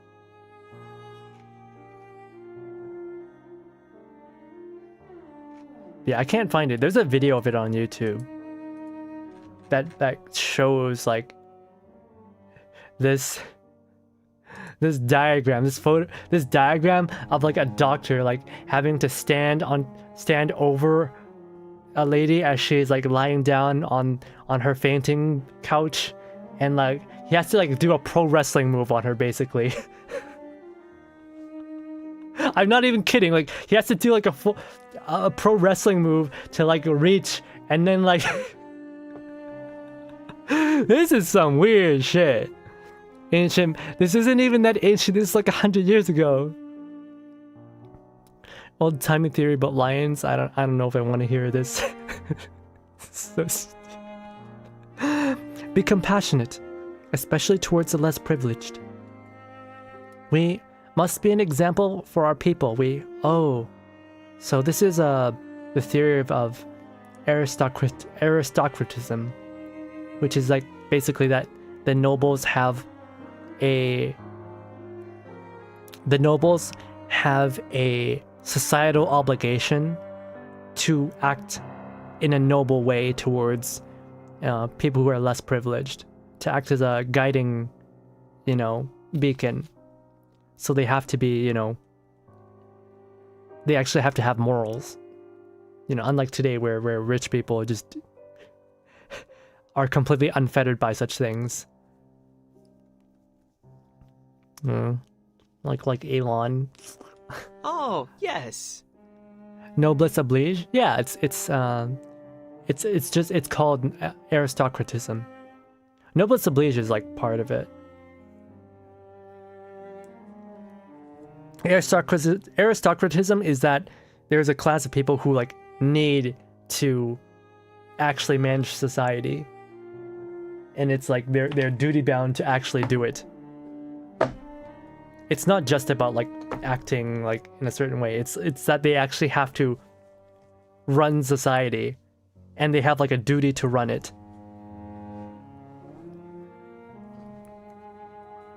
I know this because it was a plot point in a Gundam show.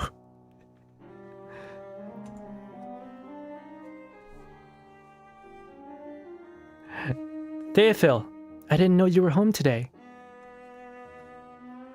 She opens her eyes. Her brother, 2 years her senior, is standing next to her. Oh. So Trista was the oldest sibling. Oh, Theophil doesn't even get a portrait. I won't be staying long. Mother told me you were here, so I came. Isolde! It's been a long while, so I brought you this. He pulls a little velvet box and a pocket watch from his jacket pocket. The box is from Heinrich. Oh, so they're childhood friends. Well, I guess he's 15 now, but... So I guess it's not been that long. She's like 19 in the story, so 4 years. There's a brooch inside for your 15th birthday. And this watch? That's from me. But you already gave me a present on my birthday, Theophil. No, it's not for your birthday. I just wanted you to have it. Look, it's not just a watch, it has a timer in here. He presses the little knob on the pocket watch, and with a quiet click, it flips open. See?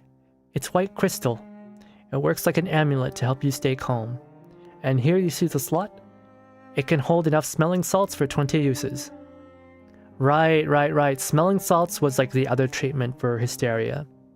It's like... It doesn't smell good at all. It smells like the nastiest shit imaginable.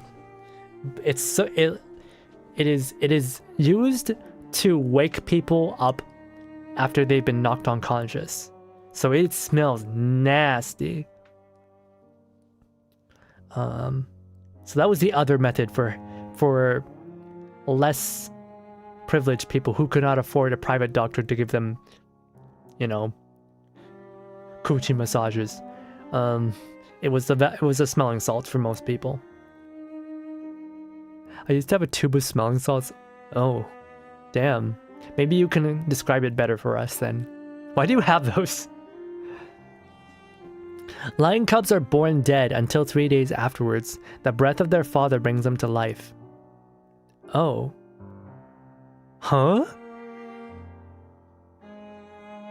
What are you on about, Shivity? What does that have to do with this? You need a watch to keep track of time in all those lessons. And the amulet and smelling salts will help you too. It's perfect. He presses the watch into his sister's hand. There's a beat of silence. He speaks again. I also have news for you. I'm renting a studio. It's amazing how much it's helped me gain inspiration. It also has space for the young models to stay the night when the weather becomes dreadful. It simply broke my heart to see them walking all the way back home in the rain.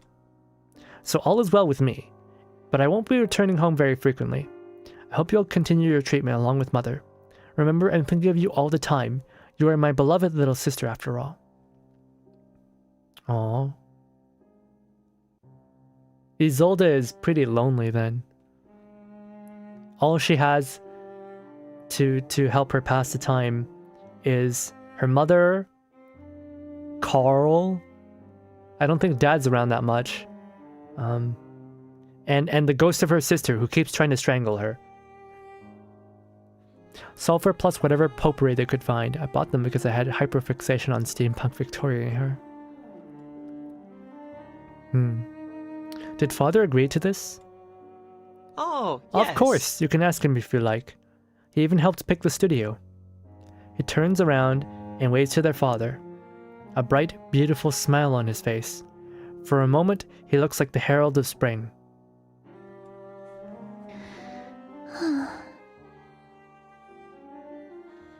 I see. Then I'm relieved. I wish only the best for you, Theophil. The spring's favored son leaves as briskly as the wind. He crosses the lounge and passes through the doors, and goes out into the boundless world. So I see, Theophil is quite happy. He doesn't have... the maids didn't say he had any issues with seizures or or blood, or vomiting, or sweat. Theophil's living his best life. And then we're shown later in chapter 6 that Isolde has some resentment for him living his best life and then dying. She's kind of pissed off about that. Dittersdorf stands next to his daughter, a hand on her shoulder. He shakes his head. I have a blundering artist for a son, a wild spirit. Look at him. Who would think he's almost 17? Jesus. Jesus, Dad. Yeah, I guess 17, he's like... he's already an adult, but he doesn't act like it. I have a blundering artist. I guess artists do not have a good reputation at this time. The lion thing is brought up. No, it's fine. I just wondering, like, if it had any, if it was relating to anything that's happening in the story. That's all. You're nothing like him, for which I'm very grateful. You spend your days perfecting yourself, while he wastes his time chasing after those models in his... What I'm trying to say is, you're a comfort to me, child. Unlike your brother, who is a complete disappointment.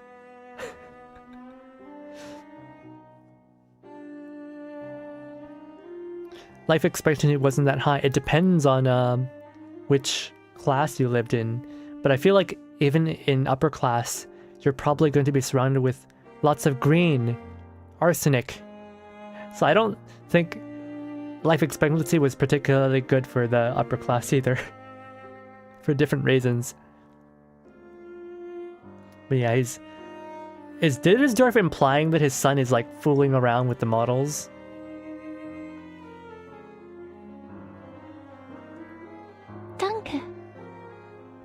No, she did say that he was, what do you call it? Living a life full of hedonism.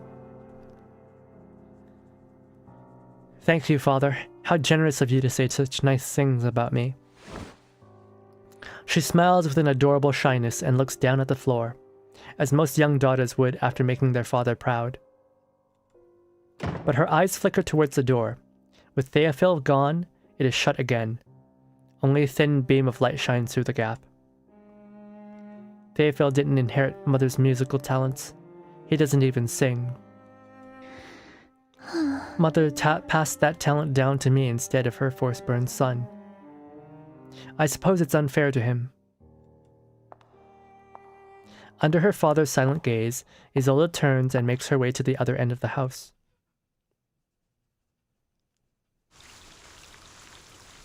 Man, this is a family.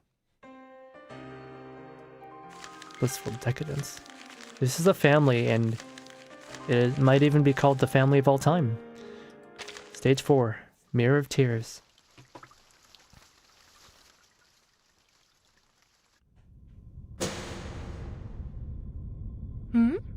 And now she's an adult. All grown up. Hello? Excuse me. What is this place?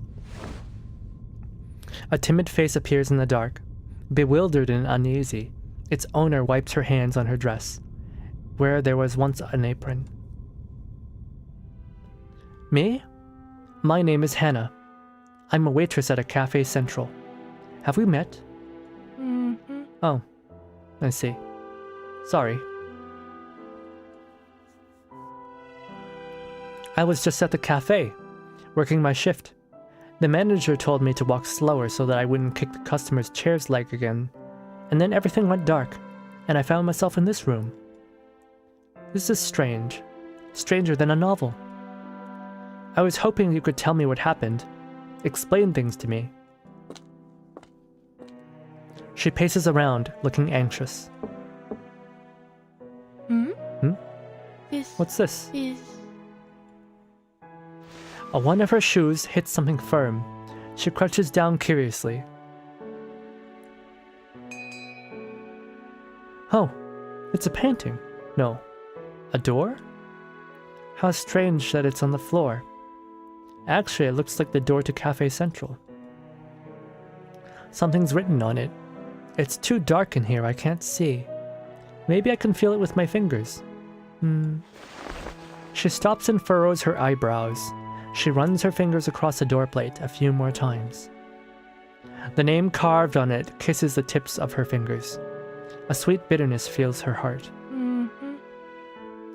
Theophil? Mr. Theophil? Did he play a part in the kidnapping? But why would an artist be involved in such a horrible act? Kidnapping? She mumbles to herself, her eyes rolling in the dark. She is looking for an excuse to forgive. Or perhaps he wants me to be his model. I gladly agree to it, of course. He's so handsome and kind, and my goodness, can he paint? Any girl would agree to be his model. He wouldn't need to abduct me for that. A fragrance of a memory comes back to her, but it's vague, shrouded in a white haze. Oh, I think I remember! Before everything went dark, Mr. Theophil had ordered another Franziskaner. I had it on my tray, and then I passed out before I reached his table. Until then, it was a perfectly normal day. The warm color of love fades from her face. Was Theophil doing some essay? I don't know. Mr. Theophil looked as handsome as ever. He ordered his usual. Even Mr. Heinrich was wearing the same brown blazer. Right, because they were all part of the circle. No, that's not right. Something was different that day. Yes, that was the day she first met her. That was the beginning of everything. She looks at you, trance-like. The door opens beneath her palm.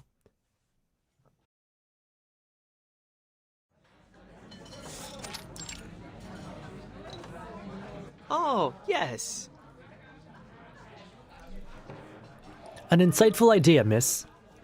I've never heard of such a perspective on how to treat mental illness. I'm very impressed. The cream has long since melted into the Franziskaner. This conversation is much more interesting than the beverages on the table. Franziskaner? What is a Franziskaner?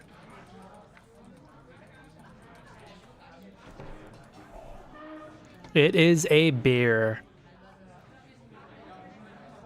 And I'm guessing what they mean by cream is the foam.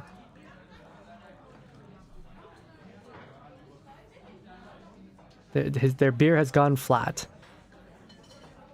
See, I told you, Theophil. I knew you two would get along. How could you not adore such a lovable and talkative lady? The amazing Clara. We met in an auction. She has superb taste in the arts. Heinrich's bout of excessive enthusiasm are a lovable weakness of his. Rather than annoy, it endears his friends to him.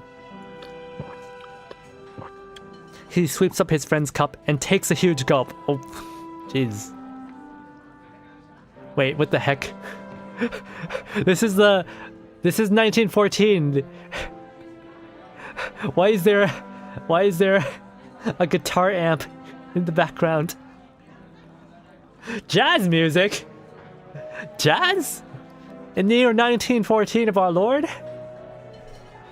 Man, Austria-Hungary sure was advanced. Oh, by the way, Theophil, where's your sister? You said she'd be here today. I thought she'd agree to come down to the cafe. Yes, she should have arrived by now, but perhaps she's been delayed on her way over here. Is it reused? It's absolutely reused. After the huge success of her debut, my little sister is a new star of Vienna. She's positively swarmed by her admirers in the streets. It's all very sweet, but as you can imagine, it can be quite troublesome. Here's your coffee. Sir, here's your coffee. The waitress lightly places it on the table. 1 Vienna iced coffee and a Maria Teresa. Enjoy. Her gaze lingers on Theophil, an eager smile upon her face. Her light brown hair is carefully tied in a curly ponytail. Thank you, Hana. Your smile always brightens up a long afternoon. You flatter me again, sir. She blushes and hurriedly looks aside. This is not the first time her dear Theophil has been so sweet to her. Oh, she's got a crush. Sure. Would you like a cake on the side? It's on the house. I remember you said you liked the particular lemon aroma of it. My mother grew those lemons. She brought me some more when she last visited. Would you... Isolde! Over here! Oh, Isolde, my dear girl. When was the last time we met? It feels like eons. It was about 1.5 months ago. Ah, how unforgivably long! Do you remember when we were younger? We saw each other every week. Dale, her voice is lost among the chatter. She quietly looks at her sweet Theophil as he gets on his feet and walks up to his sister. He has completely forgotten about the lemons, or rather, he never cared about them in the first place. Why, do you think Isolde is that little girl who followed you around? I'm afraid you're terribly mistaken, my friend. She's the biggest star of Vienna, and the best and most stunning Salome of them all. Her admirers fill the streets, and her work has shaken the art world to its very core. Putting both his hands on her shoulders, he basks in his pride for his sister. And all at the ripe old age of 16, no less. She's not some unknown actress taking minor role after minor role, nor is she one of those poets who end their miserable lives after plunging themselves into a river. No, it won't be long before she becomes a sovereign of theater. My point is, Mr. Heinrich, that it's very difficult to see her these days, but if you can make her brother's life a little sweeter... Oh, Theophil, you crafty fellow. Heinrich gently punches his arm. Theophil giggles as he pulls himself away from his fist. The cafe is filled with their youthful laughter.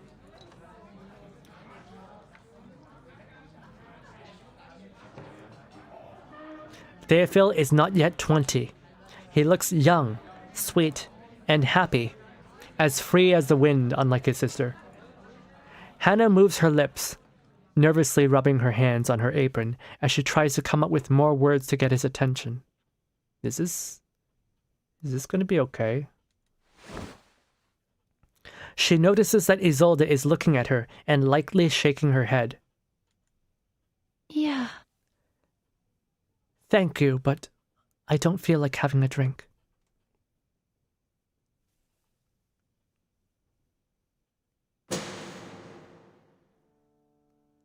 It was her! Her! How could I forget? How could I forget her? Oh, what a terrible, terrible future. Did I hit my head? Or was it my neck? Or my legs, my waist? No. Small beads of sweat glisten at the tip of her nose. She checks on her neck, her back, her limbs, making sure they are still attached to her body. What the heck happened? Eventually, all her hands stop at her neck.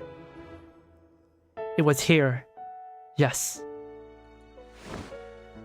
Clutching her neck with both hands, she crouches down on the floor. So much pain. There was... Why did it have to be me? Why not Teresa? Or Gregor? Not all who were trampled that day died. Nor those who fell to the floor. And those who were pushed in front of the guns. They had a quick and painless death, at least. What the frick happened? Why me? Why only me?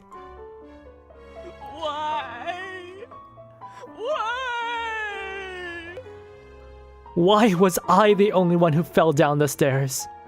Why was I the only one who screamed in agony? Why was I the only one who suffered a broken neck? It shouldn't have happened. None of this should have happened. The road shouldn't have been covered in sharp gravel. Those creatures in black with the dark slime dripping all over. They started that demonstration. Those creatures in black. It was those creatures. Monsters. Hannah drops her head.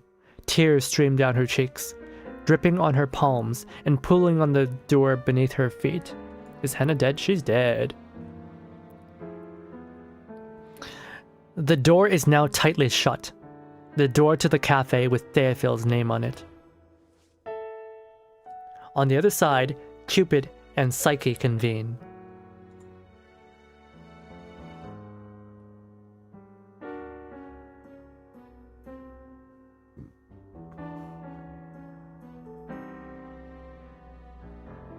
It was the circle. It was the speech. It's them. It was they who were responsible. The puddle of tears beneath her feet confronts her with her own reflection. Her reflected face morphs into someone else's. Isolde. The famous opera singer with a touch of sorrow and the daughter of that mirror peddler. Daughter of the mirror peddler. That's Kakanya. They killed me. They killed you? What did they started a demonstration? Greetings. I'm Clara Wengler.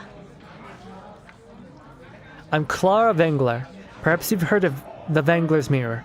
That's an invention of my family. They sell magic mirrors. From the other side of the table, the lady in the green dress extends a white-gloved hand. She's leaning forward so far that she is no longer sitting in her chair. This may appear to be too eager, but the smile on her face is sincere. Isolde. Heinrich told me a lot about you and your brother. I'm most glad we've finally had the chance to meet. The honor is mine. I'm Isolde. Isolde takes her hand. Nice to meet you. It's a privilege to make your acquaintance. Okay, so how does this lead to Hannah dying? Do they start a riot here?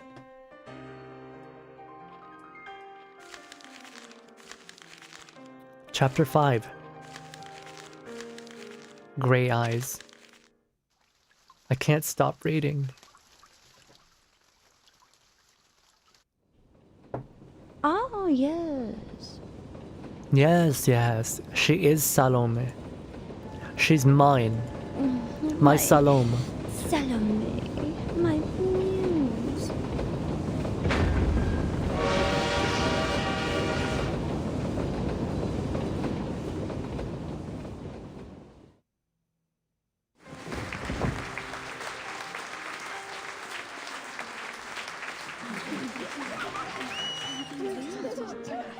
Wait, what the? Yo, whoa! Oh, whoa, whoa, whoa, whoa, whoa, whoa! That's awesome. What? I was not expecting animation in this. Damn. Holy shit.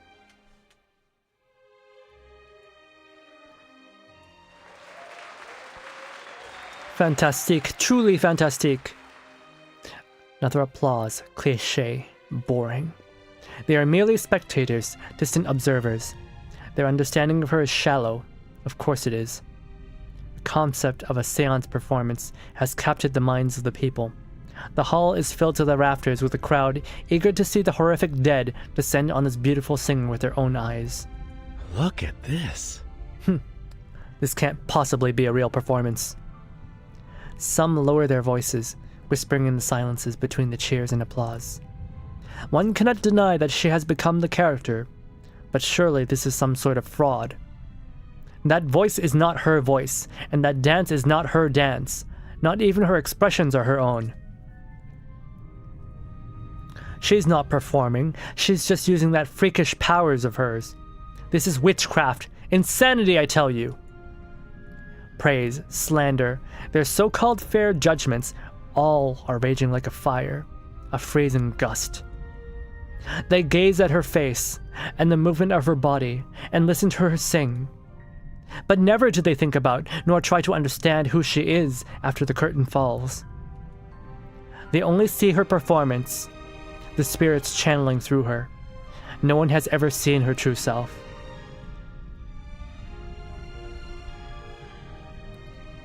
Salome is a biblical figure most famous for dancing and demanding the head of John the Baptist on a platter. The biblical story has been the basis for many works of art, including Richard Strauss's opera Salome, in which she is depicted as having a seductive and fatal desire for John. Okay, I feel seduced. I'm not gonna lie, that costume, I feel pretty seduced, man. No one but me. You all don't understand her. Nobody understands her. I alone am the only person who understands my Oshi. Only me. Not you, not you, not you, not them, not even her family. I am the only person who understands her. Jesus. I got a weakness for dancing girl outfits. Arabic dancing outfits are... They're pretty bussin', not gonna lie. Yes. Only me.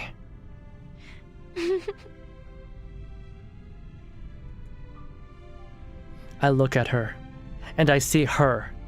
Not those spirits, but herself. I understand her. Our Oshi. No, me! Only me! Only I understand her! I am loyal to her, now and forever. She is my love and my muse. Not ours, she's mine!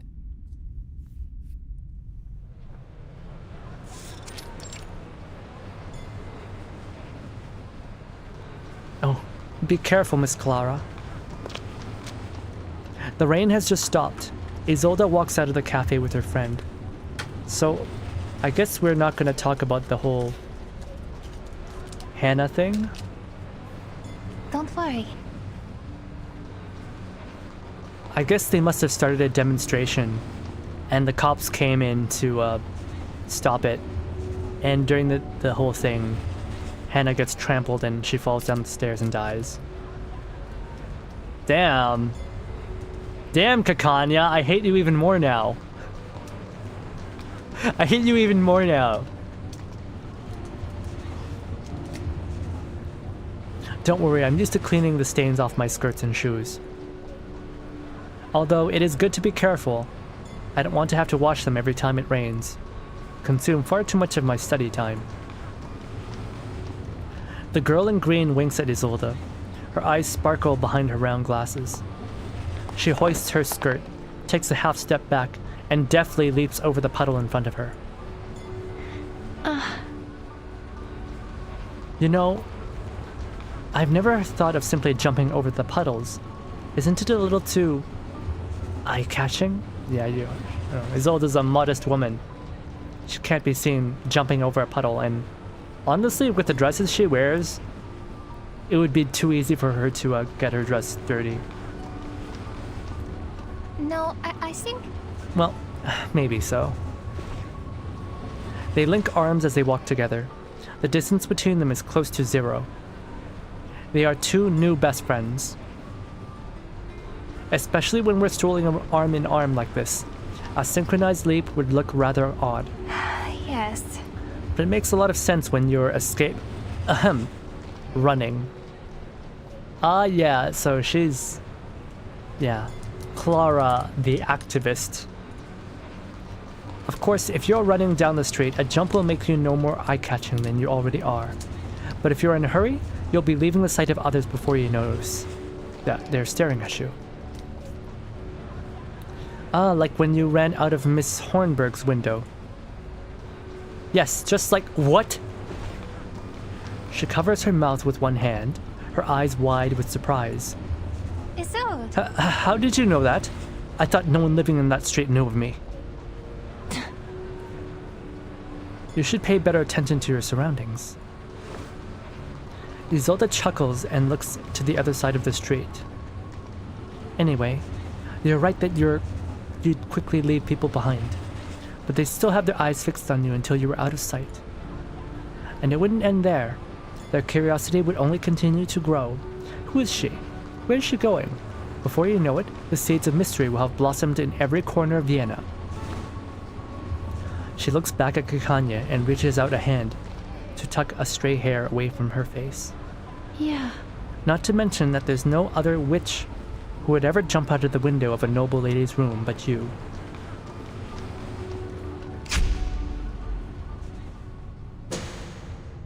What was that? That was a lovely day. The sun shone brightly once the rain stopped. And that was the day she first recognized my existence. The woman in gray closes the notebook in her hand and steps out of the shadows. I'm a playwright. Please address me as such. Please, you must call me by this title, I implore you. The playwright stands in front of you.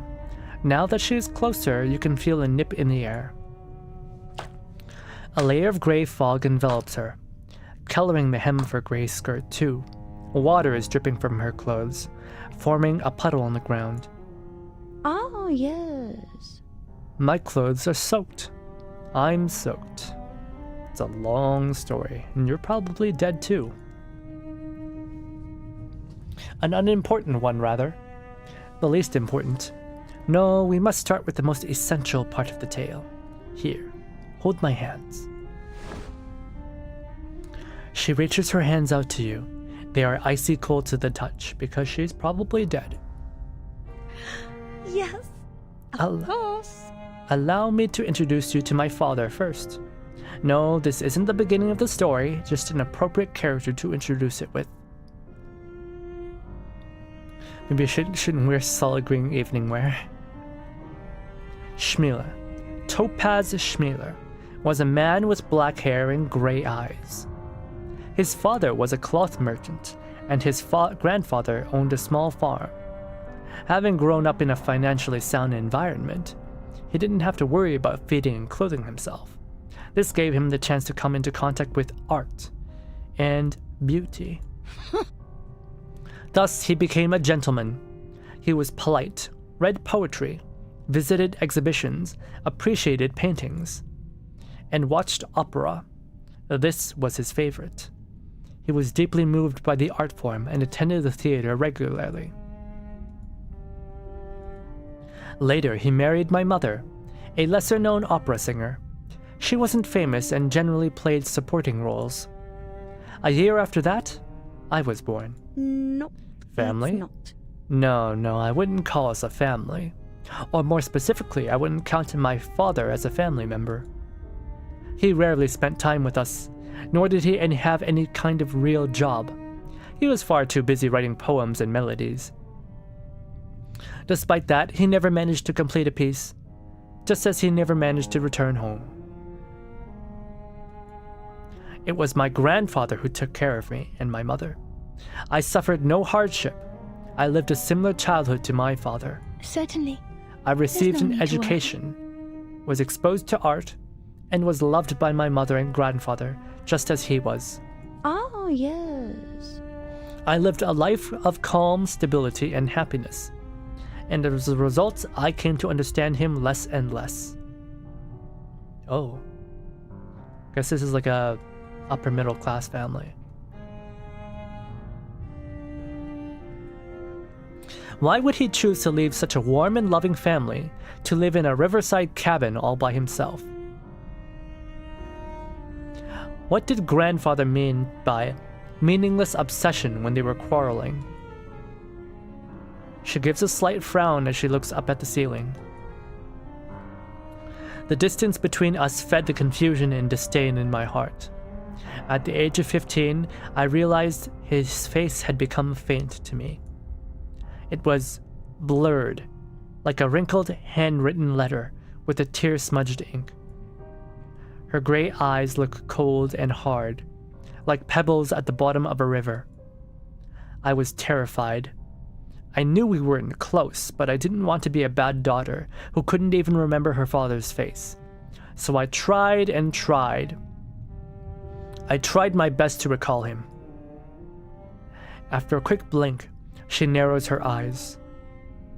But as it turned out, my efforts were unnecessary.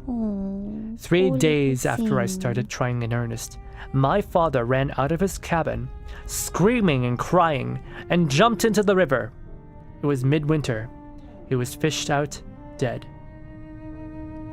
Another poet who jumps into the river. My mother fainted when she heard the news. Grandfather fell ill and was bedridden, and so I took a carriage to the river by myself. That was the first time I saw my father completely clearly. I realized there was no need for me to worry about being a bad daughter. After confirming the identity of the body, I went to his cabin with the patrol. They helped me stack his things in the carriage and handed me a notebook. This proves that your father committed suicide, they said. I read it, of course. She clenches the notebook in her hand. Her previously wandering gaze fixes on you. Then, I finally knew where he went when he wasn't home. He went to the Vienna State Opera, to Weigel Dreyer's Park, to Der Graben.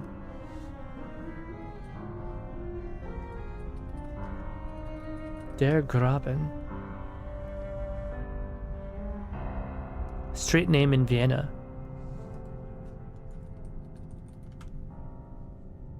Graben is an elegant pedestrianized.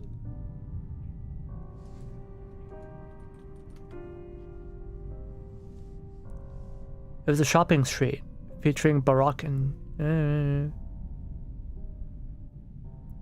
Okay, so he was partying.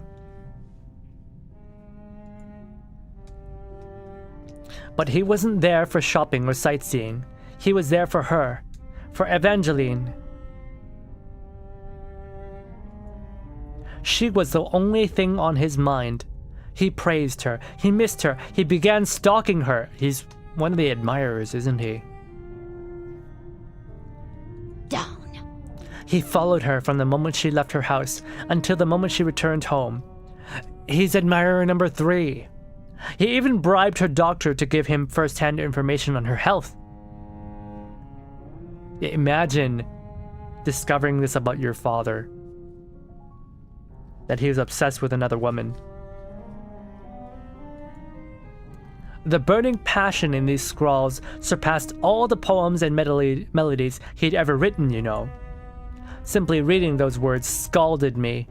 They were hot, stifling, so much so that they almost killed me. I was trembling in fear.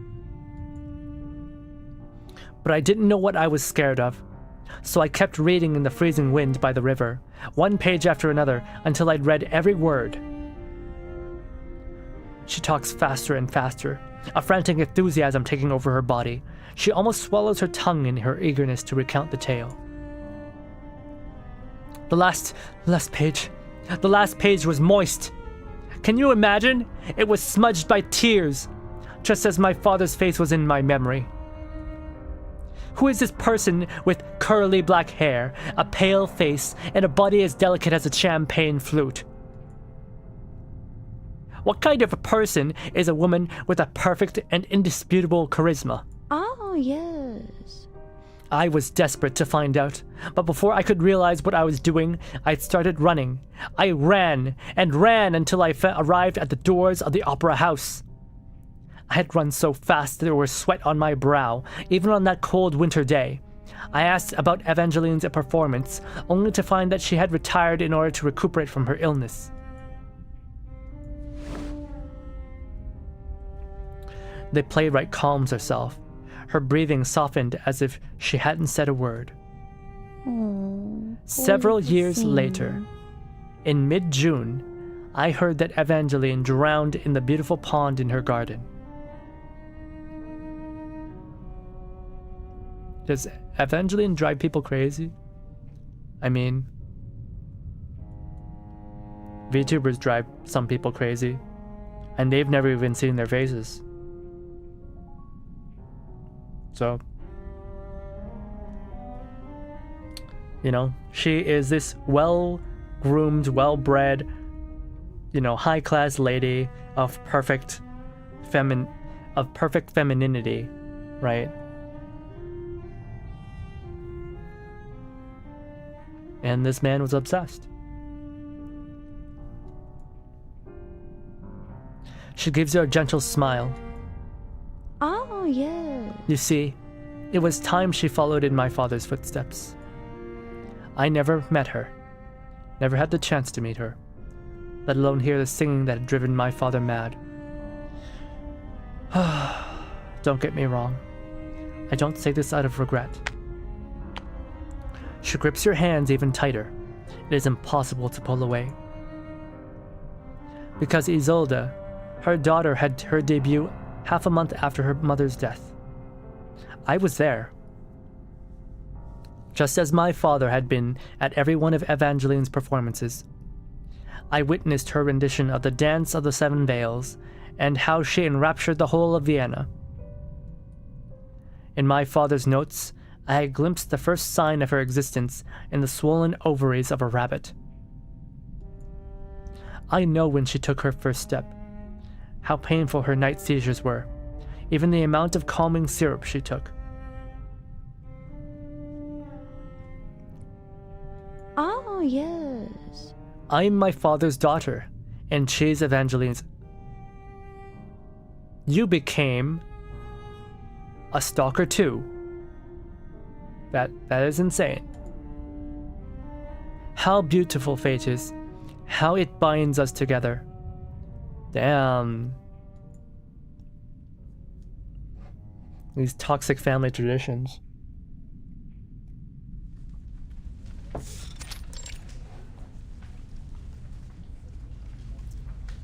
You mean this is your original script? The leader of the opera troupe looks up from the thick manuscript on the table, a stiff expression on his face. Yes, of course. Yes, sir. This is an original created by me. Miss Schmiller, I very much appreciate your hard work and persistence. Your grandfather contacted me and told me how passionate you are about playwriting. There's no doubt that you've put great effort. I can see that you're wholly devoted to your craft, which is certainly a necessary quality for a playwright. And you're the granddaughter of my good friend. I even attended your debutante ball. So, as much as it pains me to disappoint you.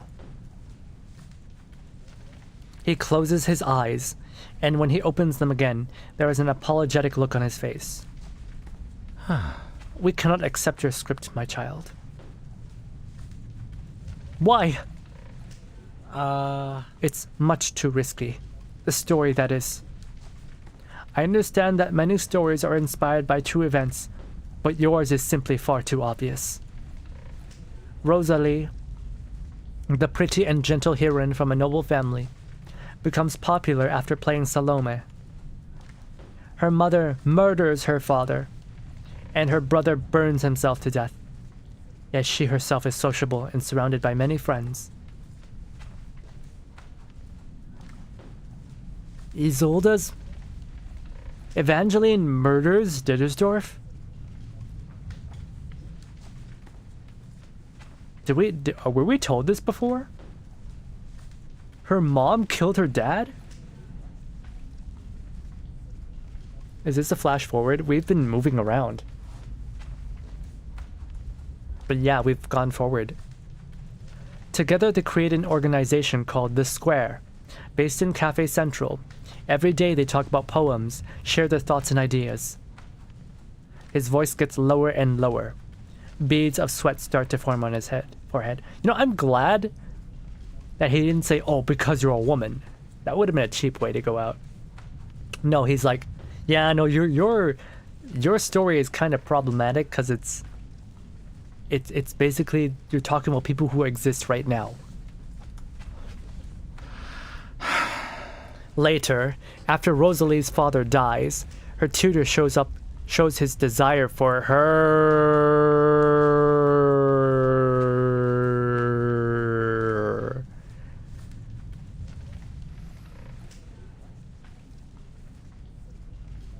Carl.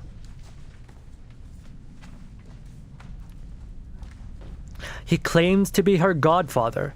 He longs for Rosalie so strongly that he threatens her with his power. Even worse, he plans to murder her best friend Maggie. Was Carl plotting to murder Kakanya? Down. Exactly, sir. This evil man manipulates Rosalie into dancing for him in a veil. How delicate, how kind, how pitiful she is. In a veil. Like the veil for like a Arabic dancer, or like the veil as in like a wedding veil, bridal veil. She's never hurt a soul. She's always kind-hearted, and her gentle nature evokes empathy from everyone. She is sure to stir compassion within the audience's hearts. And in the most crucial scene, her hero arrives, pulling her out of the darkness. He enters, a beacon of shining light, bringing salvation and happiness to Rosalie, and slaying Cameron the devil. The playwright shoots to her feet, knocking over the chair she was sitting on. Isn't it a wonderful play, sir? Why are you turning it down? Is it because of the buyout fee? I won't charge you much. As long as Isolde stars in it, everything is negotiable. No, I mean to say... The leader mopped his sweaty brow. The characters are too familiar to us. Any audience member with a modicum of knowledge would know they're based on Miss Isolde, her brother Teofil, their parents, and Mr. Carl. And although Mr. and Mrs. Dittersdorf are no longer living, Mr. Teofil, wherever he might be, isn't the sort to criticize a piece of art. Mr. Carl will not at all be happy about it. He'd never allow us to put it on. It's absolutely slanderous. Down. No, it's not. I saw it all. He was reaching for Isolde's waist. That filthy toad. What are you so afraid of? So she's her stalker. But, you know I said that I thought Carl did something, but maybe he was just a really male chauvinist and just like a really harsh teacher. You know? Maybe he was just a really harsh teacher. Because this person is not exactly reliable. She's a stalker. And yeah, you can know that she follows him, but like, he was reaching for her waist, but that's not the same as I caught them in the act, right? That's more of a projection.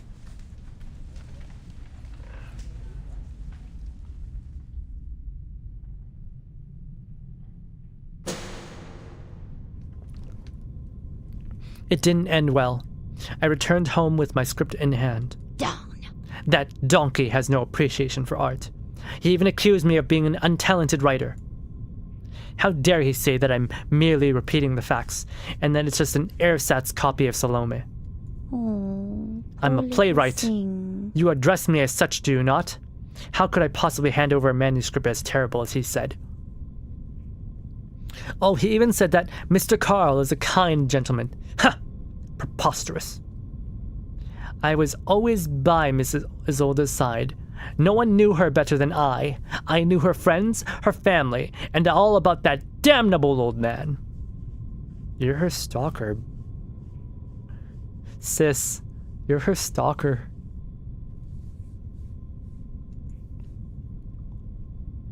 And he was just as I described in the script. She, too, was as I described. Young, beautiful, and fragile as a daffodil. Oh, she's the best. Even aging couldn't befall her. That family curse has ensured that nobody in her family has lived past the age of 40. Jesus.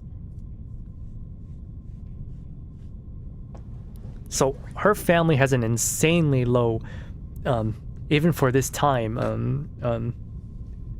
what do you call it? Life expectancy. Extremely low.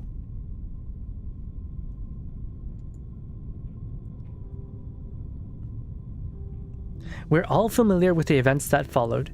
Deophil set himself on fire, and Isolde became fragile and pain-filled. She eventually received shock therapy in full view of the public. She was trembling. The pain looked excruciating.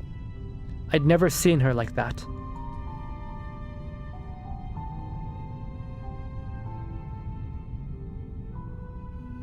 Okay, we're getting pretty close to like chapter 6 now then. I wanted to scream. I wanted to stand up and yell at Schwartz to stop the torture. I wanted to, but I couldn't move. I couldn't speak. I couldn't do anything. I mean, a stalker is a stalker, but Carl also referred to Isolde as a fresh cake and her mom as rotten, so... yeah... I don't know. It's vague.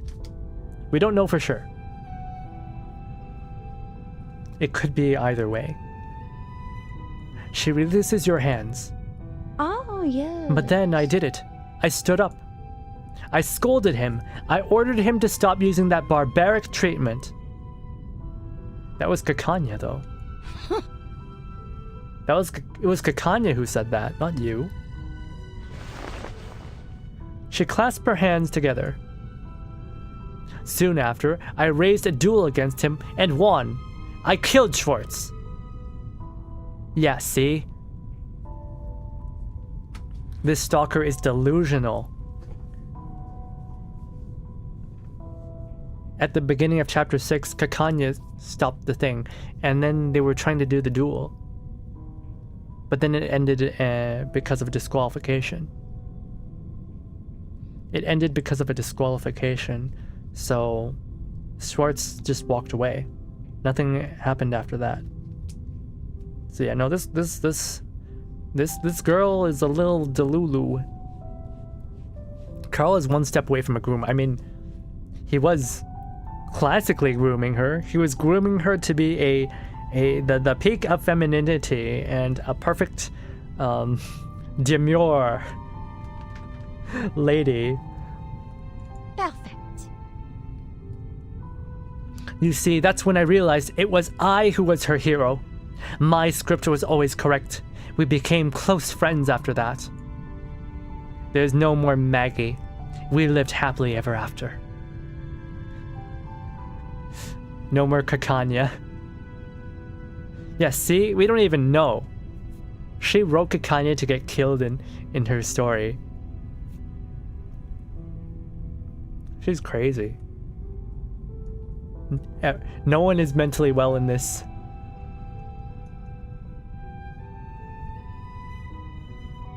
Oh, yes.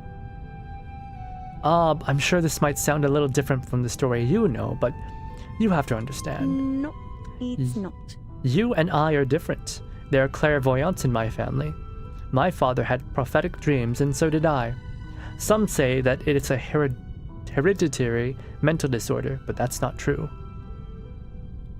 In my father's notebook, on a drenched page, he wrote, "This world is a false one."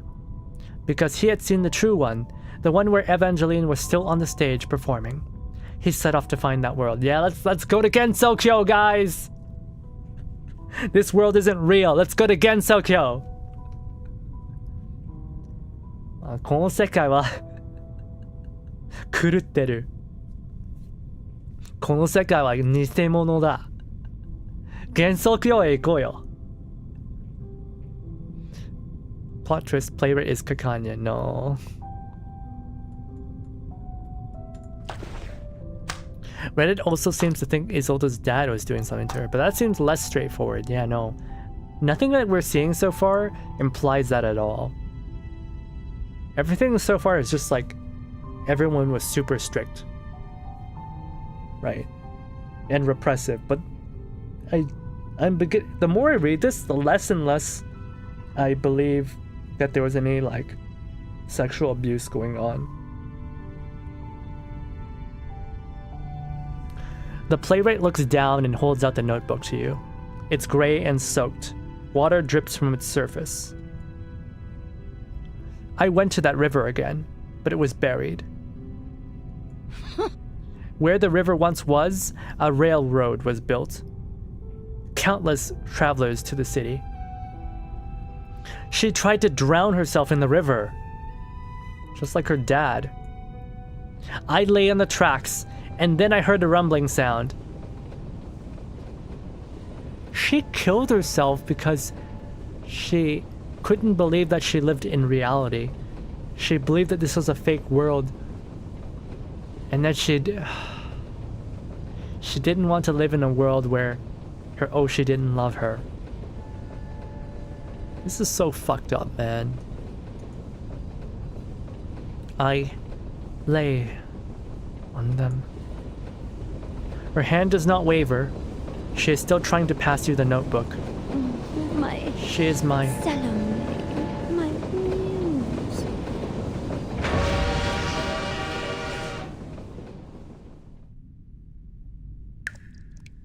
The smell of river water fills the air. You see the playwright's mouth moving, but no sound can be heard. Hands shaking, she drops the notebook and grasps her neck. Another voice replaces hers, squeezing out through her throat.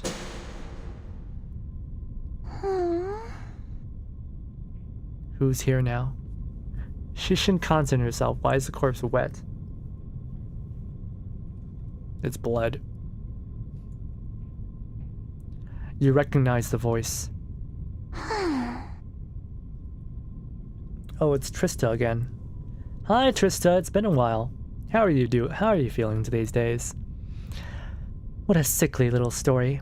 How on earth did you make it to the end? Honestly, I deserve a peppermint for cutting her off for you. Don't you think you owe me a thank you? Guys, I think Trista's like jealous of Isolde. She bears like a jealousy sort of...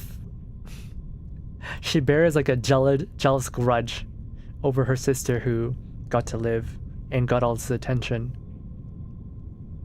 But also, I think I'm in love. You know? Trista is like the better sister. You know, she might be dead. She might be a ghost, but like, I think I'm in love. She hops over to the table and sits on it. How good. She is like mentally ill, but like in the other way. You know? Like this girl is crazy. She's toxic as all hell. She's not 6 anymore, alright? She's 17 now? I don't remember. How much time has passed? But those artists, no, those so-called artists, are always over-exaggerating to make their stories more dramatic. Is that so? A muse should be kind, good-looking, and fragile. And my little sister, of course, is more beautiful than a rose and more valuable than a diamond. She claimed that no one saw the real Isolde, but did she? Did she see the real her? Trista stretches out her hand and points into the darkness.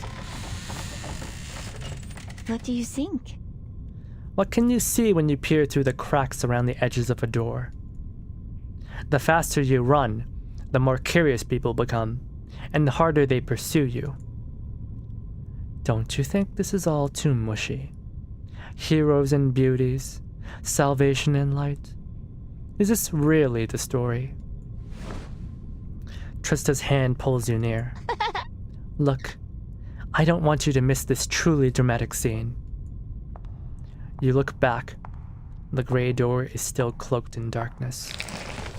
In front of it, a gray eye, wet and hard like a pebble at the bottom of a river, is gazing at you.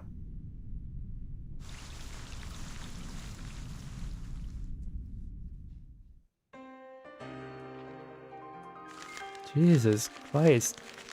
You know, I wasn't sure what it meant when I said people were enamored and crazy about her, but no, they were crazy about her.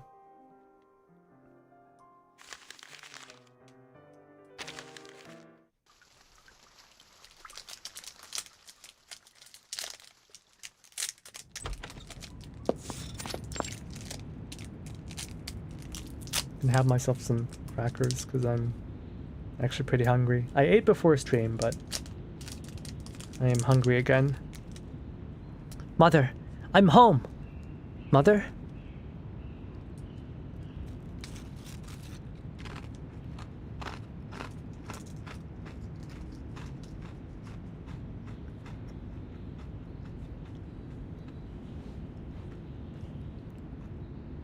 That's strange. Has she not come home yet? She should have arrived an hour before me. You know what? This is not going to sustain me. I'm going to grab a quick snack.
I'm back. With ham. I'm back with ham. Good ham. And I will now munch it. I wanted to avoid that, especially here since there's no voice acting, but I kind of need food right now.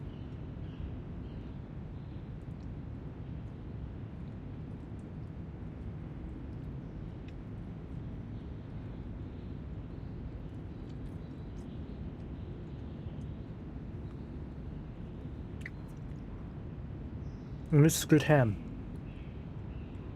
from a deli in town. It's a Polish deli, so they know how to make good smoked meat. It's called like the Rolly Polly. It has herbs in it. It's really, really good.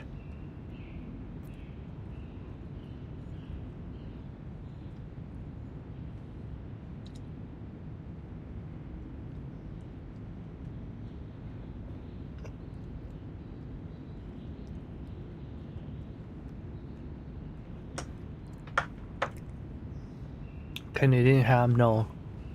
It was Polish ham. Canadian ham sucks.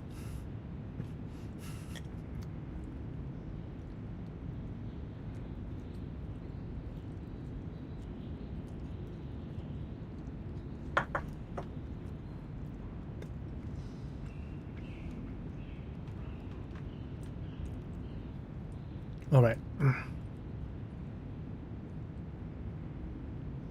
Oh, much better. That's strange. Has she not come home yet? She should have arrived an hour before me. Okay, so her mother has not killed herself yet.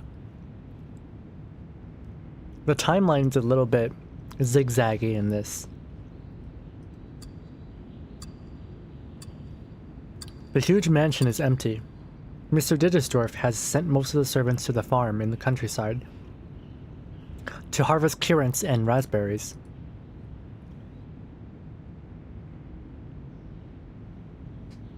The fruits need to be harvested in time for the ball in July.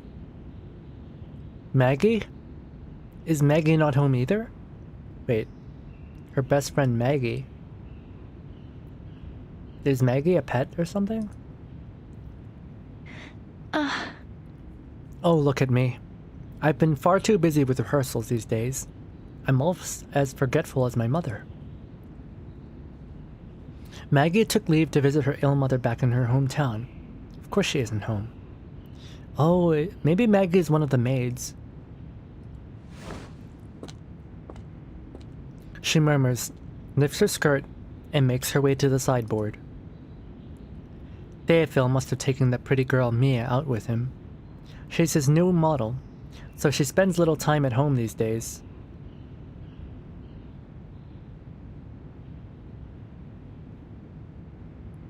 He takes his maids? He takes the maids out as models? Man, Theophil really does live a life of debauchery.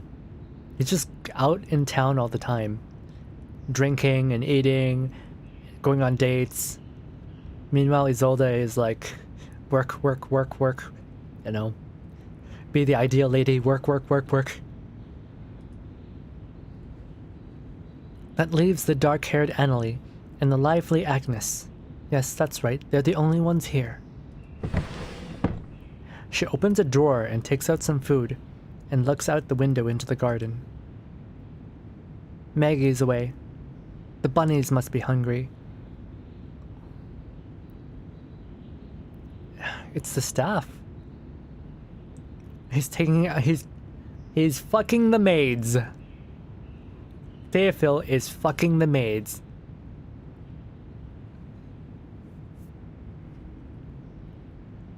You take so much pride in it. Canadian ham? You mean Canadian bacon? I actually do like Canadian bacon. Back bacon is actually something I really like. Come out, apple strudel. Yes, here comes your food. The little bunny licks her fingertip. How long can bunnies live? How long do bunny rabbits live? Because, what the... Considering, you know, that talk with the maids about how the bunny rabbits are always, dying, right?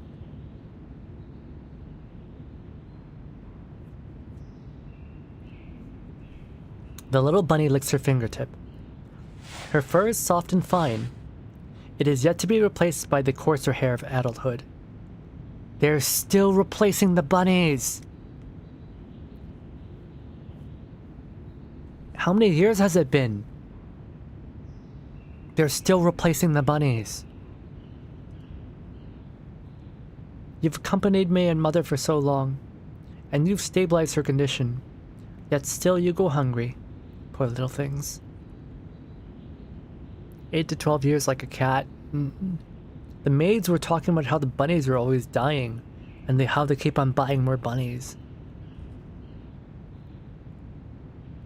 It's alright. Don't worry, I'll be here for you. Although I will be busy for performances, so it might be tricky to find the time. Last rehearsal went splendidly, you know? The singing and dancing, the stage, setting, everything was perfect. Yeah. So, like, the fur is still not the coarser hair of adulthood. So they're still replacing the bunnies. Heinrich, a friend of mine, has devised many clever tricks for the stage design. Everyone's been telling me that my debut will be fantastic, everyone. This is before her mother's death. The playwright was talking about how her mother will die. Her mother dies 1 month before her debut. Mother will be so glad to hear it. Oh no. Is this when her mother dies? But she's not in the living room or the garden. Where could she be? What's that voice? She sets down the bunnies, letting them hop freely in the garden. Slumber, slumber, oh my darling baby. Yeah. That's Mother's singing voice. She re-enters the house and follows the voice through the lounge, down the corridor, up the stairs, into her parents' bedroom. This door, which has always been shut, is now open. She feels the wind blowing through it. What the? Slumber, slumber, oh my darling baby.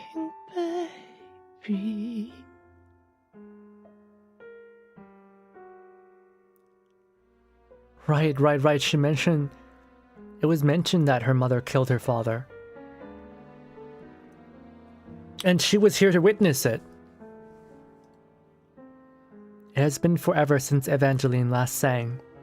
Vienna has all but forgotten her voice. She sings a strange and unfamiliar lullaby, one that has been dug up from the depths of her throat.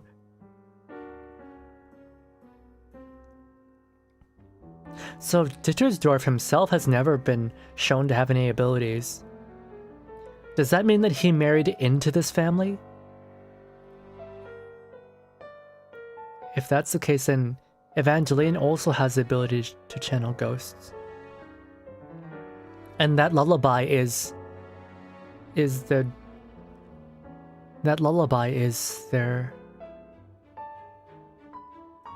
Trista's. Come to think of it, she retired after Trista's death. They said it was because that crazy admirer said that it was the playwright's father. She said it was because she was pregnant, but I don't think it was just that she was pregnant. I think Trista's death actually sent her into deep depression.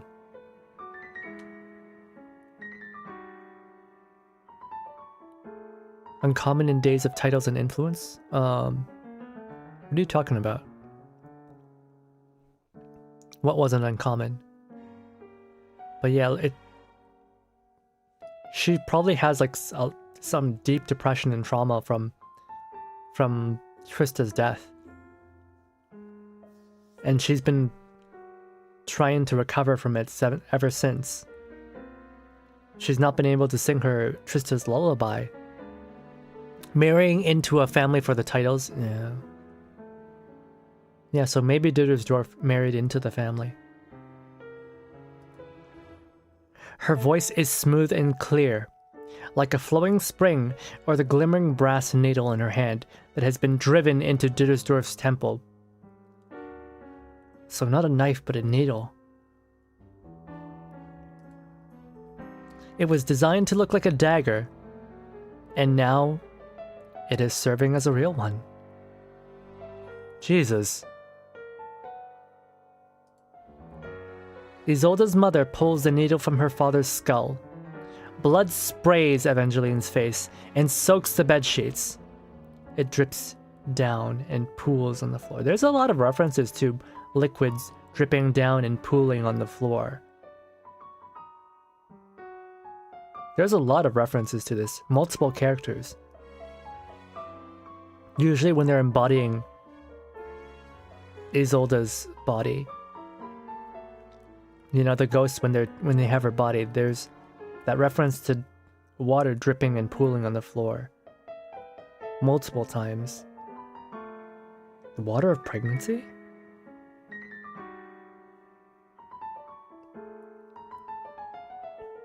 Hat pin, maybe, yeah. Oh god, that would bring back the theory of sexual abuse. This family's not very solid, it seems. I mean, they don't make it past 40. If we were to believe the playwright, they don't make it past 40 years old. Water of the womb? Uh-huh. She's still a superb singer, even in this moment. So, did Trista possess the mother? Or did something happen with the father that just triggered the fuck out of her? And it was probably maybe they had a discussion about Trista. Mother. Like a child awakening from a dream, Evangeline trembles and turns her head to see her daughter standing in the doorway. They mentioned before that Evangeline is more like a child than her own daughter. But that was in reference to like how she was playing with rabbits to... What?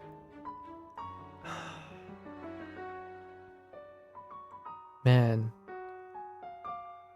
Yeah, this family's fucked up. Finally get to take a break from work and is still able to see hockey streaming. Hey, Clemire. Yeah, we're going through the anecdote, and the story is so unreliable. There's so many different narrators, and some of them are delusional. This is yeah. I still no idea what happened with the barmaid, how she died. Rabbits and spirit mediums are interconnected. What do you hear about Mary Toft? I don't know who that is. My Trista, is that you? Oh yeah, and Evangeline is very forgetful too. So, like I said, she has dementia.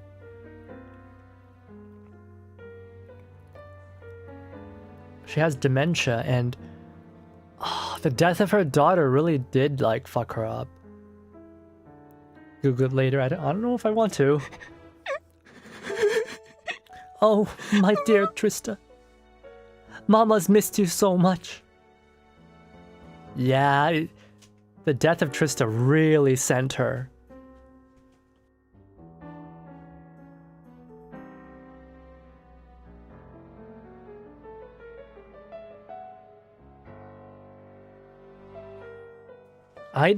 I don't think she was even allowed to properly mourn her daughter. Because, you know, in this family, right? You can't be unsightly. You can't be anything but, like, the model, you know, lady.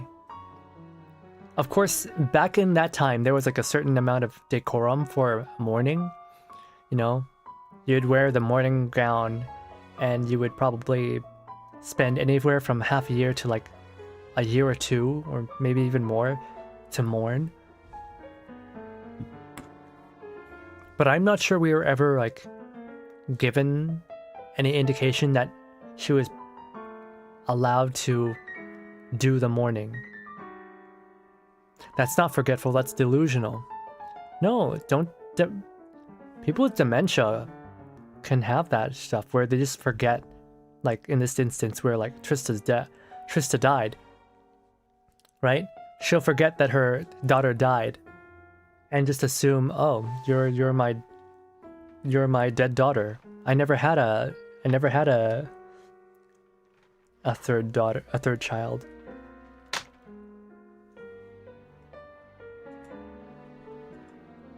Her rosy cheeks glimmer with happiness. She looks like a young girl again. Heike looks like Madoka Witch. Yeah. The butterflies. Why is there butterflies? I mean, butterflies are beautiful, but they're kind of freaky. In this moment, Isolde's mother is like her daughter, and she is more like a mother. Come and see! Your father and I! Oh, and Annalie and Agnes are all ready. Annalie and Agnes? Where are Annalie and Agnes? Ready to join you! Oh, my dear Trista! How stupid I was! Just like my mother always said. I thought about it over and over again, but I didn't understand. I didn't understand it until now. You were right. You were right from the beginning.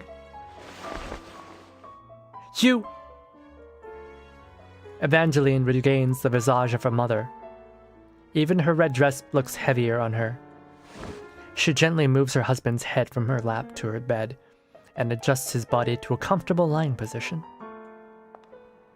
She gets off the bed, steps over Agnes and Annalie's bodies. I'm guessing that they're the maids. And she wraps her arms tightly around Isolde. Well done. You've always been my smartest, most talented child. My cheerful, clever, unique little angel. Keep in mind. The world has always been nothing but just a jester revolving around you. And you, the giggling queen. Yeah, she thinks she's Trista.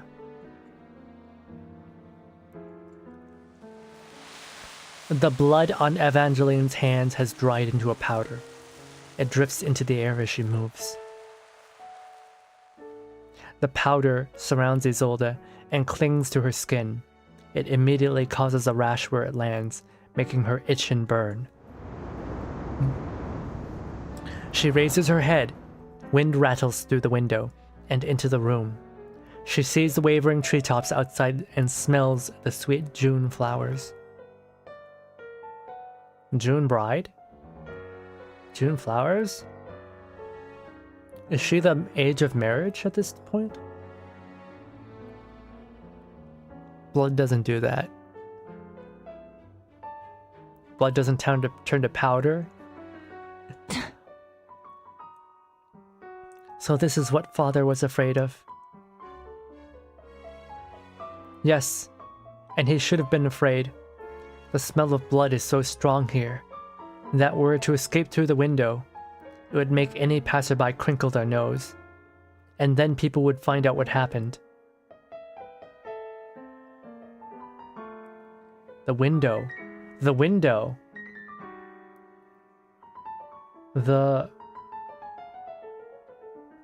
On her first seance, the ghost that inhabited her talked about the window.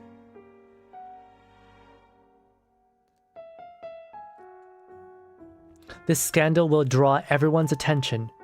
Yes, even knowing that he may one day be a victim of mother's hysteria, he considered the reputation of the family above his own life. That is insane. Dittersdorf the father?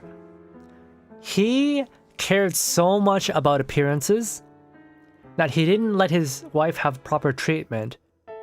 And he would rather, even as she's killing him, he would rather that nobody know.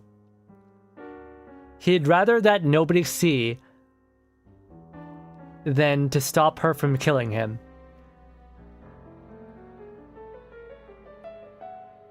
He's so obsessed with their status in society, about the scandal, that he would rather just...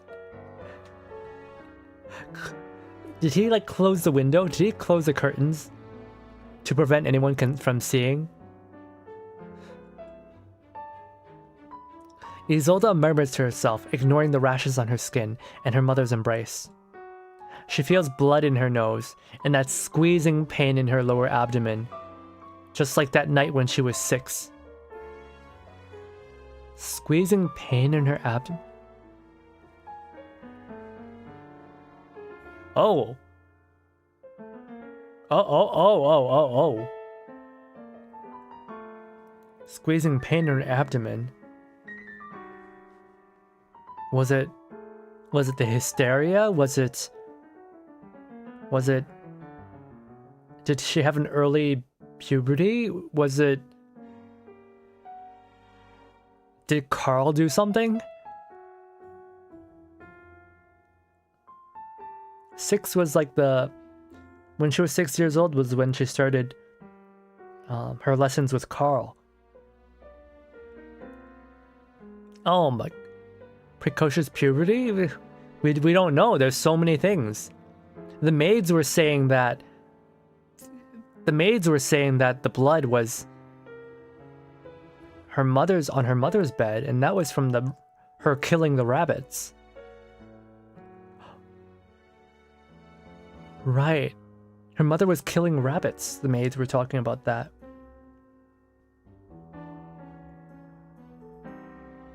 And I guess the husband, their father, wouldn't even let her, because during this time, right, you would get institutionalized, or you would get like doctor's treatments.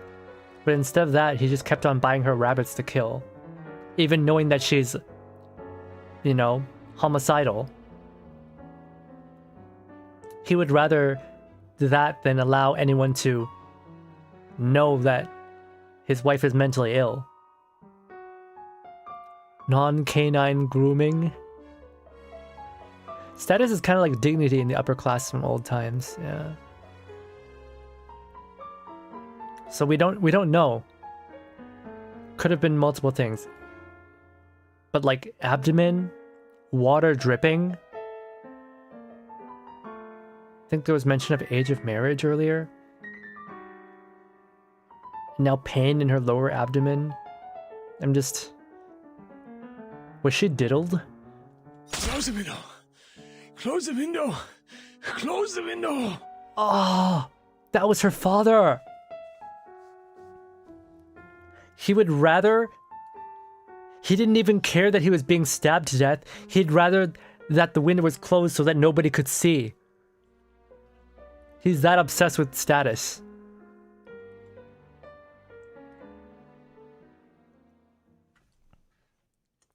With the reputation.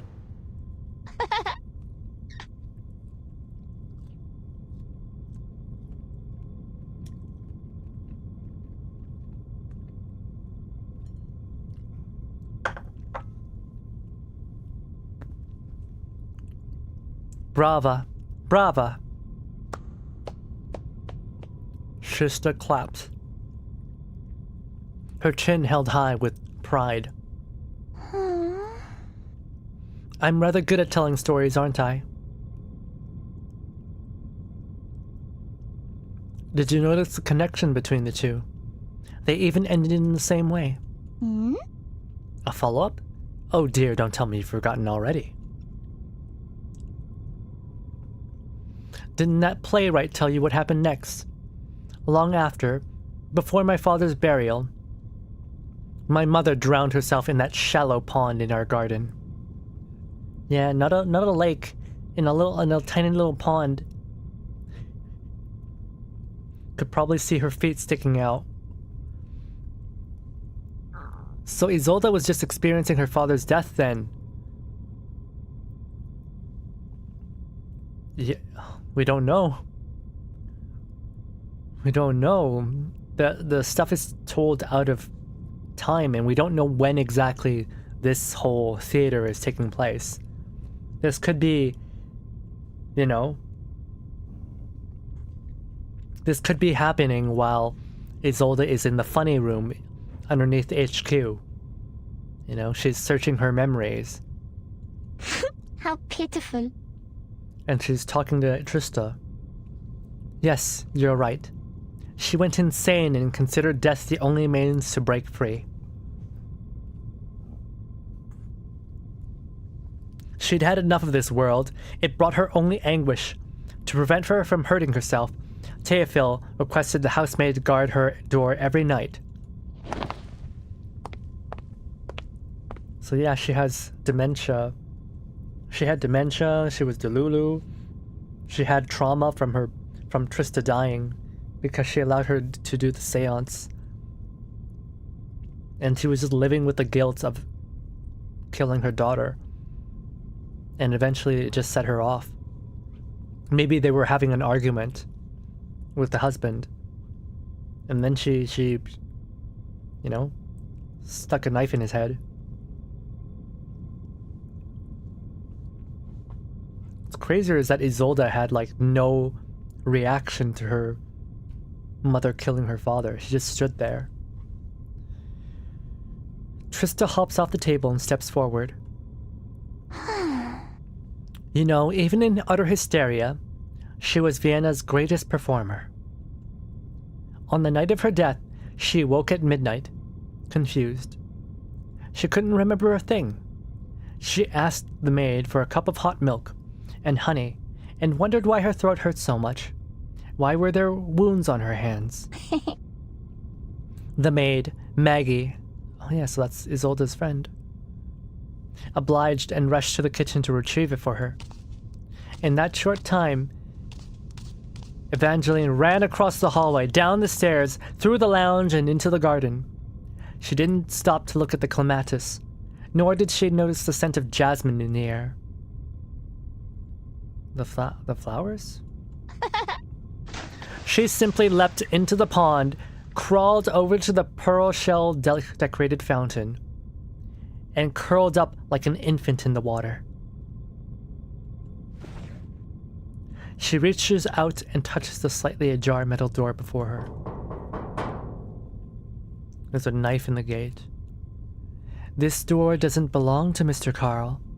You can tell because it's bloodstained and there's a shining dagger hanging on it. All the women in our family have met the same end, and Evangeline was no exception.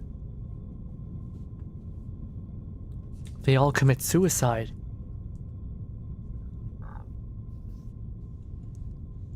The Golden Rabbits have shown me far too many stories of how my ancestors' lives tragically ended. I have no interest in retelling them.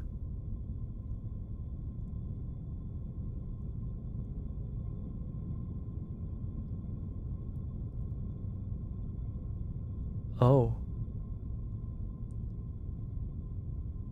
So, killing rabbits has been a long time treatment in this family. It's a long time tradition in this family to have golden rabbits as therapy animals.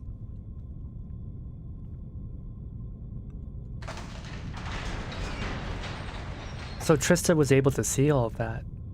She knew about her whole family's past. She pushes the door shut.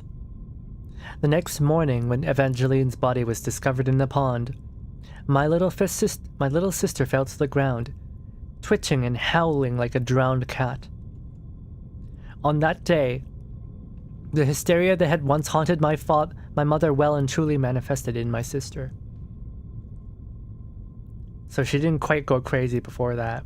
Like, she had her headaches from Trista, you know, strangling her all the time.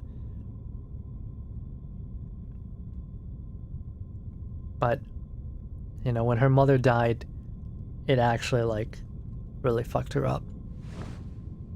Trista smiles and strokes the face that she shares with her sister. Do you remember what I said? That my little sister isn't a real actress? No. Well, that's not true, or rather not entirely true. She is, in a way, the most superb actress and liar I've ever seen. It's just a pity that she did it so well. No one could recognize her talent. I see where this is going. Not on stage, but in real life, she acts normal. She acts demure. Even when her mother killed her father, she acted calm. But in reality, she was kind of probably screaming inside. Isolde was Trista steps back, melting into the shadow, just as she hoped she had appeared from it. Did you see that door? There's another door. You should take a look. Go find it. It's right by you. Go on. Look for it. I assure you it's there.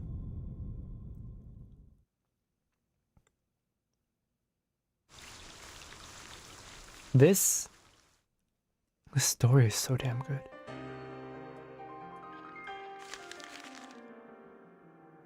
An ordinary door. Every single one of these nodes is a freaking banger. Every single one.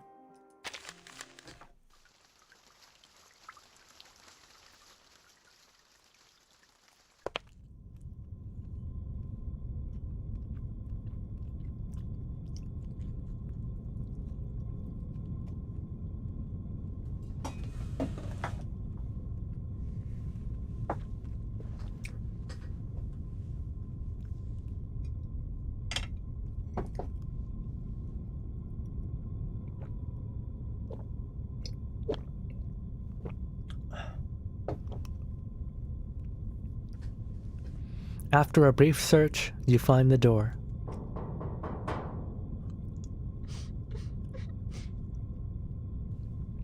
A door of distress. There are white candles burning aside it. You hear the whimpering sobs of someone's friends and family. A door of warmth. There are birds perched on it. They are chirping cheerfully. You push the door. It opens. Ring Road. The Dittersdorf house seems quieter than usual. Those who pass by do so hurriedly, lest some of the misfortune rub off on them. Isolde. Isolde, I'm so sorry. If you ever need someone or anything, I'm right here for you. Call me anytime. The company and support of friends are most important, especially during this time.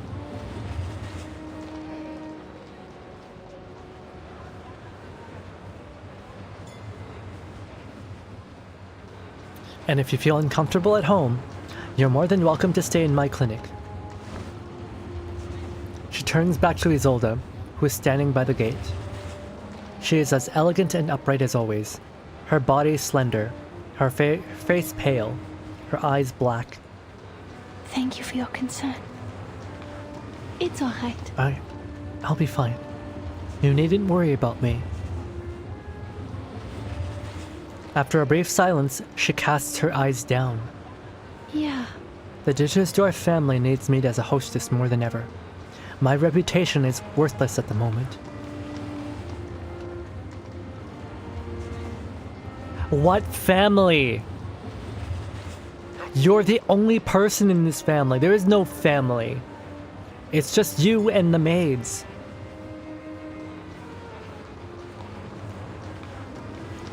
Given the circumstances of his death, Theophil's body isn't suited to be displayed at the wake.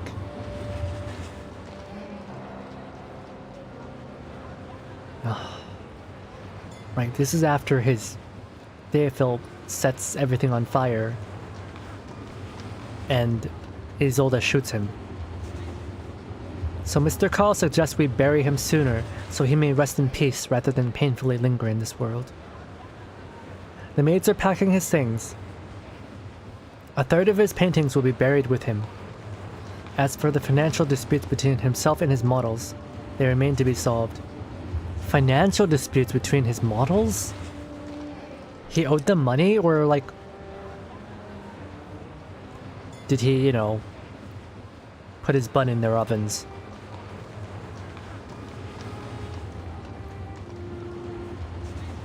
And like this is their silence money. And I...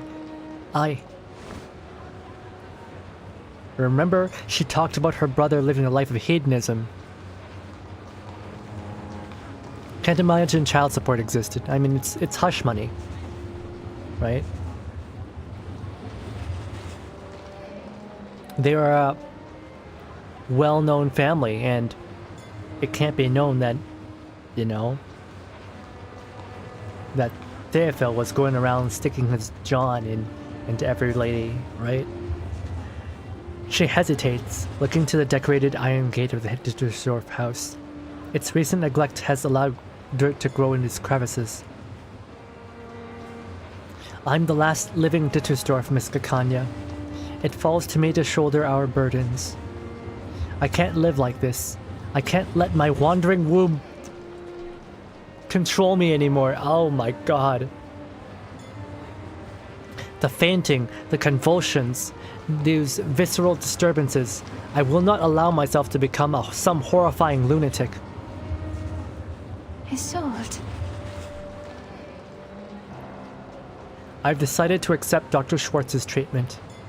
Quick to the essential oils. I mean, you know, I would rather she go to essential oils than talk about her womb, her uterus migrating throughout her body. Isolde raises her head and gives Kekanya a smile. Times are different now. New treatments are emerging day by day. I'm sure he'll find a way to help me. Yes. Kekanya remains silent. Finally, she lets out a sigh. I really don't think Schwartz is the best doctor for you. You're a Dittersdorf, for goodness sake, not some commoner. He's only trying to use your status to gain profit and attention. That's why he insisted the treatment process be open to the public.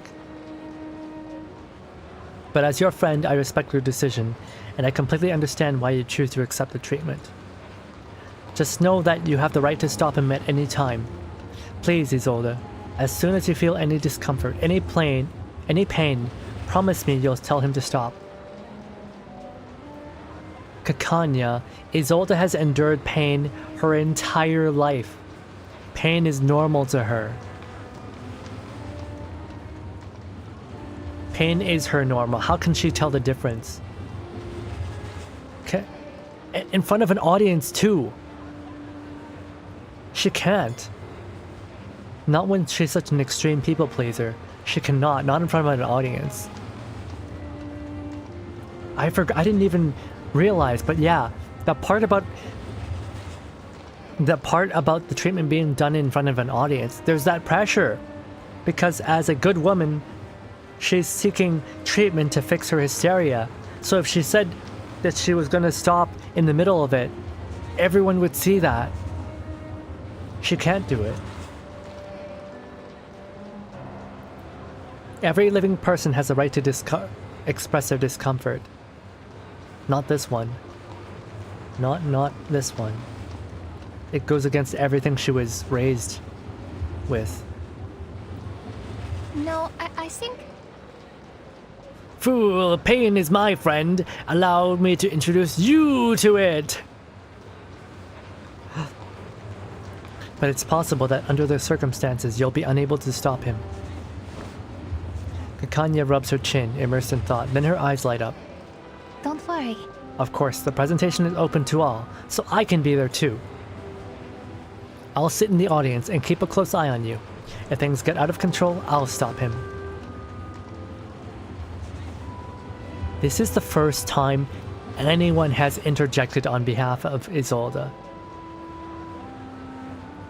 Anytime. This is the first in her entire life that someone has stopped someone that's giving her pain. Kekanya's face looks considerably brighter with this idea. Her voice is as clear and colorful as a parrot's. Isolde listens quietly, chuckling from time to time at Kekanya's chattering. Certainly. There's no need to worry. Thank you, Miss Kekanya. You're a great friend. Isolde looks at her, her eyes twinkling. A pink blush rises on her pale cheeks. She steps closer to Kekanya, fixes her collar, as she has done countless times before. By the way, when you were in the house just now, did you notice a door? A door? Puzzled, her eyes dart from Isolde to the gate and back. What kind of door? Just an ordinary door.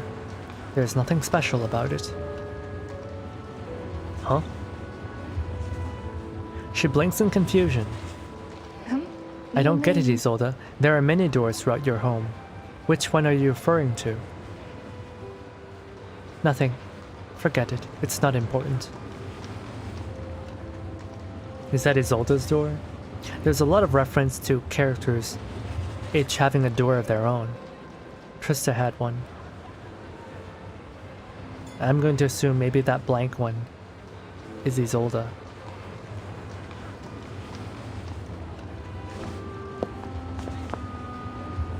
Having dealt with the caller, Isolde pulls back her hands and steps back behind the gate. It's getting late. You should head home. Oh my, is that the time? You're right, I should go.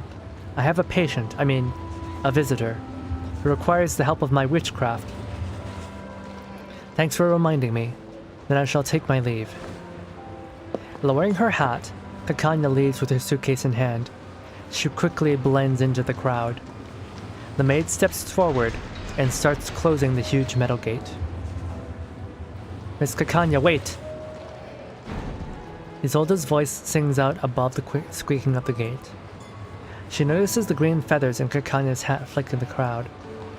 Yes, you called me. Yeah. If Dr. Schwartz's therapy doesn't work, could you please treat me? Now it makes sense. Of course. Agreed. Of course, you're always welcome. This is why. Kakanya didn't offer it. It was Isolde who asked her to treat her. And Kakanya just went willy-nilly and was like, oh yeah, sure, no problem. Now the feathers jingle cheerfully. Kakanya swim across the current, returning to the gate. Isolde! You're my greatest friend in all Vienna. I'd be more than happy to help. No, maybe you shouldn't have helped. Maybe you shouldn't have helped. Is this her interpretation of her memory or the reality? We don't know. I'm going to assume that was reality, though. I'm going to assume that was reality. But, you know, the big part about mental illness is that maybe you don't perceive reality or you don't remember reality as it was. Final part. A golden key. And this was longer than I expected. Have we been at this for like 2 hours? Yeah. I have a small room. It has a simple door. Yeah, see? This is her door. It's small. And it's simple in decorum. Because it's her personality. It's her soul, I guess. It's small and simple because her whole life she hasn't really been allowed to have a personality. She hasn't really been allowed to develop. Carl's whole mentorship and her father's policy on scandal has made it that she's not really ever been allowed to develop any sort of opinion or like hobbies or anything. She just does as she's told. That's why it's small and simple. You know, earlier when Kakanya, during chapter 6, when she was doing the therapy session, and she couldn't see herself in the mirror, it's because she's repressed. She's so used to playing this you know, this lady figure that she doesn't even know who she is. She almost never visits her, like her own room where she's allowed to be herself. She almost never goes there. That's why it's small and simple.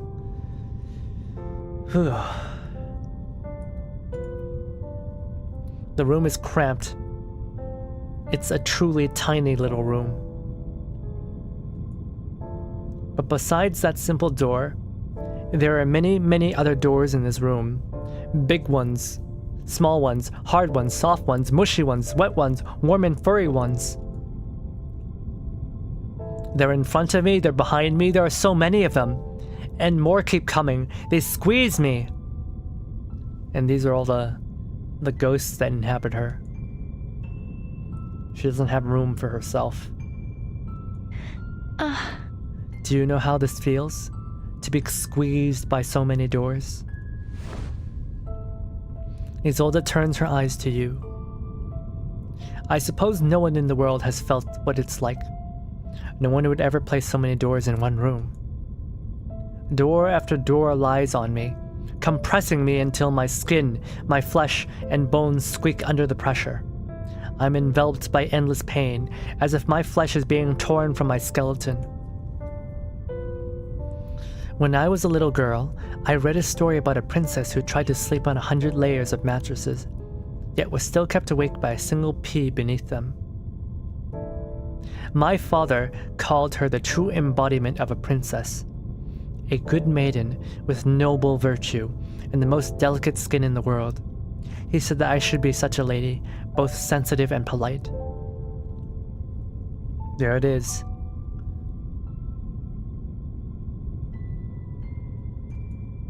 But am I that princess? Or that bothersome little pea under that 100 mattress?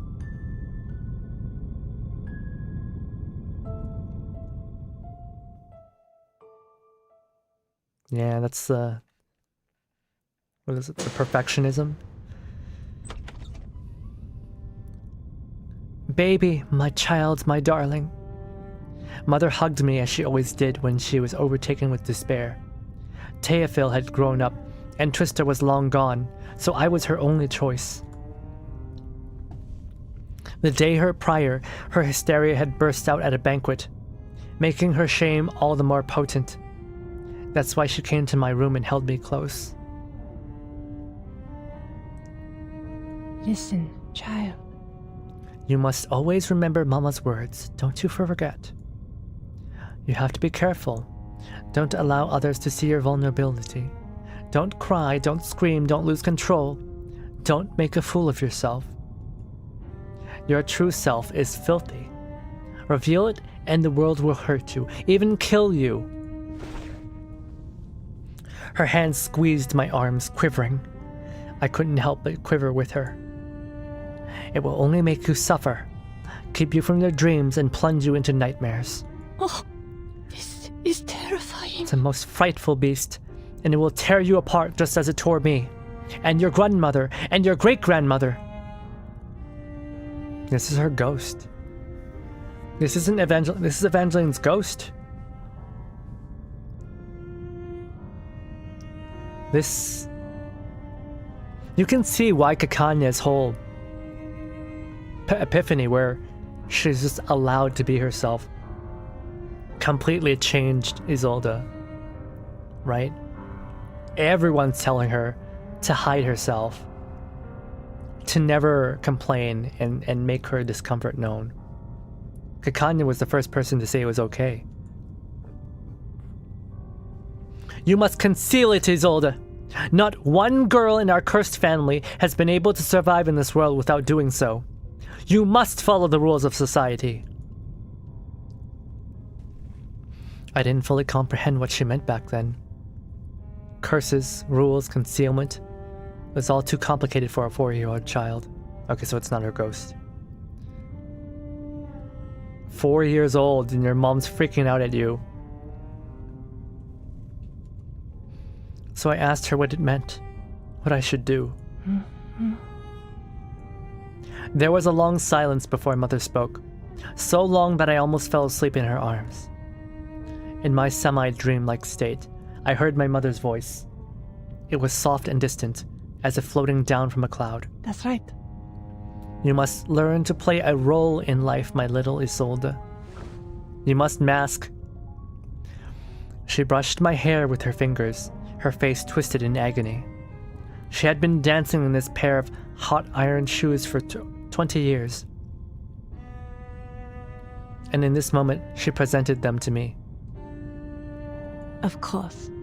You must learn to know what people expect from you. Then do everything you can to meet those expectations. Oh, Jesus Christ. Yeah, like I said, she is like the embodiment of a people pleaser. Keep in mind. You'll have to work harder than anyone else to satisfy the people around you, so as to make their tolerance of you worthwhile. Yeah, like I said, negative self-worth. Smile, despite your suffering and breakdowns, and walk steadily, even if your feet are crippled. even if the road ahead seems fine to others, but in ruins to you. She cupped my face in her hands, kissing my forehead and cheeks. Her tears fell on my face like rain. She was in so much pain. For me and for herself, it was terrifying to wear that pair of burning iron shoes like that. But it was the only way our ancestors survived. It was the only way we would survive. And that was the first time I saw a door. It was a small and blue, just the right size for a child like me to pass through. It squeezed into my room like a cat squeezes through a crack in the door. Eventually, I fell asleep in my mother's arms. These doors might not be the ghosts. They might just be the representation of expectations. Then how does that explain Trista's door? Because this is Trista's door. The small one that just fits a child.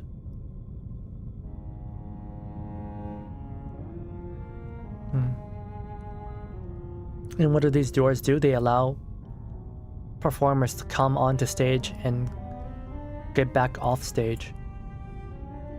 So no, this is the ghosts. I think maybe in this moment she was already channeling Trista. It's not the door to the small room, yeah, because that's your own room.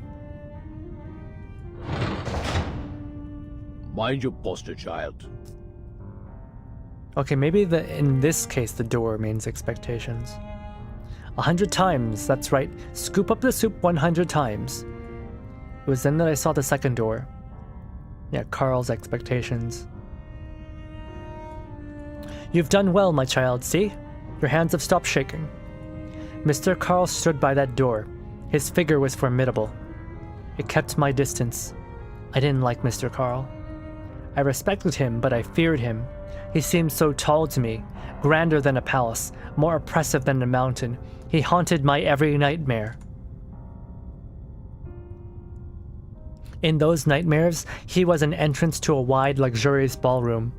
It was filled with faceless people, all staring at me silently.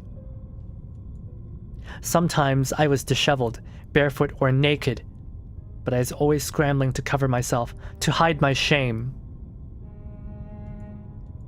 It's the door to the Dittersdorf house, and I am the last remaining Dittersdorf. It is mine alone. Of course it's in the room. It isn't the door to the small room either. Burning iron shoes like from ending of Snow White? I'm not sure. Literature, art, poetry, stage design, models, romance. Of course you would, DFL, you fucking pervert. I've never paid much attention to their conversations, but these words summarize the majority of their topics. You mean? What do you think, Heinrich? Deafil is an enthusiastic and perhaps kind-hearted person. He understood himself to be a noble man and a brother. I cannot deny that he fulfilled his obligations, nor can I deny his foolishness. He spent his days indulging in his pleasures with blissful decadence. He was happy. Just doing his hobbies, talking about art and some such. He brought me gifts like Meyer's hound brought her its prey. And his eyes glittered just like the hound's did. I would thank him and take his gifts, which greatly inspired him to go on the hunt once more. As I'm sure you can tell, he was easily pleased. We had a simple relationship. They never had a real connection.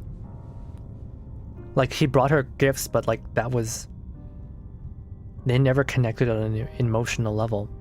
She was just playing to his expectations, which were easy. She just had to accept his gifts and thank him. These doors are the expectations. And this grand one was not just Carl, but like what Carl represented, which was having to attend all those balls where there's like all those rich, you know, all the rich nobles and whatnot who would judge her for having bad etiquette. It's the Dittersdorf. It's the expectations of Dittersdorf. This small one is her mother's, and this is, you know, family? Her brother. Hey, why don't we start an organization together? I just thought of an excellent name. Is Heinrich a friend of mine or my brother? How did we even become friends? Our parents were close to him. He and Teofil grew up together. We had spent long holidays on each other's estates since we were children. How time had flown. That little chatterbox had become taller than I. His fervor for conversation, although sometimes grating, was not without benefit, however. He introduced me to many new faces. Of course. Agreed. That's a superb name. I'd love to join. It was he who introduced her to me. My new friend. My Salome, my muse. Jesus Christ. Every time I hear that voice line, it creeps me out. What can I say about her? My mother's therapist, the gardener, and Maggie the maid were all her and her father's moles. Oh! Just like her mother's doctor was leaking information to the playwright's father, her therapist was also not just the therapist, but the gardener, and even Maggie the maid were all spying on her to the stalker. And she knew. Who picked up the trash bags of old handkerchiefs, worn pajamas, and dirty bed sheets that were left outside the gate? Who ate the dead rabbit that signaled my birth? Ew!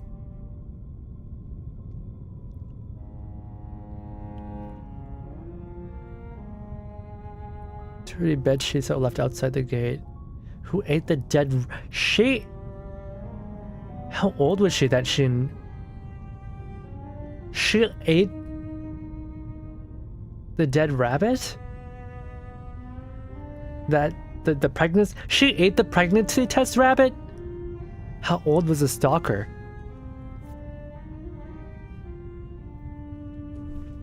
Well, she found out about... This is weird though, because she only...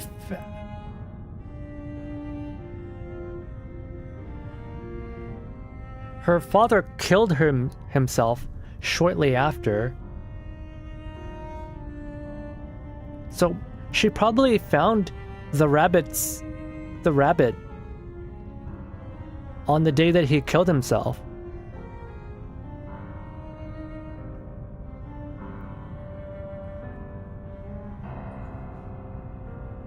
But there's no way she would have ate it because she wasn't obsessed yet. She hadn't even seen Isolde yet. It wasn't until Isolde debuted that she started stalking her. Stalker's died just after she retired. And at least the rabbit didn't go to waste. That's nasty. That's nasty. Does the answer really matter? Well, oh god, I guess she was kind of fucked up already then. She ate the rabbit. They were quiet, sincere even. They made no demands, no requests. Like a pebble lying at the bottom of a river, or in the gaps of a railroad, they lived in their own world. I didn't need to do anything for them. They were just in my background. They couldn't even stir up a wave, let alone become the straw that broke the camel's back. They impacted no one. That's right, guys. Guys who stalk their Oshis. You'll never like become even a pebble to her. It's such a shame. But still, when Mr. Carl's ballroom pressed upon me, so too did she slip into my shoe, a small stone, a perpetual annoyance compounding my great pain.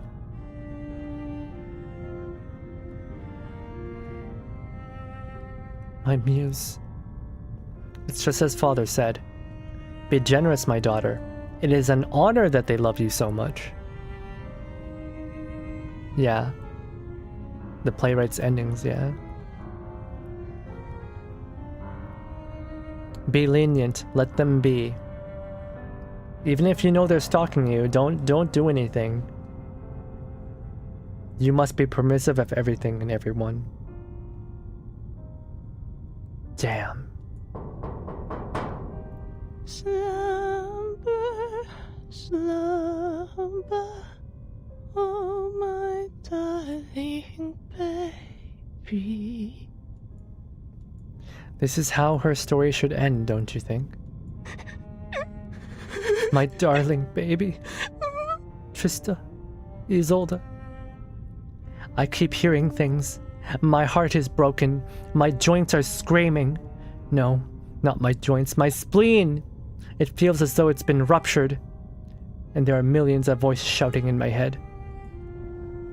What should I do? What should I do? You need to help me. No, who can help me? She was in such distress, so much pain. Blood. My mother, my Evangeline. She could no longer hold her baby. She could no longer live in the illusion of a forever young Apfelstrudel in Blume. She was like an overfilled glass of wine that finally spilled over, staining the clothes of everyone at the table. Yeah, the illusion of a young Apfelstrudel in Blume. She wanted time to basically stop.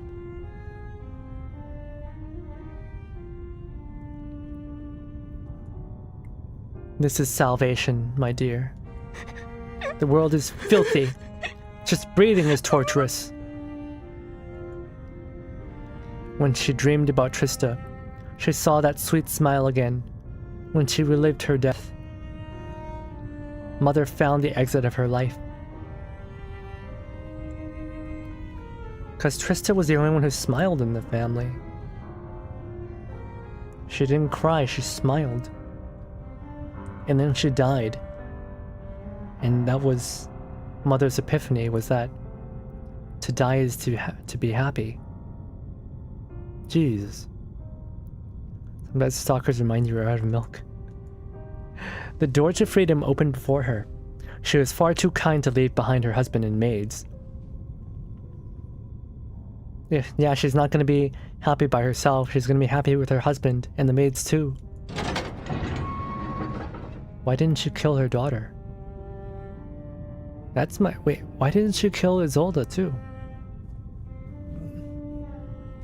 Evangeline followed Trista. Théophile followed Evangeline. One in water, one in fire. They ended their lives. Not only had the curse taken Evangeline, but also the two remaining men of the Digersdorf family.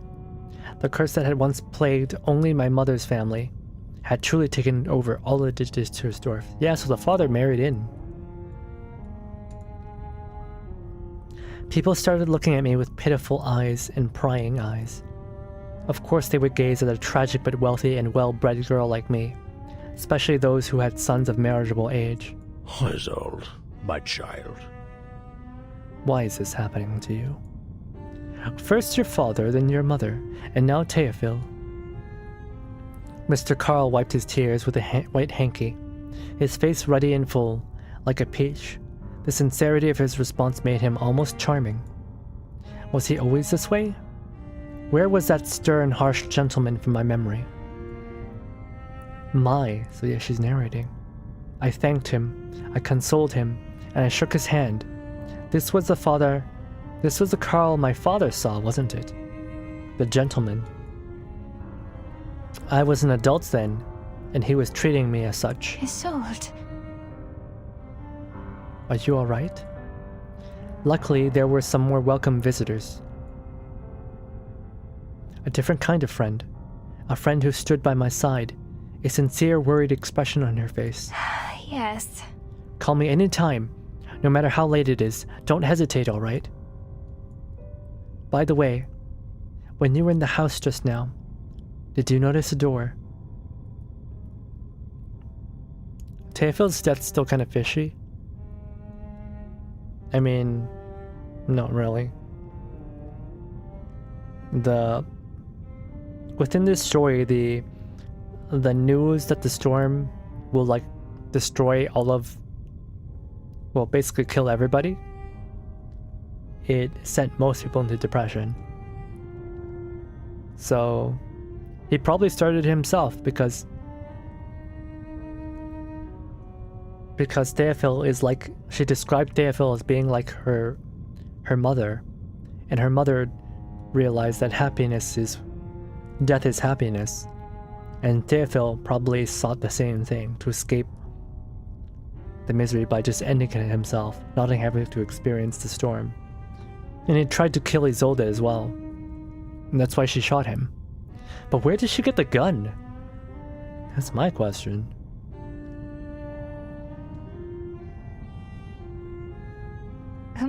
A door? What kind of door?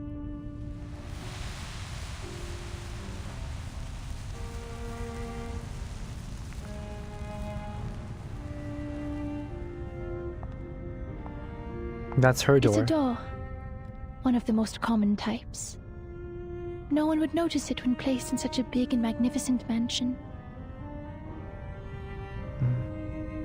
Did she just want to be normal?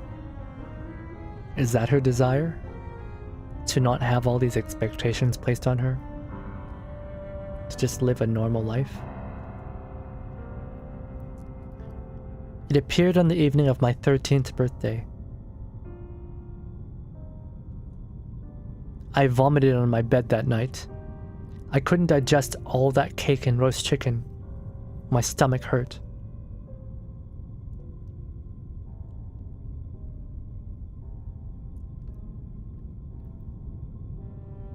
I think if Kakanya was asking if she was able to see her door, who she really is. Yeah, perhaps. Those wandering spirits bent over me, making funny faces and silently clapping as I heaved up my dinner. The guests downstairs were waiting for me. I had to get myself together to go back and thank everyone for celebrating my birthday with me. But I was too tired. I hadn't had a good night's sleep in months. And that was when I came up with the idea.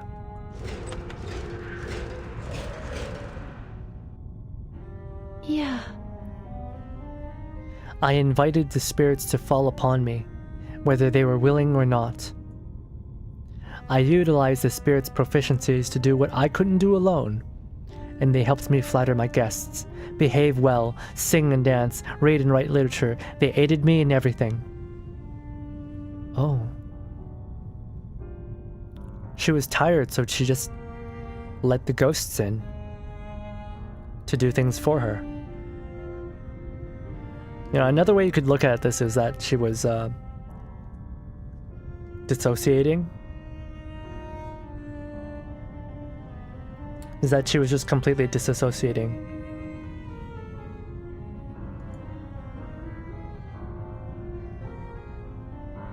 And I was able to rest. It wouldn't surprise me. I was finally able to rest. She wasn't present. Her mind was elsewhere.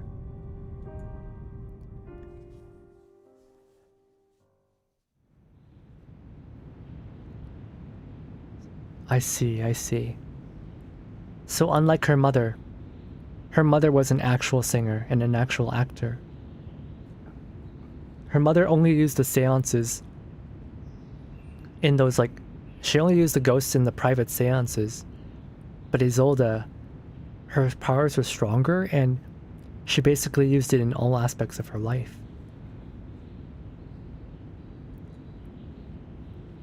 Teofil's funeral is over. More than half the severance have been let go. Miss Dittersdorf says she needs some time alone and refuses to receive any visitors. Isolde crosses the living room, walking straight to the sideboard. Maggie isn't home, so there's no one to take care of Bluma, Apfelstrudel, and the Nightingale and Swan. Didn't Maggie get killed by the... No, I think Maggie just wasn't around.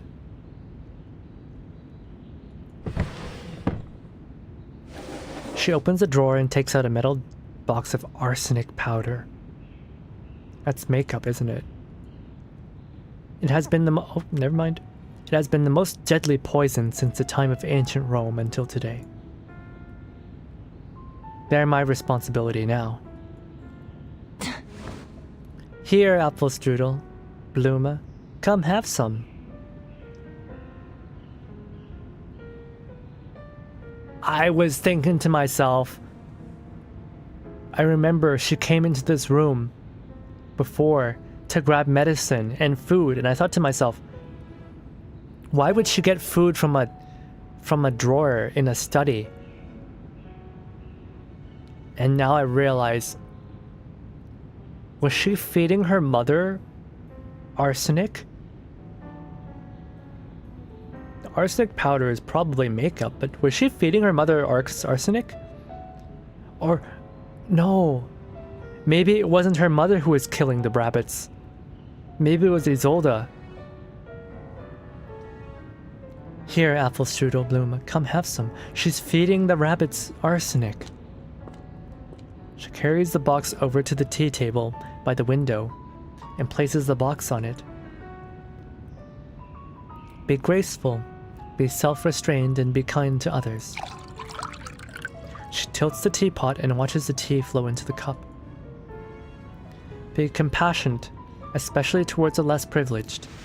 It's alright. There's nothing to be afraid of. You have the right to leave this ruined world.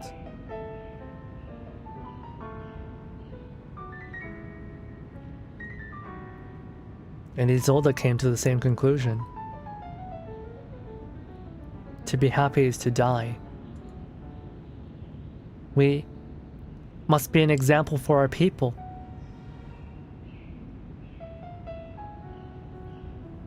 She came to the same conclusion, that death is happiness, and that's why she's killing the rabbits.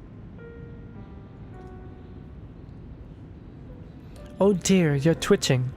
It's all right, I'll hold you. We must... Isolde drops her eyes. The arsenic powder dissolves in the hot tea, as if it had never existed. She raises the teacup and slightly lowers her head. We must be virtuous and dignified, as befits our status, Teofil.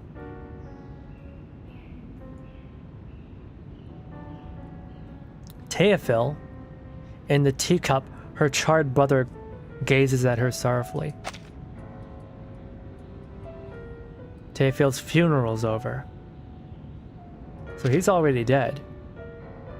But this is her brother's ghost.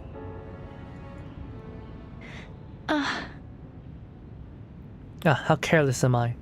I almost forgot the date today. She raises her head and throws a teacup over her shoulder, splashing her brother's face on the floor. She picks up her coat from the hanger and walks toward the porch, muttering to herself, Yeah. My new doctor, my Kakanya. Dr. Kakanya. He wasn't cremated, was he? He was buried. I mean, what was left of him anyway. Oh God. She's completely nutso. This is chapter 6. She's already completely kooky crazy. That was briefly where she was drinking her brother. She's already insane. Kakanya did not send her over. She was already there.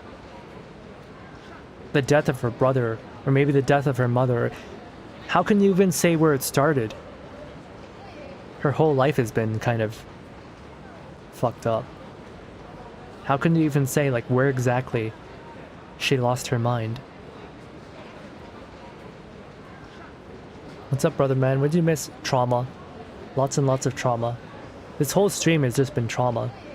It's been 7 hours. Oh my god. I should have split this to another day. I wasn't expecting it to take this long. It is good etiquette for a lady to arrive early to an appointment. It's alright. That's alright. I can wait. I have patience. Miss Kakanya. Oh, I suppose I should call her Dr. Kakanya from now on. She looks up at the closed door. There's no sign indicating that this is the consultation room. Oh, right. She doesn't have a medical license. That's the green door. So she's painted the door this color so the patients can tell where she is. How very clever. As she waits, Isolde murmurs to herself softly. There are so many doors in this world. Is Dr. Kakanya a door too? What kind of door would she be, I wonder? Would it be green or shining like silk? Perhaps. She's interrupted by a familiar voice. Isolde!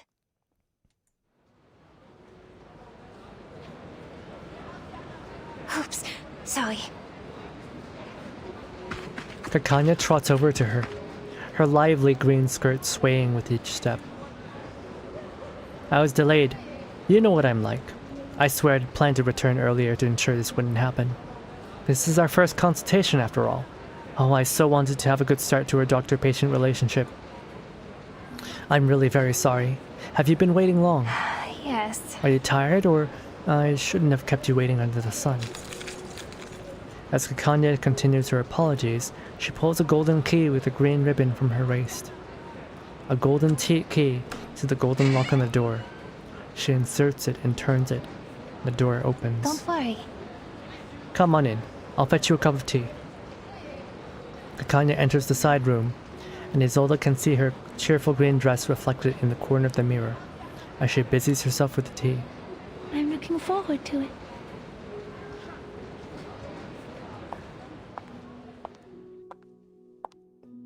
Hey, Sonny. There she is, reflected in the Wingler's mirror, the daughter of a mirror seller. Clara, Dr. Kakanya. She's not a door. I was wrong. Very wrong. She's a key. The key that will finally unlock my door. I see. Because she's the only person who allows her to be herself.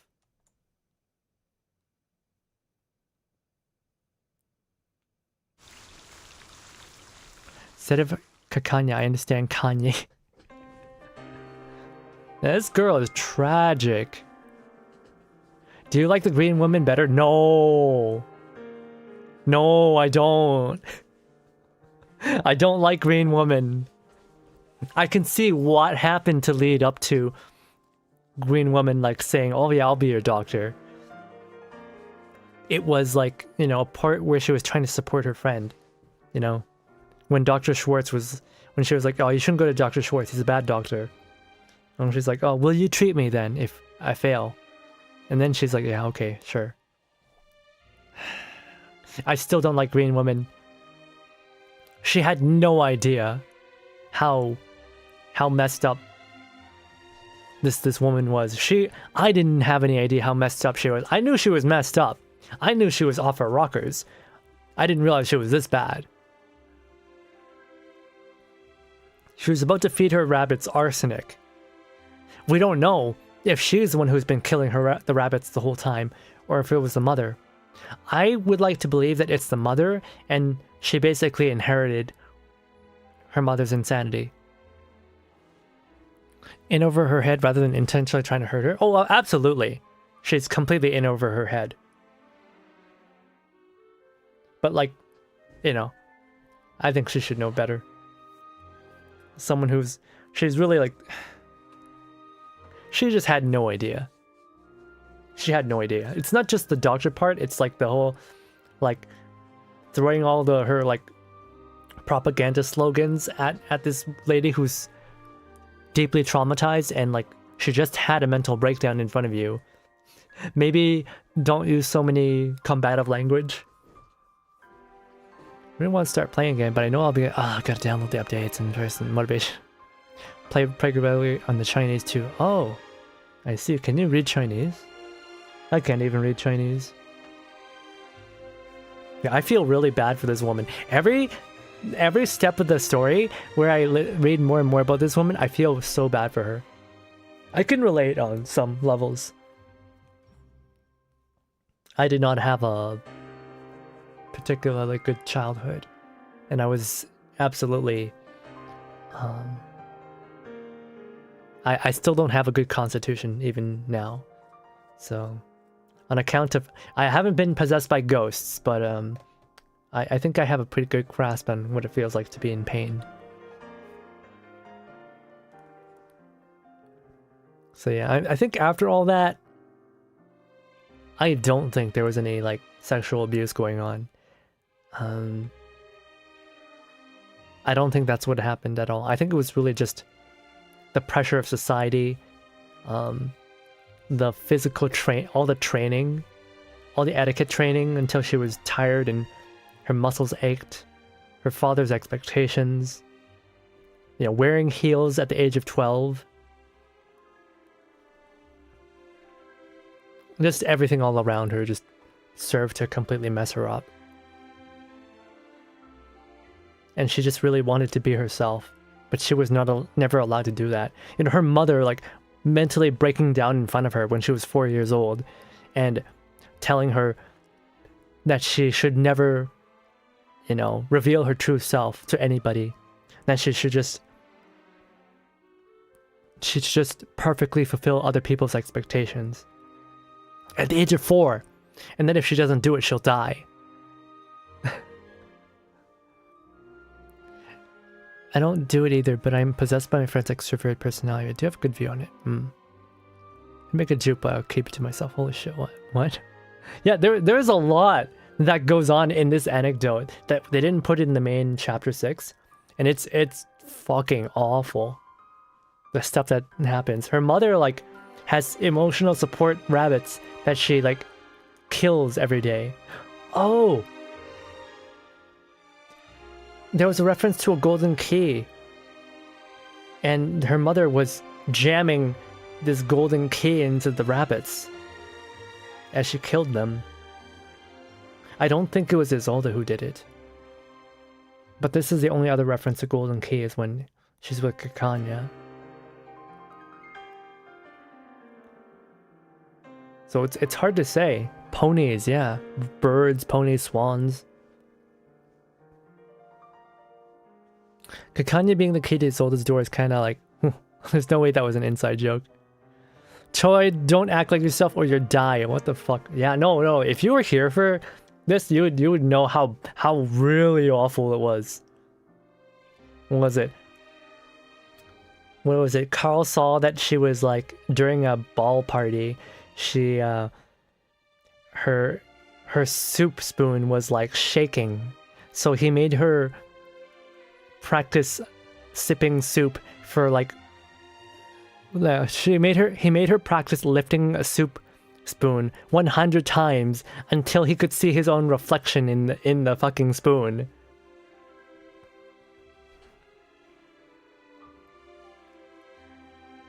Like, I think some people think that Carl did like SA on her. I don't think he did. It's just like what he represented, and what he represented was the expectations of etiquette by high-class society, which is what she resented.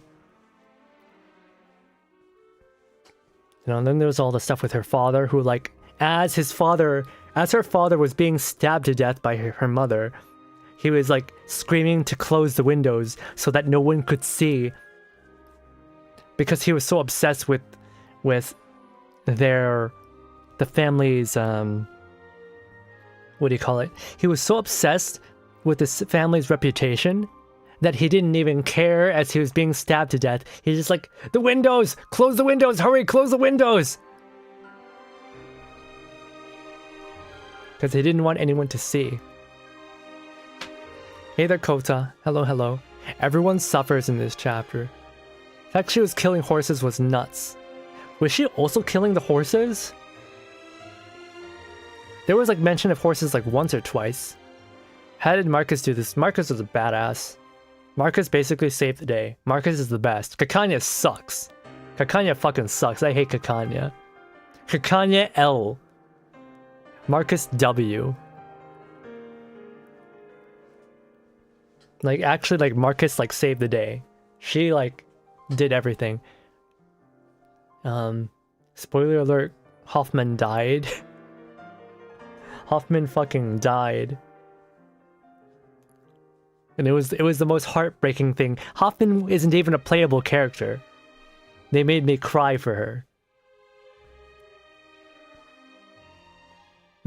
My lawyer and therapist recently told me I may be too smart. That's insane.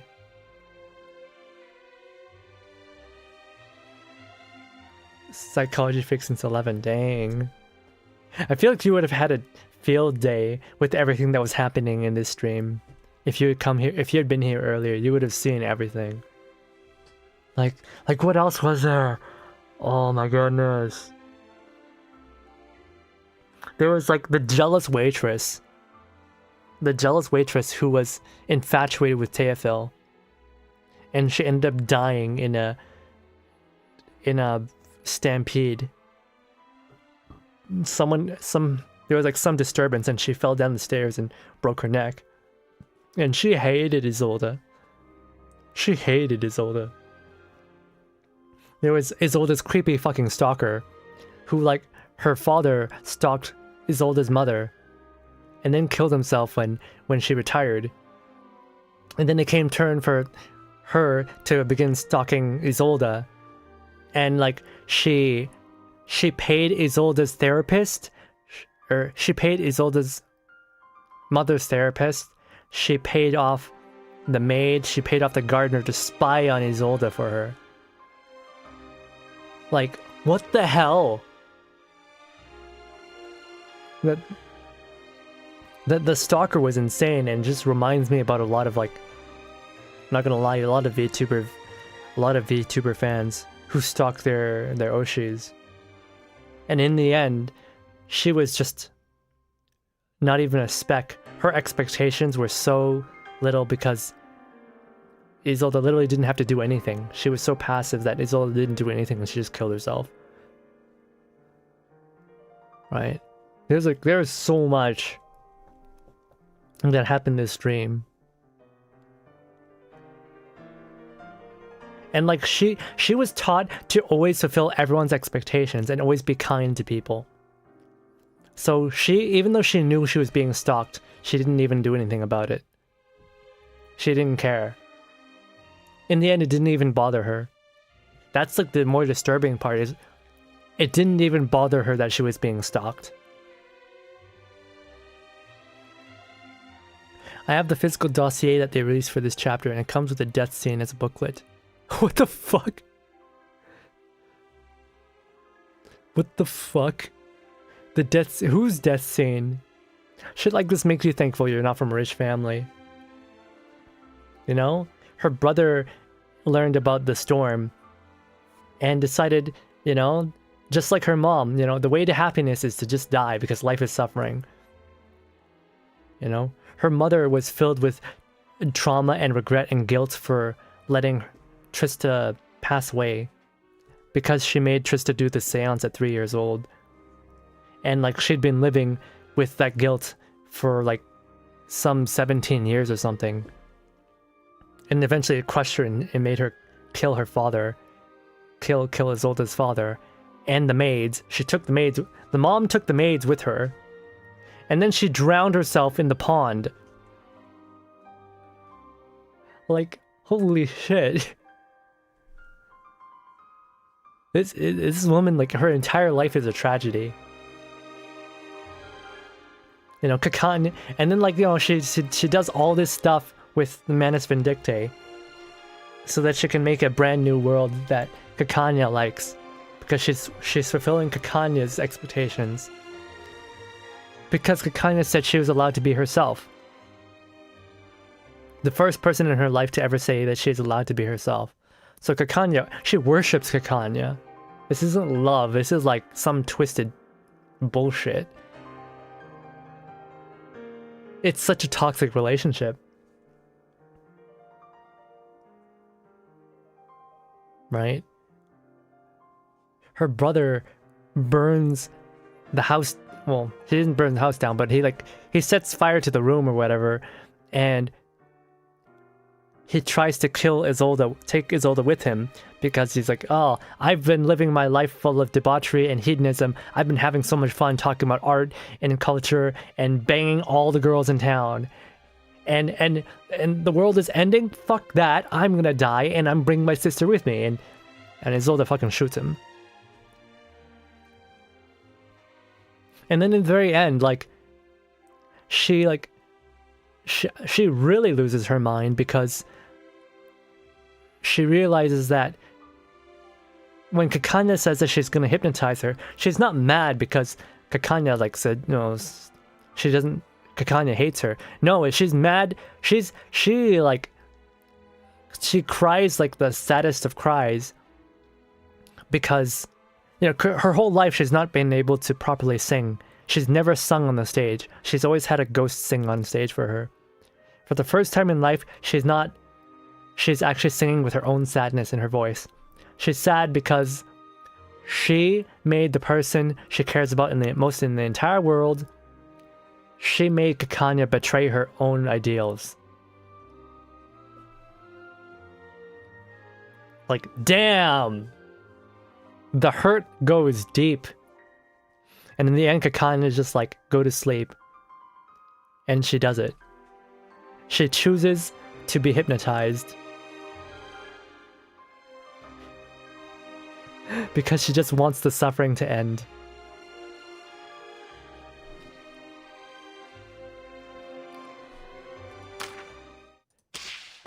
And then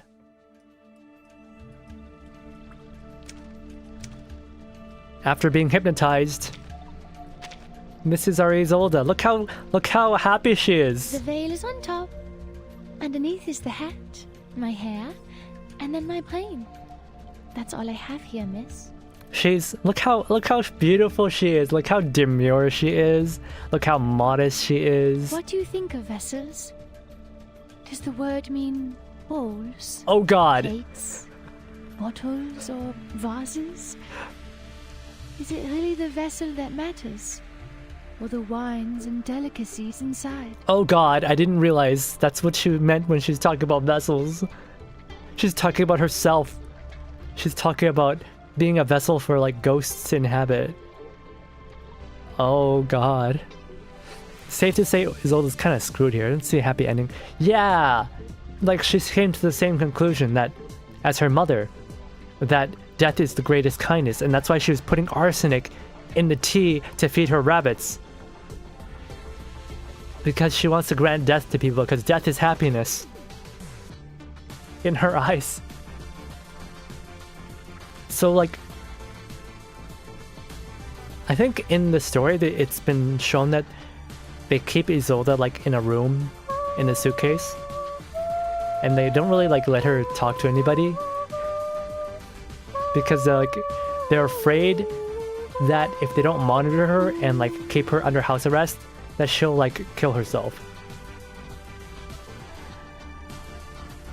Stage 3 implies Isolde was unpoisoned. Yes, because she went in to get the food from the drawer, and it's the same drawer she pulled the arsenic poison out of. She was poisoning the rabbits. Does arsenic cause rabbits to bleed? We know that one of the rabbits had a golden key jammed into it. I don't know what that was all about. I honestly don't like her design at all. That's fair. To maintain a graceful posture, Be like a bird. Chin up, chest out. Hey there, not too Hong much. Kam Tong. Hello, hello. Stay balanced and straighten your legs. You see, the books I used to carry on my head are long gone, but their weight is still with me. Oh my god, reading through the chapter and her anecdote, I understand what she's talking about now.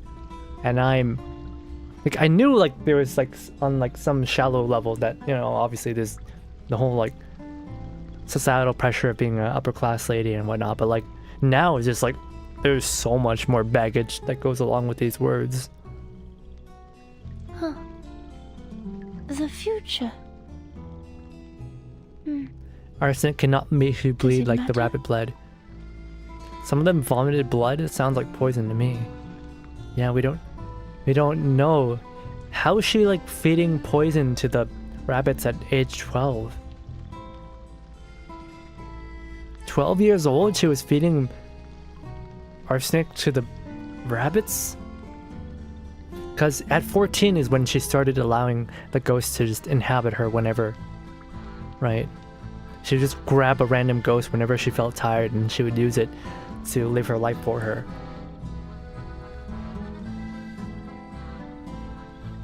To maintain... You've come to see me again. You'll see me tonight, tomorrow, and every day after that. Guys, you won't can't fix her. After all, I'm a patient. I'll be weak and fragile even when I get better. So keep an eye on me and don't let me faint unnoticed. I hope I won't be a nuisance to you. Guys, you can't fix her. She's... There's Broken and then there's Isolde. Oh my goodness. Her relationship with Kakane is extremely toxic. I don't understand people who ship them. This is like a doomed Yuri. It's not gonna end well. You know, I feel, and I'm pretty mad at Kakane. Yeah, Kakane and Marcus were together able to get the Storm immunity ritual, but I am so mad at Kakane. Like, she like broke all of her ideals. She completely underestimated what was going on, and I just found this channel. I'm very confused. You play reverse playlist order. Did you play chapter 9 before chapter 6? I did. I did play chapter 9. Chapter 9 was pretty... It was decently self-contained. So yeah, this is our first playthrough. Hey there, Bayuru. Hello, hello. So, do we know what Isolde acts like? Like, what's the real Isolde? The real Isolde, I guess, is at the end of chapter 6. She fucking hates everybody, and she wants... She's very nihilistic. She doesn't care about the world being destroyed. She thinks murder is an act of kindness. She thinks murder is an act of kindness. We don't really know that much about her, I'm gonna be honest. Even her own description of her own personality is that it's a tiny little cramped room. It's more easy to find her, but what she isn't, which is like... What? She desperately wants to just be able to have the ability to complain. To talk about her discomforts, about the things that she doesn't like, about even like the ideals at the end, like all those ideals about those fanciful ideals about Arcanist liberation, those don't mean anything to her. She only did those because she wanted Kakane to be happy. Why would you play chapter 9 before 6? Because it happened, okay? Don't judge me. It just happened, alright? Flipping through chapters, one did say Playwright first learned of Isolde from her dad's notes about pregnancy rabbit, which means she couldn't have eaten it. Yeah. So it's really odd that they bring up her eating the rabbit. Maybe it's more of a symbolic meaning.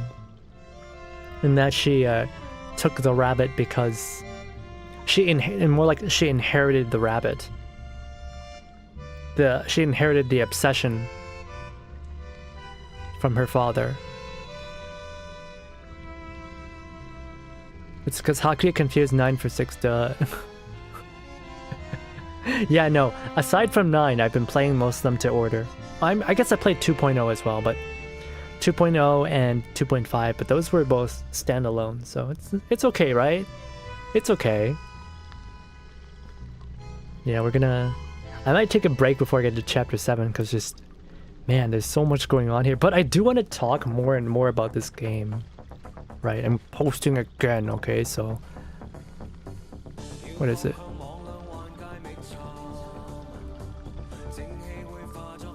I do want to talk about this game, guys. So please... I have a Discord here. It would make me so happy if you guys would come by my Discord sometime and chat with me about this game, because like fucking there's like so many theories going on through my head. I'm probably gonna think about this all night and for like the rest of the week. I want to give myself that time to stew on chapter 7. So if it would like please join my Discord and like talk to me about this game, because like it's so fucking good. It's so good. It's so good. I'm in for the ride. I don't even know what's going on, to be honest. It's so good. Time for me to go. All right. Thanks for dropping by, Sunny. Thank you. Thank you. Not much time for streams. Don't worry. I'm glad you keep dropping by. I'm happy to hear about the stuff that goes on. Stir Skipper.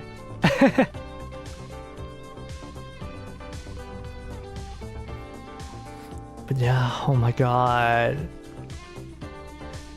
I'm glad I started this game because I thought this character was really pretty. I thought she was really pretty, so that's why I started the game. But then I also wanted to do it because 2.5 had like a lot of... there was a lot of cultural references in 2.5 that I was happy to see, and I wanted to experience those. And that's what got me really hooked in the game. Like around chapter 3 was when I was like, oh my god, this game is fucking brilliant.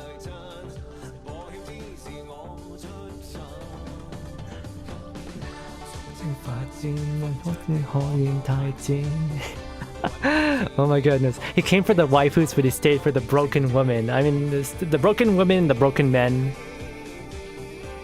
I'm a sucker for stories that are like really well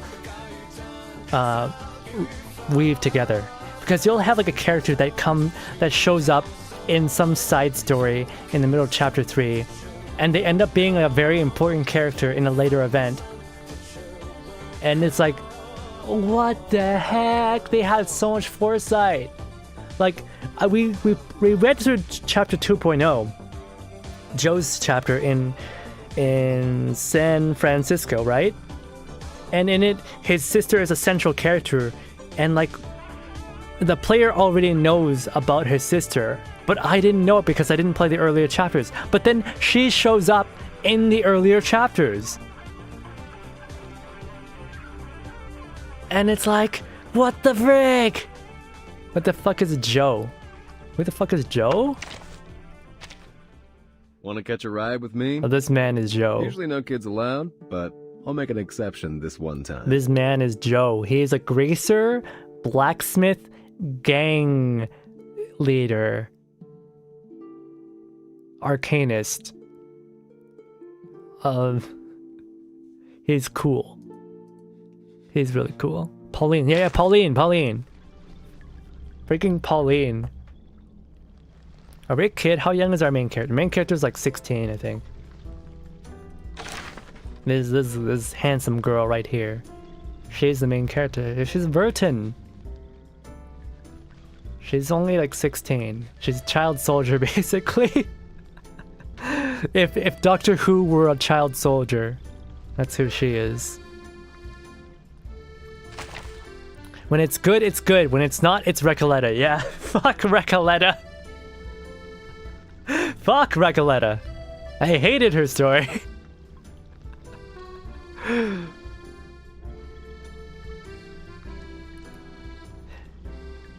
She's just blank face staring at folks.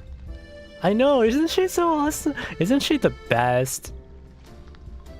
A fragile, modest flower that's pretty, but not too pretty and never imposes. Doesn't have a real personality. Damn, oh, truly, they knew how to design a woman after my... And in reality, she's a murderous psychopath who will like do anything for her love. Oh my god. They really knew how to make a woman just like the perfect woman for me, you know? Sure, she might try to poison me with arsenic. Sure, she might try to put a knife through my temple, but you know, I would die for love.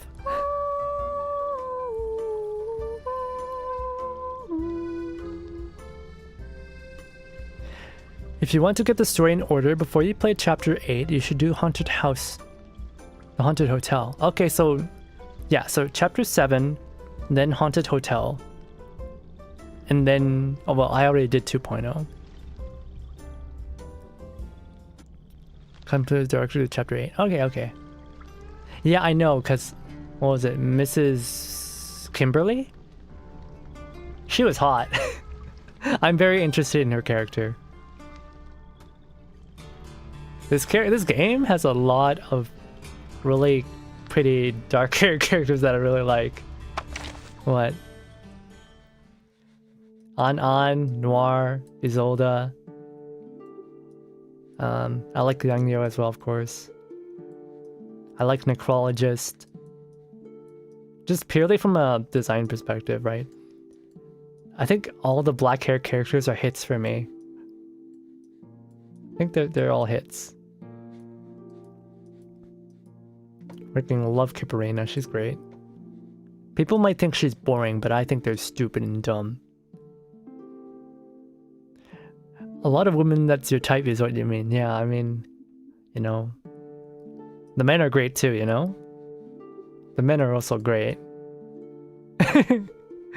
Oh my goodness. I want more male characters in this game. Give me some more male 6 stars that, you know, have faces, please. I mean, look at this. You can't even see Joe's face.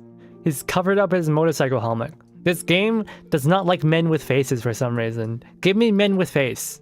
The stars are so bright I can't sleep. That's why I'm here. So, what is this place? I don't even recall such a place. Want to make a chocolate and vanilla swirl? Am I dreaming again? Oh yeah, this little woman. What does she not like? What does she not have? Dissociative identity disorder.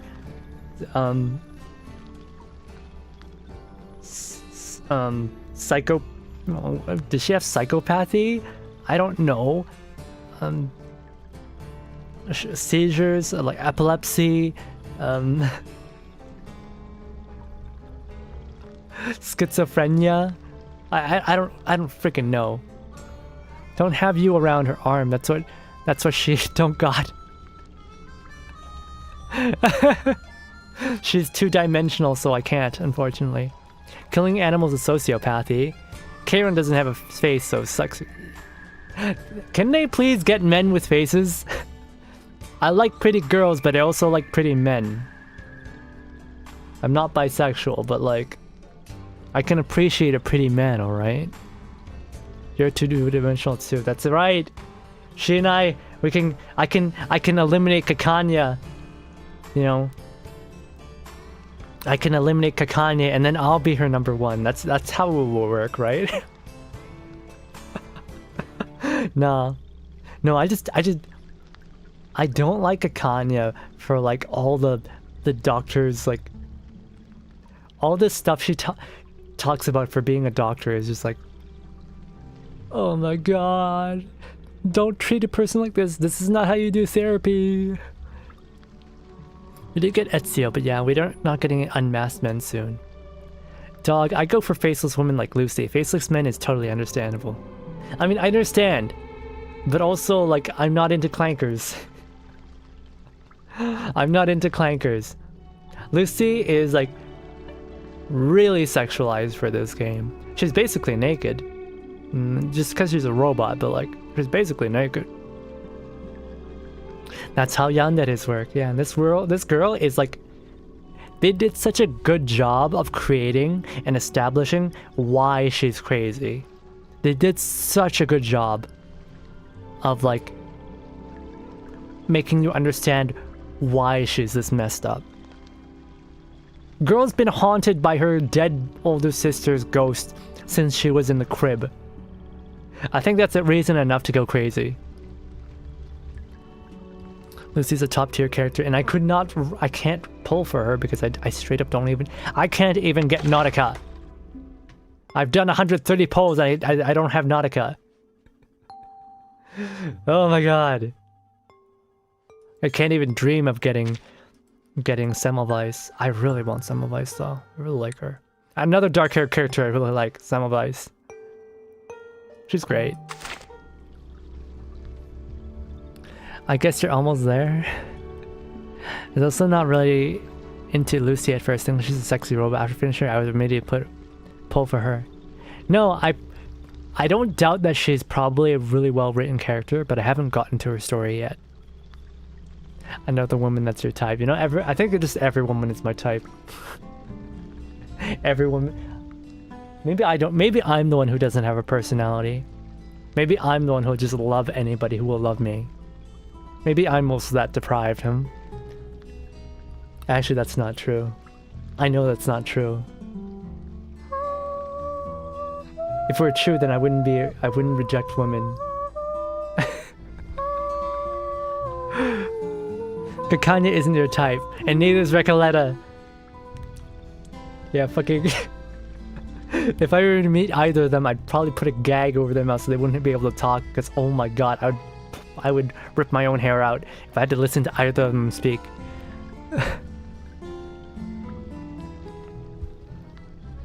I can understand why people like Kakanya though. I get it. I understand why people would like Kakanya, but at the same time I'm like, this is like the most toxic ship in the world. You are a long-term free agent on the dating market. Kakanya's great now. No, fuck Kakanya. Fuck Kakanya. I don't understand why people like her. She's got a very strong personality. She's very girl boss. But at the same time, I'm like, you cannot be doing this. No, stop. I could see the slow motion train wreck that was going on as she was giving therapy to Isolde. And I was not happy with it.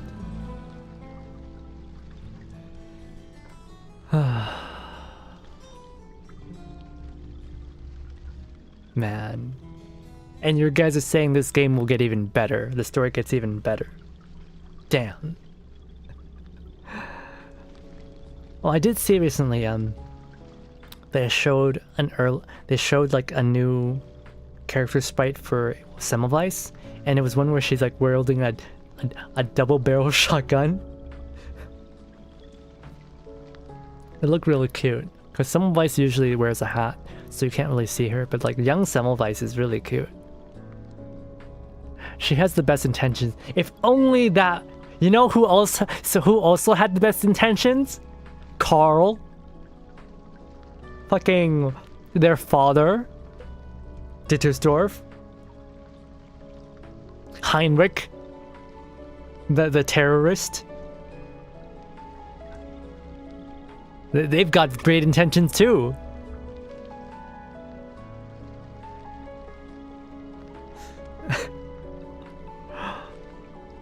I don't know, best intentions. The best intentions, those are the words that have paved the greatest tragedies in the world. Where people do horrifying things, but justify it by saying that, oh, they're doing it to you know, they had the best of intentions. The road to hell is paved with the best intentions, man. I have no trust or belief in that at all. Kakanya is not a bad person. Just really, really, really privileged and ignorant. Like, she's not like upper crust. Like Isolde is, but she's pretty high up there. She's wearing all green, for crying out loud. Wearing all green in that time period? You would have had to been decently wealthy for that. Like, as much as Kakanya champions herself as, like, you know, a woman of the people, she was also blind to what was going on. Without Kakanya, she'd be left to the wolves. Yeah, no, it's just a fucking tragedy. It's just a tragedy. Kakanya didn't know. But, you know, obviously for me, I'd be like, oh, isn't there like some other therapist out there you can reach out to? You know? Not try to play doctor when you haven't even done any practice yourself. There must be someone else. Anybody. Kakanya was just, cause like remember, Kakanya is just testing out her theories for the first time on probably one of the most extreme case scenarios. That is Isolde. She's never put her theories into practice. It's just such an enforced situation all around. And of course, like we can say that this today now, because psychotherapy has made massive advances compared to like what they believed back then. Further isolation, saying there's someone else out there. She should be there for her friend, but the way she went about treating her was just the way she did like her treatment of the heavily traumatized person was to make her relive her trauma. Which is, and then after that event happened, she's just like, oh yeah, everything's okay. Let me like put like the most violent imagery in her head.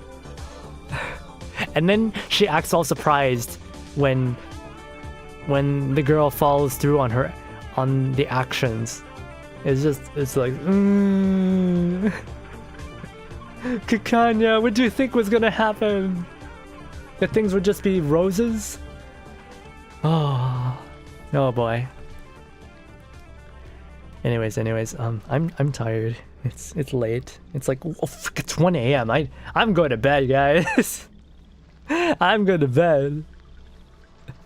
I'll see you guys maybe tomorrow. We'll see.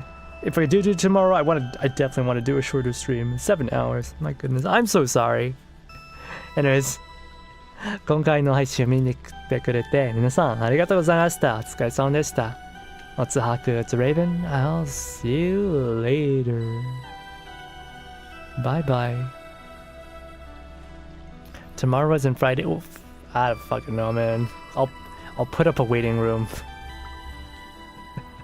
Bye bye.